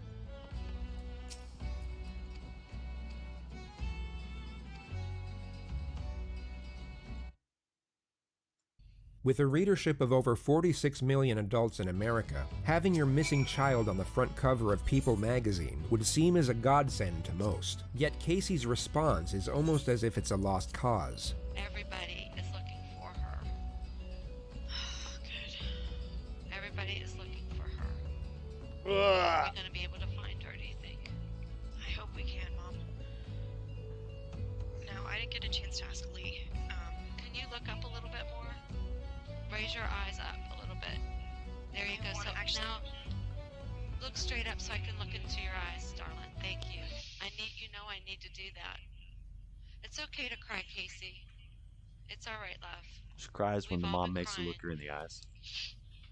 Setting aside morality and ethics for just a moment, Casey at this point would be emotionally exhausted. She had been sitting in an isolated jail cell for almost 2 weeks as the entire world was turning against her. Anyone in her position, guilty or otherwise, would be at near breaking point, and her composed exterior now finally slips. She, for a brief moment, allows herself to be vulnerable, and for perhaps the first time, expresses the pain of her situation. This is one of the few moments where Casey's true self is on display. Of itself, it's a touching moment between a mother and daughter. Yet if we add in the context of the surrounding elements, she is only expressing this pain for herself. Just a moment ago, when she saw her deceased daughter's face on her father's shirt, none of this emotion came out. Casey, Look at these bread that I got. just a couple questions. Good. The rest of the visit is extremely bizarre. Casey's parents try to extract any information they can about Kaylee's possible whereabouts, and each time are essentially dismissed by Casey as if they're asking pointless and irritating questions. What is that, a soda? Do we have any pictures of Oh, Sandy's the bread? Lee and I already talked about this. I don't know. It could be on the disc at home. I don't know. Pepsi. What is your... I can't... They sell Pepsi in Guatemala. That U.S. citizen opened up. He has the whole type of pictures from the U.S. Your camera's off now. There's the service. Can you see now? No, maybe I have to refresh it. Now I can see. Oh, it's a little restaurant. Oh, Yeah, that's the restaurant that is owned by the U.S. citizen. The one that I took, the restaurant is called Mr. Jones. Oh, the hamburger guy? Yeah, I just ordered. I'm hungry.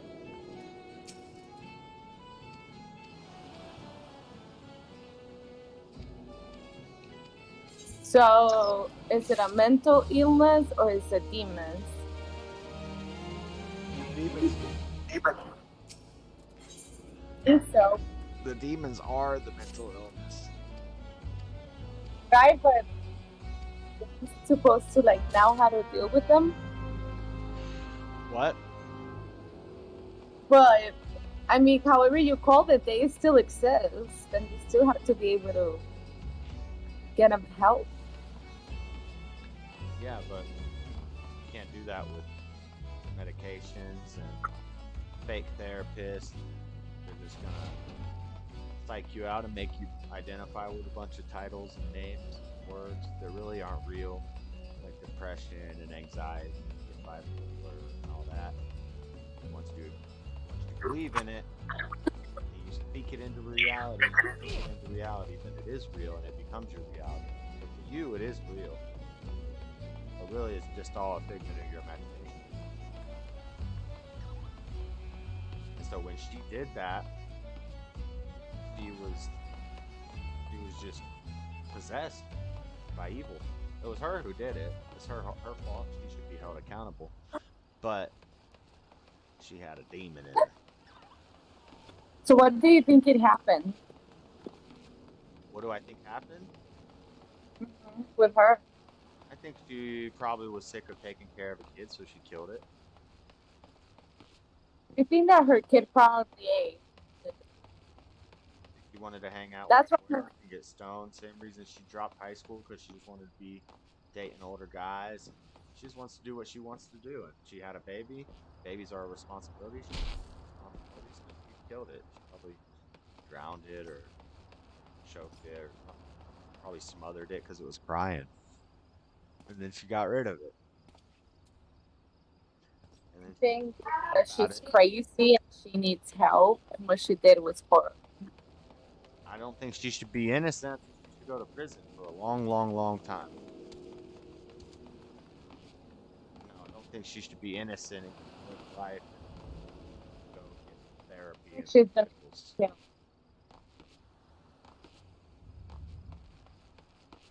She needs God.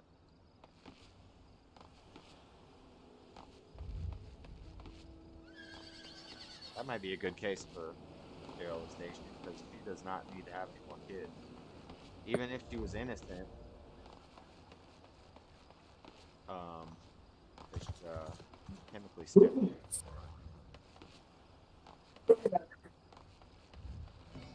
I want that woman having a baby. Get into your, what? I gave Lee everything. I don't want that woman having a baby. Lee Again? all of the passwords, everything. No, she shouldn't. Because I want to get some video clips off Kaylee, because the video clip with Grandpa is really helping people. Still pictures don't show. No, they don't show personality. There's two theories. So there's the baby drowned. So I need to make sure we get that. And she had no clue what to do about it. Cool. Or she was just really that jealous of the attention that her mother was giving her to the kid, and she killed her baby. No, I don't think she cared much about her parents' attention. She was one of them. She was a wild girl. She just wanted to have fun. She was living in her boyfriend's house, smoking weed all day, hiding from her parents. She was a wild child. Yeah, and the kid was probably crying a lot. She didn't want to take care of it. She wanted to do what she wanted to do. Maybe she got mad at it one time and it was in a fit of rage. She smothered it with a pillow or something. Or maybe she was just really that much of a, what they would call a sociopath. Emotionless. Yeah. That she just did it and didn't care and got rid of the body and then just forgot about it. And then it wasn't until a month later when the grandma's like, hey, I keep asking to see or visit her and you like, where's she at? And then she's like, oh, well, now they're going to start figuring it out. Maybe she didn't even remember that she killed the kid. Maybe she like blocked it out of her mind.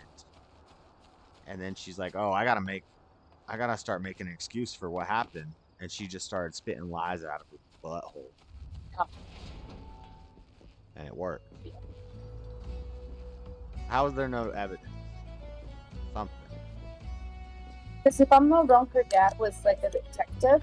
Yeah, his dad was a cop. I'm on there at the part right now where she's talking to her parents after she's been in jail for 9 days. And she starts crying when they ask about her, how she's doing. But then as soon as they bring up the daughter, she's serious again. No emotion. Yeah.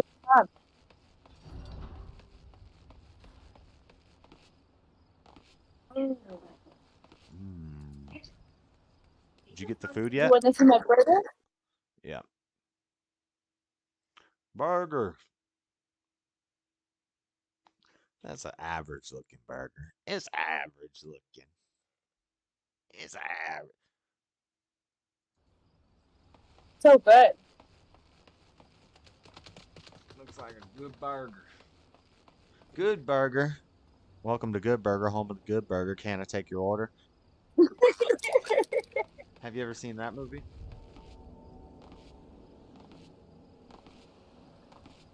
It's a good movie about a good burger. A good movie about a good burger.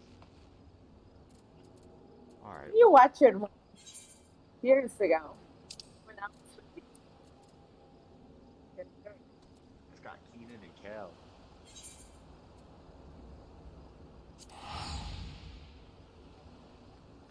Okay, I gotta finish watching this, and then I gotta go. Speaking of burgers, I'm gonna make burgers tonight. Please look up, sweetheart. I need to see your eyes. You're gonna make a burger with real food?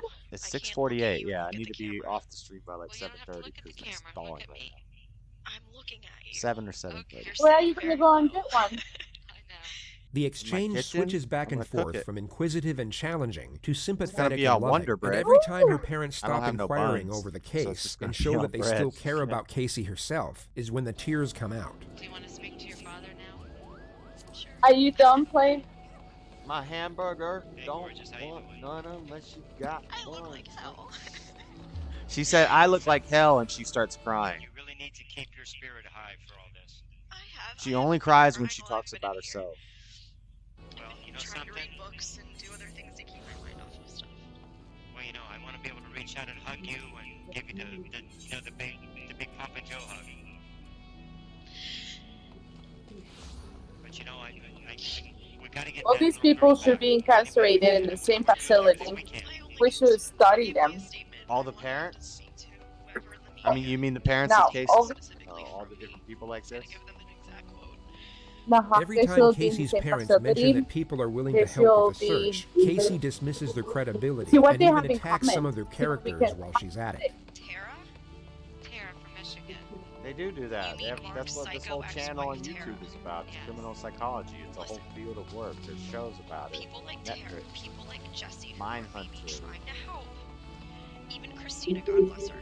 Don't know what. I can't wait until we can hear people's thoughts. Hear people's thoughts? What are you talking about? When Elon Yeah. tries to put a chip in your head? I miss you, sweetie. So, yeah. You would get the chip? I wish I could have been a better dad and better grandpa, you know? You've been a great dad, and you've been You would get chipped up. Chipping it up. I'll tip you out. You and Mom have been the best grandparents. Not with me, you ain't getting no chip. I ain't living with no chip person. You gotta sleep at some point. So I'm gonna go to sleep and you're gonna go get a chip implanted in your brain? How glad I am that she's had both of you. In your brain, and you will never know. I don't need one. And then I'll be like, Josh, what do you Goes think without about saying, you know, that our house. I don't need the chip. I'm already 10 steps ahead of the chip. when the chip drop? Took for granted, we miss him so much. That's exactly how I The feel. Smith? All your little things and all her little things. It hurts. We're not there. Mom and I are All just of the going through emotions, novice membership granted. Avoid area of What was that? and training exercise 1. Well, you probably eat a lot of things you never used to eat before. Because when you're hungry, you'll eat. I hated bologna. I've been eating bologna. What is the chat saying? There's nobody really in the chat. Well, you know what? You're gonna eat what's in front of you. So I'm just We watching. get another glimpse at Casey's skill in fabricating information and her ability to intertwine specific details to afford her lies some credibility. These minor intricacies are what would make her extremely convincing if we didn't happen to know otherwise. They never searched by her full name. They searched by This exercise is preventing avoidance. An enemy often tips his hand before big strikes. Save yourself some hurt.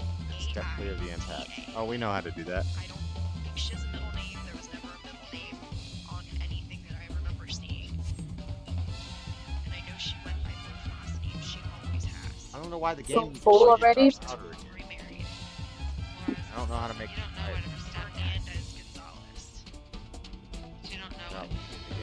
Fernandez Gonzalez. I think her dad's first name is Because I can barely hear this video. But I remember her saying Victor. Victor What? Victor parents. Victor and I can Gloria barely hear the video. but they're separated or divorced. They are as of now, yeah. That was her Because stepdad. the game is too loud. But I know she has a lot of money. That's where she got the car from. Now she's making up a whole nother lie. Go to the Phone calls a day that, go to the settings. You can turn it down from but I get many I have to leave the game to go to the settings. that just believe in you. They believe in us finding Kaylee. Do you now? Do you? I do now. If you think of anything that could help, don't be afraid. Oh, I won't hesitate to let you guys know. Exercise is underway.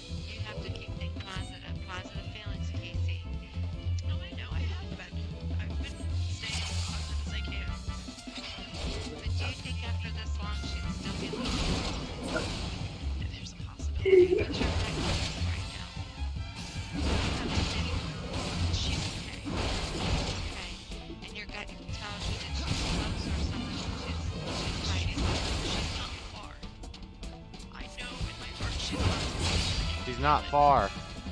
This was perhaps the first time Casey told the truth when speaking of her daughter's whereabouts, as she indeed wasn't that far away.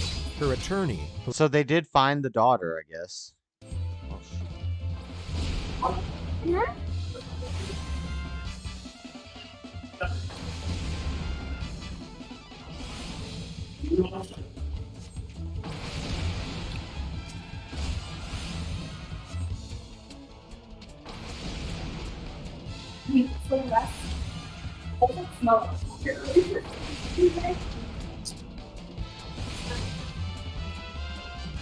Hold on, did I pause it? Yeah, I paused it.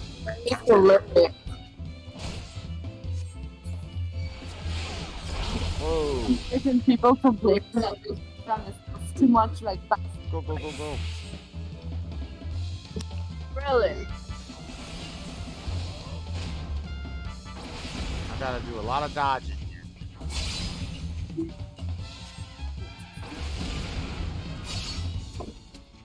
Duty complete.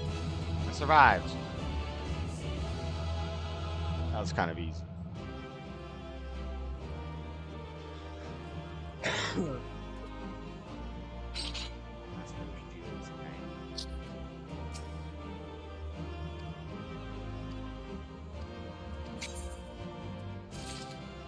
Oh my god, that was...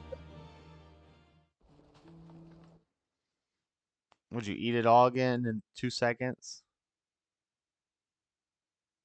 When you have the type of job that I do, you learn to eat in like 10 minutes.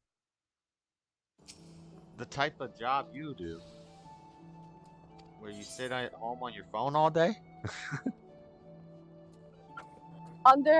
Finish my job. It's a really good job.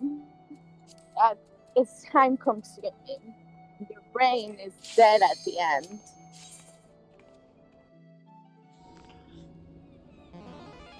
I know it's not labor. It's only pizza and steak. It's about as hard as it is for me to sit and stream for 10 hours.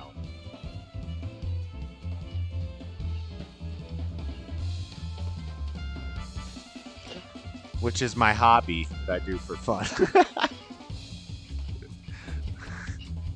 Right.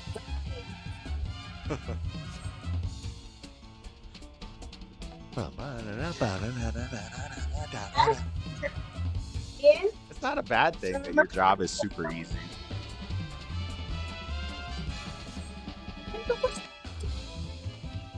Remember to bolster yourself your defiance before the battle? Oh, the mind? What?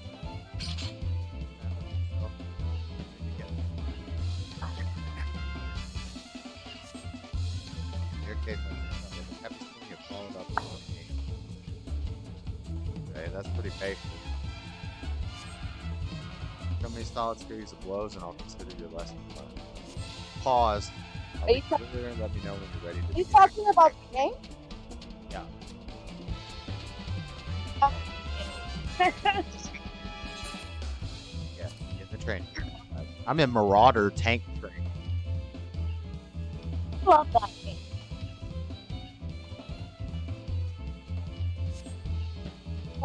god, I'm so dumb. 2 for 1 orange chicken. Goodness, that was dumb. I rushed.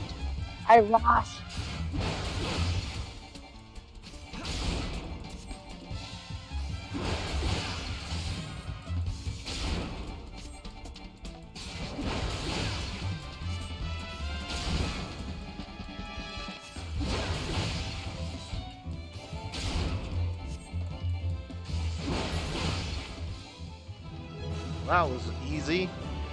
Alright, I need to finish this video. Jose Baez 30 eventually minutes. managed to get her bail, and Casey was fitted with an electronic 30 monitoring minutes. device and released on August 21st. Hold She had on, 'cause spent I'm just gonna over get to 1 my month dad's in custody. apartment. 2 months later, police were granted like 10 permission more to minutes. arrest Casey on the charge of first-degree murder. She I'm was still gonna taken play it in in for the background while you interrogation, talk, but immediately whatever. requested her right to counsel. She was kept in the Okay. interview room Then while I don't awaiting her want to attorney, do it. and the released footage Because of that it's period right. is so It's bizarre to the right. point Because where there's it's still almost like 40 comical. minutes The of it detectives left. give off a passive And- yet glaringly obvious vibe that lets Casey know exactly what they think, being that she is guilty of her daughter's probable death and a fundamentally terrible human being on every imaginable level. Casey's response to this is to essentially ignore it and act as if the discourse between them and the situation itself is an everyday So occurrence, fulfilling. one that perhaps doesn't concern the Fulfilling. disappearance of her daughter, for which she is being charged for. You'll notice that she effortlessly maintains the same I'm gonna confident try and to see talkative if I can get disposition one of that she those had in her kind of like previous interviews with necklaces police. that- It's almost that you can surreal put to your watch phone given the in, circumstance, and I'm and the gonna try visual to get element some adds an shots. entire new level to the absurdity. What? Some what? The first segment of footage shows the So you arresting can hang around officer your waiting neck, with so Casey you for the can lead have your investigator to phone arrive. He when initiates you- the and you don't conversation by hold it. bringing up the subject of Casey's parents. He So I asserts can do that the he's whole worried about them, parachuting but thing, the actual and I message can he's just putting film it across from up is that the he air. essentially knows Casey is guilty Up in and the that air. she isn't fooling anyone. Paragliding. It's an indirect yet obvious accusation. I was afraid that some of what I said to them probably offended them because I told them that if I find out something that you don't want to hear, I'm going to tell you anyway. Well, Just honestly, because- they'll respect that. That's just, you know, the type of people that they are in the same way. I know they are. It was never my intention to piss anybody in your family off. That'd be so I'm insane. not in it to get a conviction. I get nothing out of it. I get zero. Exactly. You have a job you're trying to do. I found a few and I've not found a few and it sucks both ways. Yeah, I agree. It is what it is. So he's establishing confidence right now by telling her that Where I get he didn't want to make her family. sideways with people tends to be when attorneys get involved. What you mean? There's a guy who's a character. I have many family members that are attorneys. I have no problem. They're basically like leading her. Those are leading her. At some point, we have to set aside the rules and we have to find kids. Like you can tell what? that they didn't Sylvia, that's ask why I her told you in the car. to go deeper You know, if you tell me anything now, because it was I'll pretty get up and say, obvious yep, I heard it, and she'd already that there was invoked going to be a we can't dumb use any of it. question. I mean, a dumb answer, That's just the way it is. and you can tell that she's lying. The Realize how detective here easy her has questions essentially were just that asked documentary Casey for the and information leading he to. knows I she need to has find about where the her kid missing is. child. Rather than retaliate and refute the blatant accusation, Casey continues with her sharp responses of accordance, as if to say she agrees, and knows exactly where the detective is coming Spoil from. it for Yet you? although she apparently agrees, she offers no information or follow-up dialogue thereafter. It's so incredibly Have you awkward, seen yet equally You intriguing. know how that case ends? I've watched this before, and I've watched some other stuff about it, but I can't remember. I know she's innocent, and she's not in jail. She got 4 charges of lying to officers, but they said they found Casey. They found Kaylee. I don't remember. I don't know about that. I forget about that. They do find her like 30, right a month later, she's reported. They find her wrapped around a blanket in a lake. A month later. It's been more than A a month month. They later. haven't found the body yet. You mean a month after they start questioning Casey? They find the body after she gets questioned, like when she's already in jail or before jail. I can't remember. But they find the body. They found the body and she doesn't get convicted? She does. That's why she's been in jail 3 years. For 4 counts of lying to officers.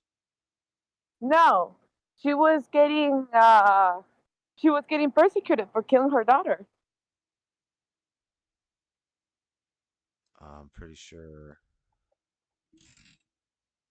I don't need to Google it again. I already Googled it this morning, but no, she was not convicted. She was not convicted for assault. She was not convicted for murder. She was convicted on 4 counts of lying to officers. Yeah, I mean, she wasn't found guilty the charge of murder of her daughter. Yeah, that's what I've been saying. What are you saying? Oh. You said she was being. Yeah, they were questioning her about it. But they didn't convict her. Which is crazy if they found the body and they weren't able to convict her. Usually if you have a body, you can find out who did it. They can use their CIA skills or their CSI skills and figure it out. I'm just going to keep watching the thing. Because they're going to answer these questions that I'm asking. You know, when we did another case that I was involved in, you know, they lost a confession. And I sat there and looked right at the guys that we worked with. I said, that's not what's important. Who cares? Yeah. We found her, and he's going to get what is coming to him. That's not my job. Mm-hmm. Wait, they just said they found her. Okay, so maybe now they're telling her that they found her. And, you know, when we did another case that I was involved in, you know, they lost a confession. And I sat there and I looked right at the guys that we worked with. I said, that's not what's important. Who cares? Yeah. We found her.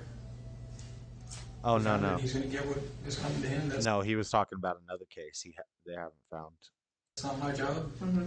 You know, and it works out in the end.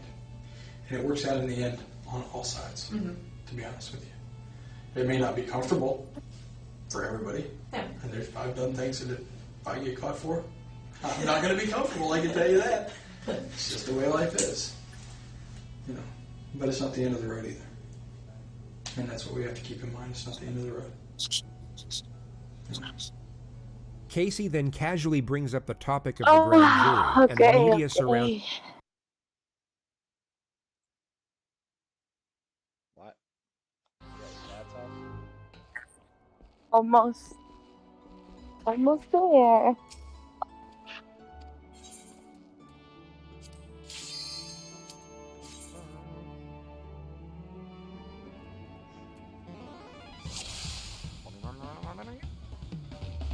Listen up, novice. Recall how you built enmity in the last exercise. This time we'll be testing out that combination on the proper plane.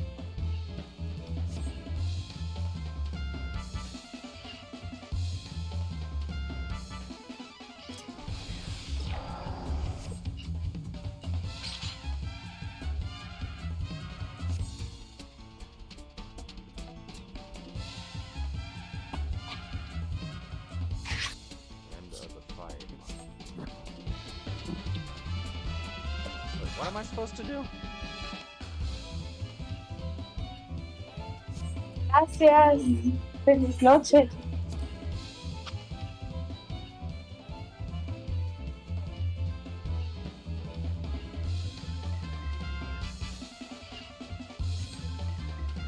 Pound your opponent with the combination. Don't let your ally get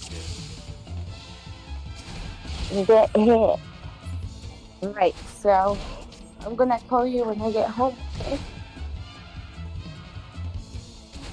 Okay. Alright, see ya. See ya, bye. Whoops. Alright. Get off the Discord. Well, maybe somebody else will jump in here at the last bit.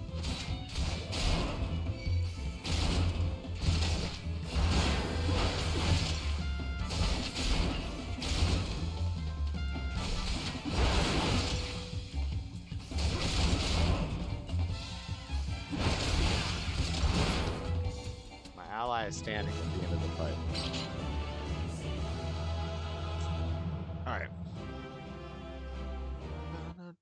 Dun, dun, dun, dun, dun, dun, dun, dun. All right, let's finish this Casey Anthony thing. Surrounding her murder trial. She raises the questions as if she's talking about her favorite daytime TV show. Yeah, But if the subpoena itself is just a regular federal or grand jury subpoena, that's public records. Yeah. It doesn't say what it's for. It doesn't say what case it's in. It doesn't. It just says you're subpoenaed to appear before the grand jury. Well, with them announcing that, there was going to be a grand jury, obviously my name was thrown out. They knew who the grand jury was for. Who threw your name out? The media said that it was from an inside source, meaning in here. So that's where they all say is. I can tell you what I think of the media, what I think of people who leak stuff to the media. I think it's garbage. Yeah, but I agree. That's the next that doesn't make it any less necessary. Without them, I'll be quite honest. Without the media, we don't find a quarter of the kids that we. Oh, I agree. It helps. The exposure has helped bring in so many tips for my daughter. But at the same time, what it creates is it creates a monster that otherwise isn't necessary. Exactly. The tips are what the tips are. If it was a local media only, it would be much easier to work. Yeah. When you make it the national media, then you come up with. You get the Nancy Graces. Well, you get the tips also that come from Hawaii that say, "I saw Kaylee." Oh, really? Okay, let me call Hawaii and let me send them out. Let me do that. Ones that are a little bit closer. Those are what I consider local because the local It's in how she's going to cover that. Oh my gosh, she just doesn't care that her daughter's gone. She's just having a conversation with the cop. How did she get off? That's contiguous to the state of Florida. It's not. When people are only getting their information from the Nancy Graces or from Globe magazine or People or stuff like that. Are you kidding me? You're not gonna break bad, right? So I was supposed to do all these quests We're gonna before call I them left on my this cell area. phone. Okay. I know this is. Oh, yeah, This that's stuff is. I'm way out of the level for all this. Just slide your hand out. No, I I'll go get a I honestly can't. So they're a little tight. Thanks for entertaining us. Just slide your Way to hands go, out. Corporal Edwards. Actually, if I could, I would have done that for you. Do you know Baez's phone number off the top of your head? No, I do not. How can we get the cell number or his number? I know his office number. What is that? 407. I've identified myself. You know why you're in custody. Yes. And you have. You signed this. You want your attorney present. Yes. Hey, it's Casey. I'm with Corporal Edwards. I remember the last name. Sorry. Ed, Corporal I'm Ed. At the That's another Ed. Sheriff's There's Department. always an Ed If in you'd like to come down and interrogation. meet with us. Thank you. Yes. And to answer your other question, from that picture, I cut my hair. It was really short even last year. I just started growing it back out this year, so just about that. Okay. It's been a long day. Yeah, it's been. How was my dad this morning? He had a hard time. Yeah. Honestly. I only saw from the media and got a chance to hear him talking to my mom. I spoke to him last night and this morning for just a quick second before he left. He knows how to keep the conversation going. She just talk. He was with Mark, and he was really struggling. I mean, I can imagine he was having a hard time. Casey. Oh, Casey. He was being called in to essentially provide testimony to indict you, to at least, and he was really struggling with that. Yeah. And I felt bad for him, to be honest with you. I truly did. Well, I even told him last night. I know he was subpoenaed, and under the law, he had to answer whatever questions were asked him, and I told him to do what he had to do. Imagine you were Casey, but void of any wrongdoing whatsoever. Your daughter was kidnapped 5 weeks ago, and now a detective who thinks you're the culprit is relaying the agonizing moments of your father providing information for your arrest. No matter how stoic or self-controlled your nature, you would most likely be in tears or completely enraged at the overwhelming unjustness of the situation. You anxious about today at all? I have been. I mean, this is something, honestly, we've been preparing for from the beginning just because of words that were directly spoken from Yuri Melich and also from Sergeant Allen. They were saying that this is what they were planning on doing from the very beginning, from that first day. So they wrote me off within the first couple hours. This is a level That was the only 18 time duty? they ever made any effort to try to talk to me one-on-one. And No, it was kind of difficult. that was kind of Here they difficult come. considering. Let's go. We gotta fight some pirates. Main story quest. Yeah. You've been arrested for other things. Makes it a little more difficult to sit down and even talk to you. Mhm. It's not that we haven't wanted to. Yeah. But I do have counsel, and that's something that, my attorney's always been a phone call away. This gang. Has your attorney ever told you that we would Now like to what? speak Pull to you? back and wait And for we our had agreed, back. him and I together, that we would all Piss on sit that. down We ain't sure. together, him and I, and you guys. Okay, and, we gotta fight some we pirates. Entertain whatever Want that questions axe. you have. Look at and- his axe. There is no possible way that a defense attorney would actually sit down and, as Casey states, entertain any question the police have for them. Yet if we weren't paying close attention, we would take her at her word due to the eloquence of her dialogue Is this and with not her defense realize attorney? everything she's saying is complete nonsense. I actually thought that we made it Discuss pretty things. clear that we wanted to talk to you. I mean, obviously we can't come to you and ask you. Yeah, but, understandably. I thought that you were aware that if you wanted to talk to anybody, that all you had to do was simply ask. Well, I know it goes both ways on that. I guess it would have needed to come from me. I should have been the one to, come forward with it. But, we did open up that door to law enforcement before. When Sergeant Allen was we got a making the battle. deal saying, well, we want to talk to her. When we talk to her, he's saying, well, we will do it. What's fascinating is how instinctive and confident her assertions are. In any other circumstance, or even without the knowledge we have now, you would have no reason not to believe everything she's saying. I've heard the ones come out of his mouth, even myself, directed to other people that maybe didn't relay the message or to it in his way. So I don't know. I think the lack of communication is putting people in opposite corners when everybody has the same goal, is to find Caitlin. We all still feel. I, as a mom, I know in my gut there's feeling as a parent, you know certain things about your child, you cannot feel that connection. And I still have that feeling, that presence. I know that she's alive.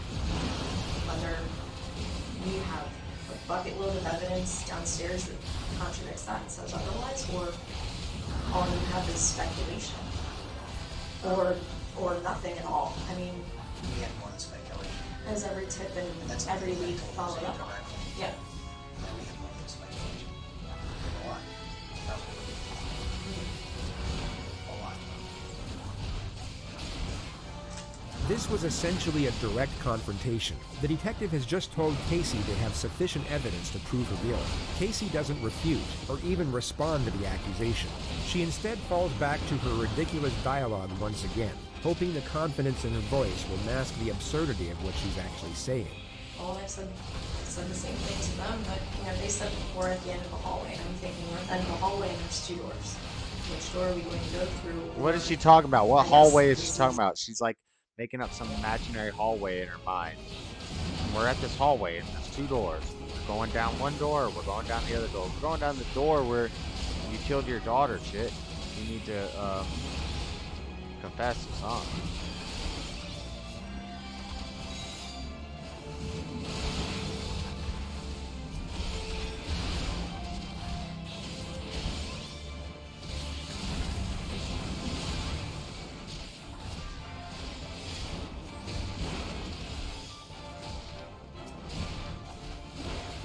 Blanca.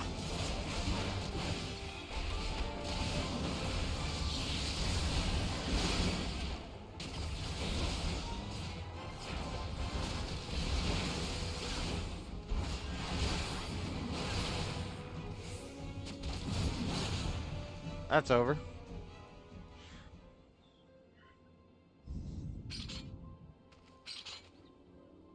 Well fought. The Reavers are beaten and scattered. I'll take some men and hunt down the stragglers, but there may be some more of them lurking about, so I'm going to guard down. We're at this point, and We are at this point. We're the well final We are step at this is point. which door is walked through. We are well beyond where we were before. Mhm. I mean, those issues are gone, okay? And when we refer to we're at the end of the hallway, I think you are well aware of what hallway we're talking about. Do you understand that? Well, so there's no question, I guess. Oh man, we got some dark mage. Or what your perspective is on that. You have a second? Absolutely. Can we come right back? Yeah, that's fine. You plan on running off? I'm not going anywhere. I gotta stretch out a little bit. I'm not as young as I used to be. It's unfortunate that right when the pressure was starting to build, the second detective interrupts the exchange, and they both leave the what room is this? soon after. Casey waits alone for gotta roughly fight this 40 thing? minutes before her attorney shows up. He's gonna ask you a question. Oh snap! Don't say anything The else very about the being answer. imperils the plan. You cannot be suffered to live. Casey, based on our conversation today, and I read you that form, basically just same thing I said to Mr. Baez over the phone. Delete the masked mage. If there's been numerous Defeat, requests not or requests for opportunities to speak with us and come to a resolution here. And that's why we brought you here instead of the jail. Correct? Yes. Okay. Now, based on your request for us to call him and bring him here, he's here. So what we're going to try to do is give you a few minutes somewhere that's not recorded. No secrets, I told you. This room's recorded. I have to be able to approach my team and explain why. The detective now guilefully takes Casey up on her previous offer, where she insisted they were willing to sit down with police and answer questions. But first, I need you to tell him, in your own words, This new ability is. that you'd like to take the opportunity to deal with us like you made that request in the past. So, release. is there something you want to tell him? I told him the same thing we talked about before, that we would entertain any questions that they have. We would listen and discuss it, and if we have something to respond. And that was pretty easy. Do you want Now to let's speak go to fight me the in mage. private Yes. so we can clarify this? Yes. It would come as no surprise that no conference was to be had. Casey was instead taken to the county jail, where she would remain for 2.5 years awaiting trial. Once this footage was released to the public domain, the consensus was that Casey at best was a cold-hearted mother, and at worst, a hideous, despicable murderer. But what's curious is that although these opinions may be accurate, they came from a completely misguided notion, being that her behavior in the footage was entirely genuine. Casey was in all likelihood being completely fake this entire time. So you might be curious as to why a person would actually fake such a poised temperament, mage and when the it would be dragon far is more dead. fitting to fake sadness and despair. We all have aspects to ourselves that are ungenuine to a certain degree. How we act at a business dinner won't be the way we are at home with our close friends or family. The more comfortable the setting, the more we can be ourselves. Those educated on Casey's past would assert that she was rarely sad, rarely angry, but always this bubbly and agreeable personality, even when it didn't suit the situation. She was one of those people where something just seemed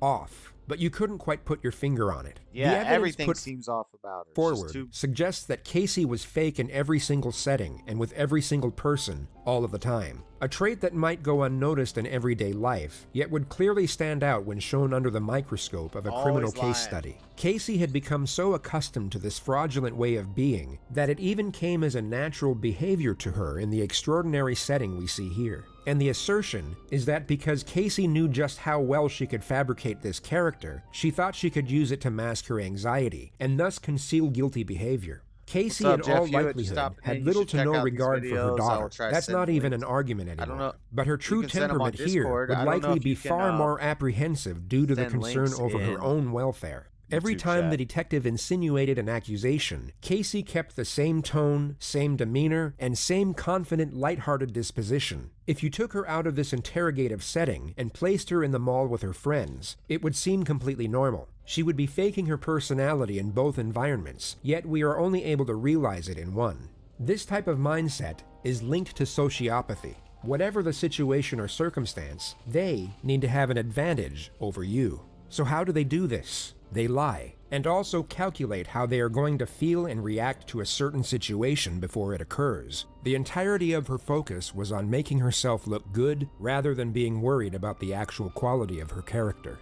Casey, in a nutshell, was an inauthentic person, long before she ever gave birth to her ill-fated daughter. And her skill at deception alongside her manufactured Maybe watch personality later. is arguably the most terrifying part of this entire case. On December 11th, 2008, found her. just under 5 months since she was reported missing, Kaylee's skeletal remains just were under discovered in a 5 swamp months. less than a mile. Just under 5 months after the report of her missing. mile away from the Anthony household. She was wrapped in a Winnie the Pooh blanket and then placed in a canvas laundry bag. Duct tape was discovered around the nose and mouth area of the skull, and her death was ruled a homicide. Prosecutors in the case then announced they would be seeking the death penalty. There were a multitude of discoveries made in the lead-up to the trial, and so she just duct taped her up, put a blanket around her, and left her somewhere. Just in the woods, right by a neighborhood. Like I used to live in Florida, and there'd be lakes and trails behind the houses and stuff in the neighborhoods. And she just walked back on one of them trails and dropped it off. Worried about the actual quality of her character. Casey, in a nutshell, was an inauthentic person, long before she ever gave birth to her ill-fated daughter. And her skill at deception alongside her manufactured personality is arguably the most terrifying part of this entire case. On December 11th, 2008, just under 5 months since she was reported missing, Kaylee's skeletal remains were discovered in a swamp less than a mile away from the Anthony household. She was wrapped in a Winnie the Pooh blanket and then placed in a canvas laundry bag. Duct tape was discovered around the nose and mouth area of the skull, and her death was ruled a homicide. Prosecutors in the case then announced they would be seeking the death penalty. There were a multitude of discoveries made in the lead-up to the trial, and many believed it to be an open and shut case due to the damnatory nature of the evidence. On the last day Kaylee was seen alive by anyone other than her mother, and the day many believed she was murdered, Casey Anthony made the following internet searches. Shot girl costume, suffocation, foolproof suffocation, and shot girl costumes.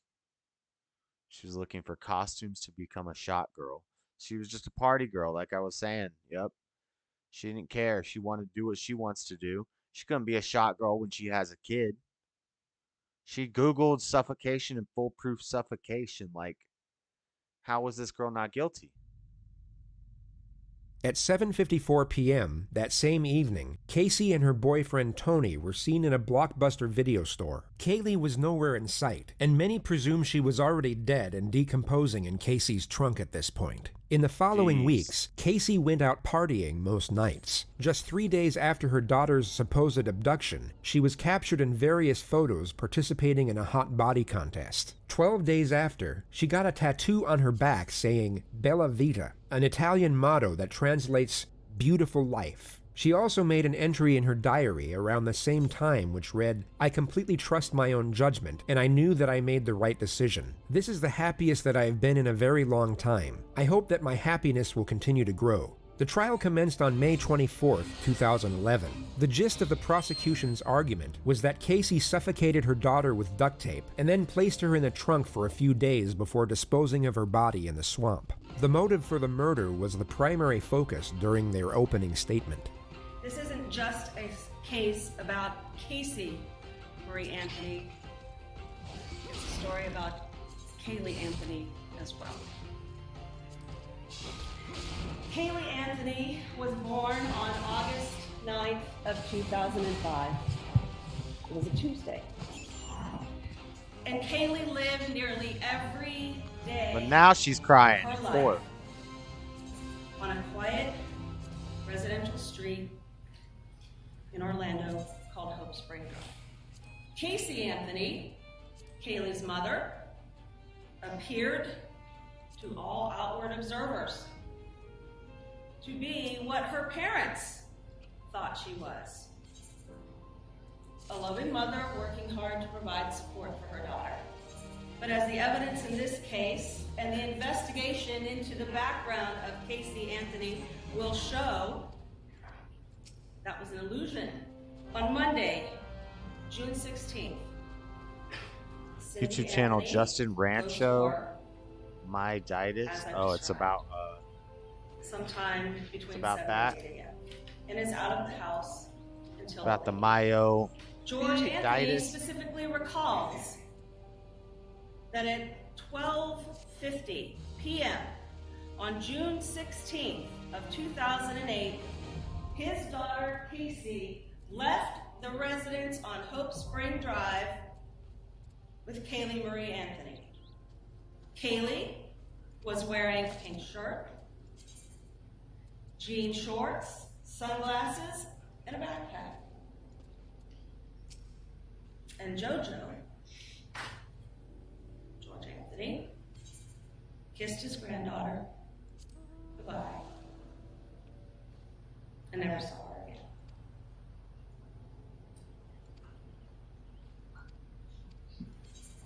In fact, no one but Casey Anthony ever saw Kaylee Marie Anthony alive again.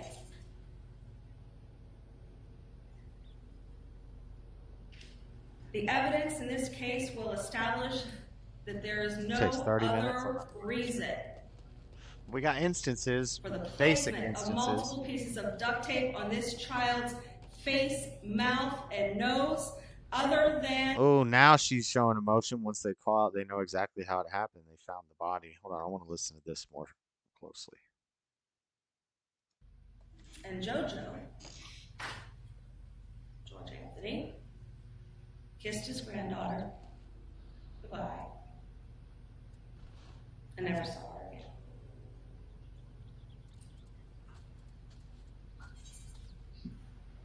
In fact, no one but Casey Anthony ever saw Kaylee Marie Anthony alive again.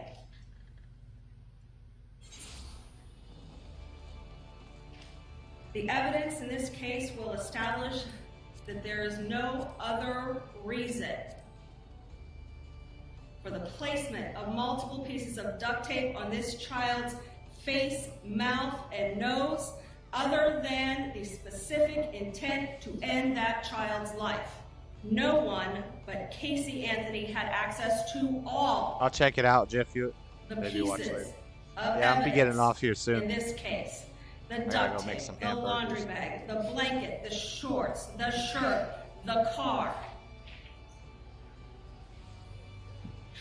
No one else lied to their friends, to their family, to investigators.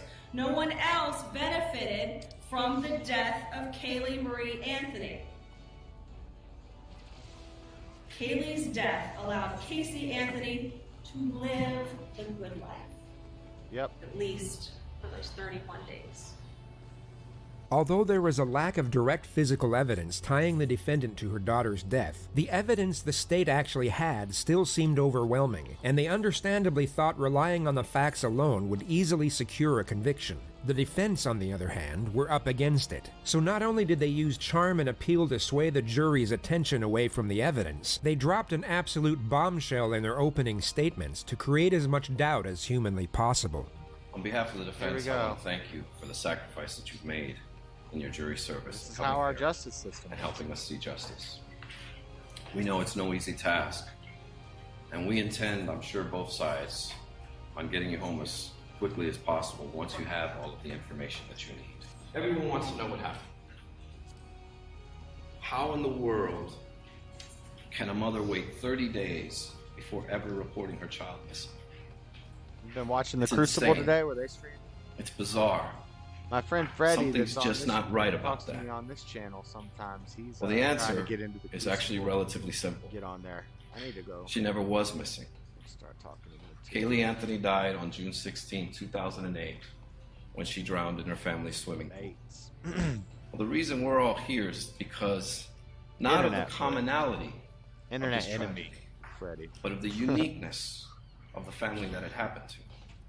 You will hear about ugly things, secret things, things that people don't speak about, things that Casey never spoke about. On June 16, 2008, after Kaylee died, Casey did what she's been doing all her life. Lied. Or for most of it. Lied. Hiding her pain. By lying. Going into that dark corner and pretending that she does not live in the situation that she's living in. This family must keep its What secrets bull? quiet. What a crock of shit. And it all began when Casey was 8 years old and her father came into her Listen room to him sounding all and began emotional. to touch her inappropriately. What? This child. Wait, they're blaming they're saying the father sexually abused her? Is this objection irrelevant? Is this even true? How do we even know this is true? She's a liar. Everything she says is a lie. She's been lying her whole life. Has this been proven of her father that they could bring this up in court? Who, at 8 years old, learned to lie immediately. She could be 13 years old, have her father's penis in her mouth, what? And then go to school and play with the other kids as if nothing ever happened. That will help you understand why no one knew. Whoa, whoa, whoa. That her child was dead. The trial would go on to last 6 weeks, with the prosecution exposing the truly dark and deceptive nature of Casey's character. While the state relied on fact, the defense clung on. Wow, that's their defense. She learned to lie because, oh my gosh. What he just said is crazy. I'm not going to rewind it and play that again. Onto theory, and proposed every conspiracy under the sun in the hope they would create enough Whoa, skepticism and mind-blown. confusion. One of the more noted details of the trial was the courtroom presence of Jose Baez. He had an exceptional ability of narrative control and storytelling, and his capacity to create a connection with the jury seemed far more adequate than that of the state. This was recognized and mentioned multiple times in the media, yet the overwhelming majority... If that's the case, though, if that's true, which I don't believe that's true, I don't know. Maybe the grandparents could have had something to do with it. No, but she's she's guilty. I'm trying to just think outside the box, but I'm not giving Casey Anthony the benefit of the doubt. She's no remorse that the kid's missing. Like, I don't know. No, this is a stretch. Of those following the case were almost certain that it wouldn't be enough to save the defendant. Closing arguments were put forward on Sunday, the 3rd of July. When you have a child, that child becomes your life. This case is about the clash between that responsibility and the expectations that go with it, and the life that Admiral Casey Anthony Blowfish wanted win? to have. Casey means Blowfish Tony. win? Tony Admiral has Blowfish this win. life. What kind of He's name free. is Blowfish win? He's a club promoter. He's out there at night with the loud this is the music and adventurer dancing, I've been and it's a reading about great, in the field free reports. life. She has a voice. I am Melve Blufisfin, Blufisfin. Admiral of Limsalominsa. Melwell Brubunsipin. On behalf of my people, I bid you thanks for the deeds you have done this day.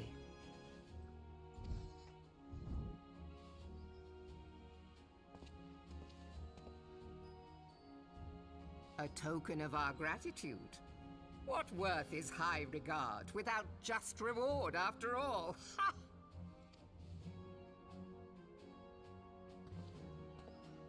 Since you first set foot in our city, my good friend Badaron and Commodore Rayner have taken turns at regaling me with tales of your exploits. My exploits.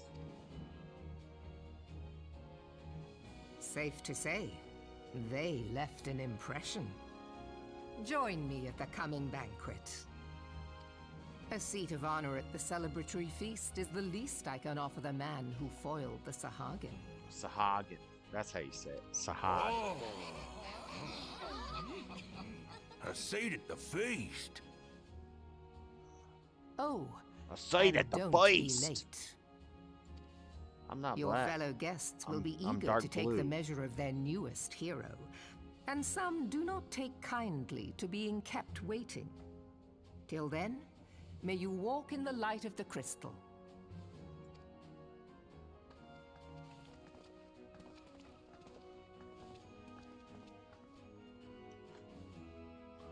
Weird little leg salute. Complete. Experience. We're almost at level 20 in this.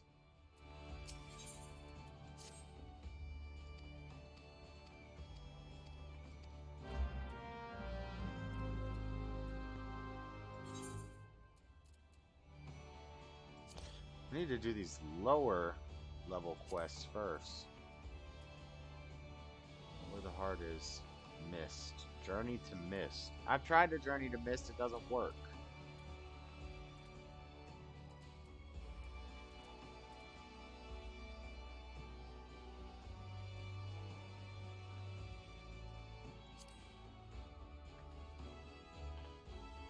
Focus your rage and slay the Galagos found in your blind eye landmines.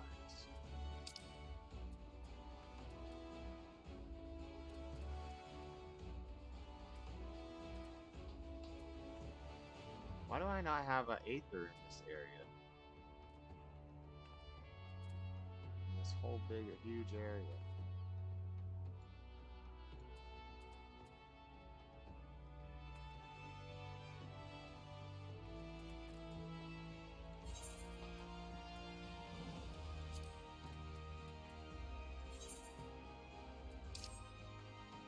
These are the drowning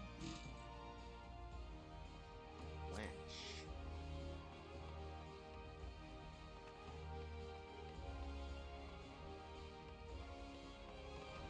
He's just straight down this way. So she has a choice.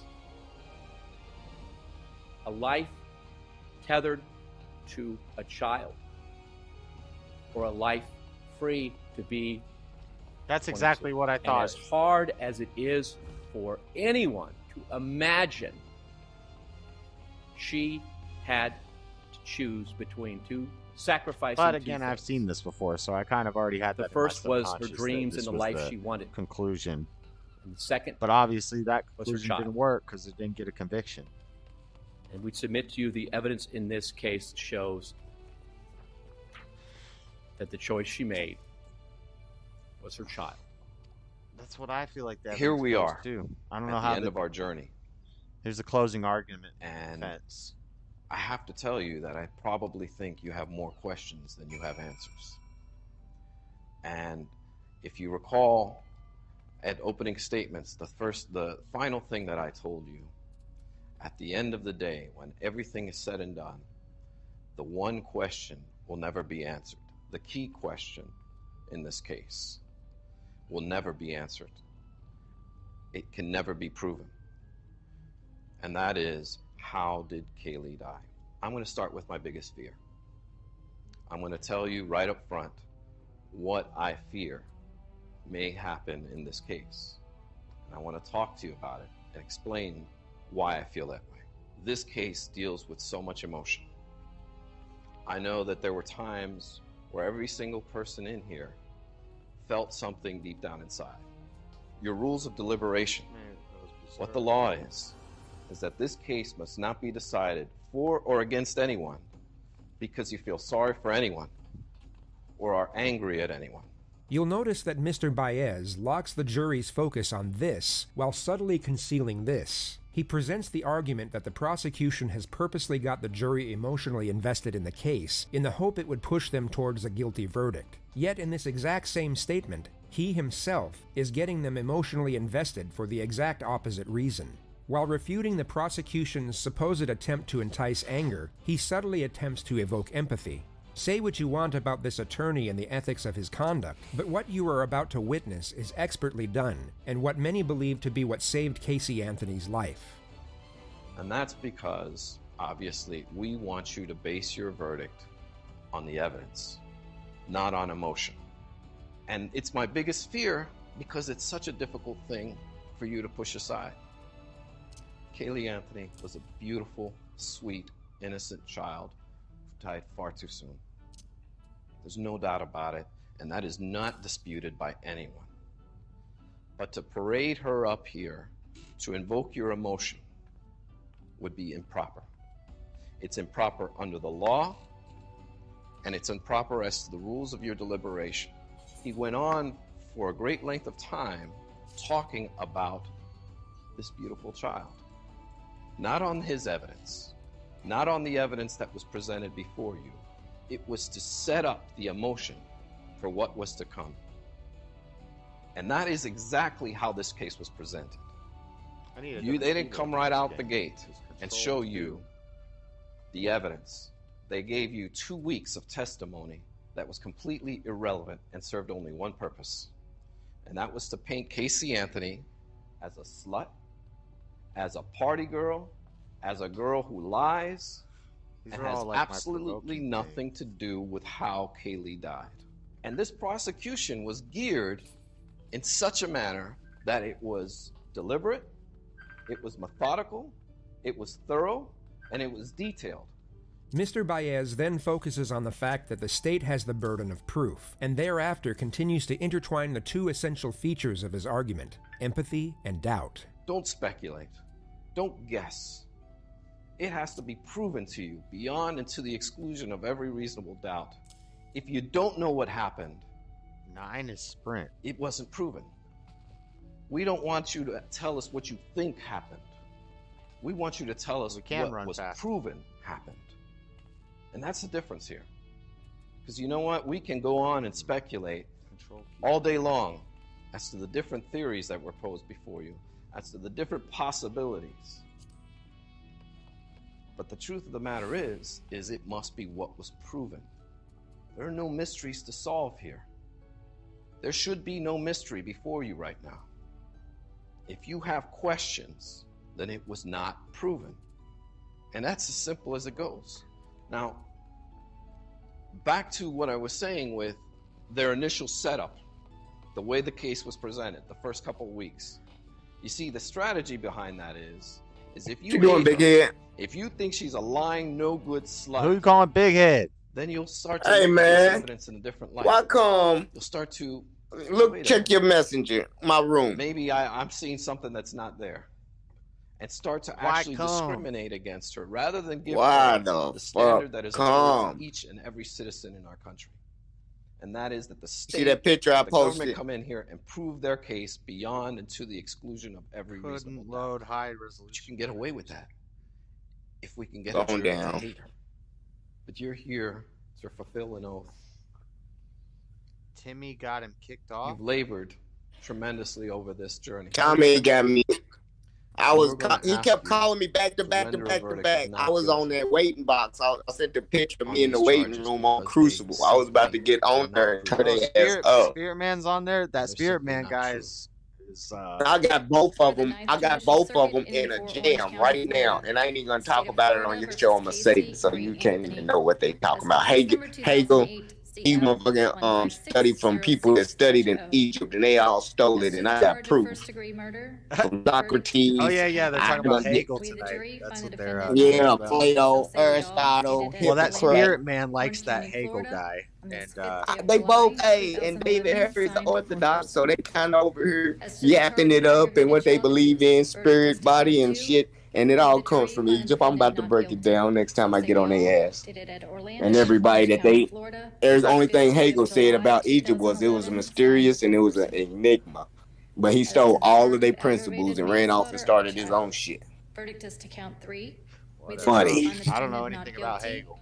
So say Yeah, you gotta read up on it. I know who he is. He is just another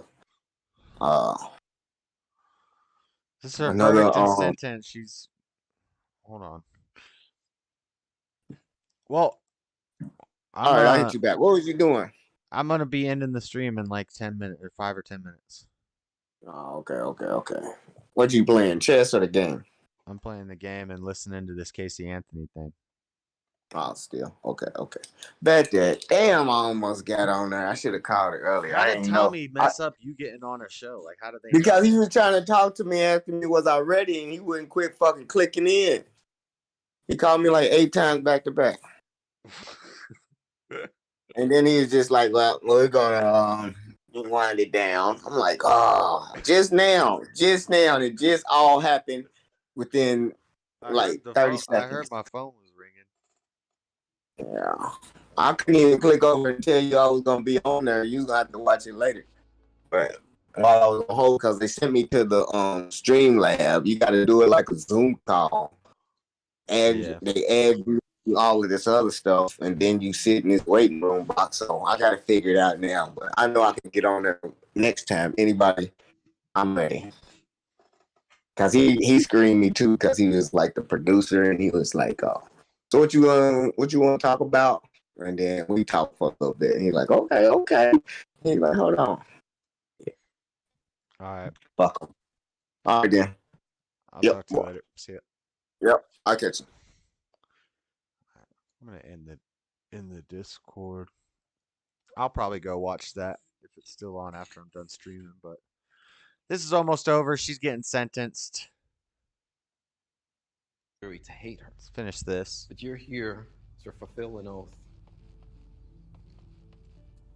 You've labored tremendously over this journey. And we're going to ask you to render a verdict of not guilty on these charges because they simply were not proven. And they're simply not true. For the 9th Judicial Circuit in and for Orange County, Florida. State of Florida versus Casey Marie Anthony.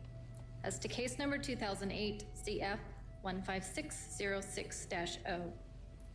As to the charge of first-degree murder, verdict as to count 1. We, the jury, find the defendant not guilty, so say we all, dated at Orlando, Orange County, Florida, on this 5th day of July, 2011, signed foreperson. As to the charge of aggravated child abuse, verdict as to count 2. We, the jury, find the defendant not guilty, so say we all, dated at Orlando, Orange County, Florida, this 5th day of July, 2011, signed foreperson. As to the charge of aggravated manslaughter of a child, verdict as to count 3. We, the jury, find the defendant not guilty, so say we all, dated at Orlando, Orange County, Florida, this 5th day of July, 2011, signed foreperson. And juror number 12, were these your true and correct verdicts? Yes. Thank you. Okay. Will counsel and the defendant approach the podium? Well, I hope that this is a lesson to those of you having indulged in media assassination for 3 years, bias and prejudice, and incompetent talking heads saying what would be and how to be. Shut up, dude. No, this is horrible. I'm disgusted by some of the lawyers that have done this. And I just watched the interrogation. My colleagues from coast to coast and border to border have condemned this whole process of lawyers getting on television those jurors and talking about cases that they don't know a damn thing about. And don't have the experience to back up their words or the interrogation law videos to and do all it. this came out. Now you've learned a lesson. And we appreciate the jury. Those of you that have been objective and professional, we like it. Others, we're going to be talking to again. Thank you very much. Casey did not murder Kaylee. It's that simple. So who did? And today, our system of justice has not dishonored her memory by a false conviction. Wow. Well, that's that. That's that. Let me turn this quest in. Johnson, you're fired.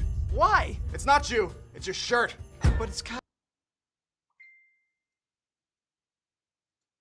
sort of a LARPing. It's sort of a aggrandizement of oneself and one's perception. And I think this is indicative of that worldview itself, whereas in the Orthodox worldview, we are constantly submitting ourselves to the reality of God. New Ager type, and like so energy and Orthodoxy in the Orthodox understanding of history, the Orthodox understanding of how we relate to God is so more and so far superior than anything Hegel could offer. And the Hegelian system, as I've said, and I'm reiterating myself, the whole point of the Hegelian philosophy was to resolve dialectical tensions. But as I said, there's already a religious theological system that is so much grander and more superior to that, which is Orthodox Christianity. And so I'll end with that, Put on the dress arguing shoes that and speak with I didn't get Xanthi to out. talk as much about Orthodoxy as I wanted to because I was trying to unpack many of next time we Spirit gotta Man's go to the understandings of Hegel and banquet. Hegelianism. And unfortunately, and I would leave this to the audience, I would gotta say end that this and go much cook of some his dinner, guys. rhetoric was very Food in me. convoluted, very murky, wasn't clear, wasn't precise, wasn't something that a lot of the people could follow. I would argue that many people listening, even though they may not have read Hegel, could follow my description of Hegel's philosophy and even what I'm talking about with Orthodoxy because it's clear, it's accurate, it's precise. And so I think that Orthodox Christianity and Orthodox theology what Spirit resolves Man the problems talks that about Hegel was trying to just gets address at a crazy. higher and more superior level. This guy's and Spirit Man. therefore, But I'm gonna watch Spirit this, Man, you just have guys. to become Orthodox, over brother. on the Crucible. Maybe Freddie will call in there. That'd be funny. All right, thank you for that closing statement, DPH. Spirit I'm Man. gonna head out, everybody. Have a good night. Thank you for watching the stream, hanging out. The few people who did, and I'll talk to you guys later. Peace.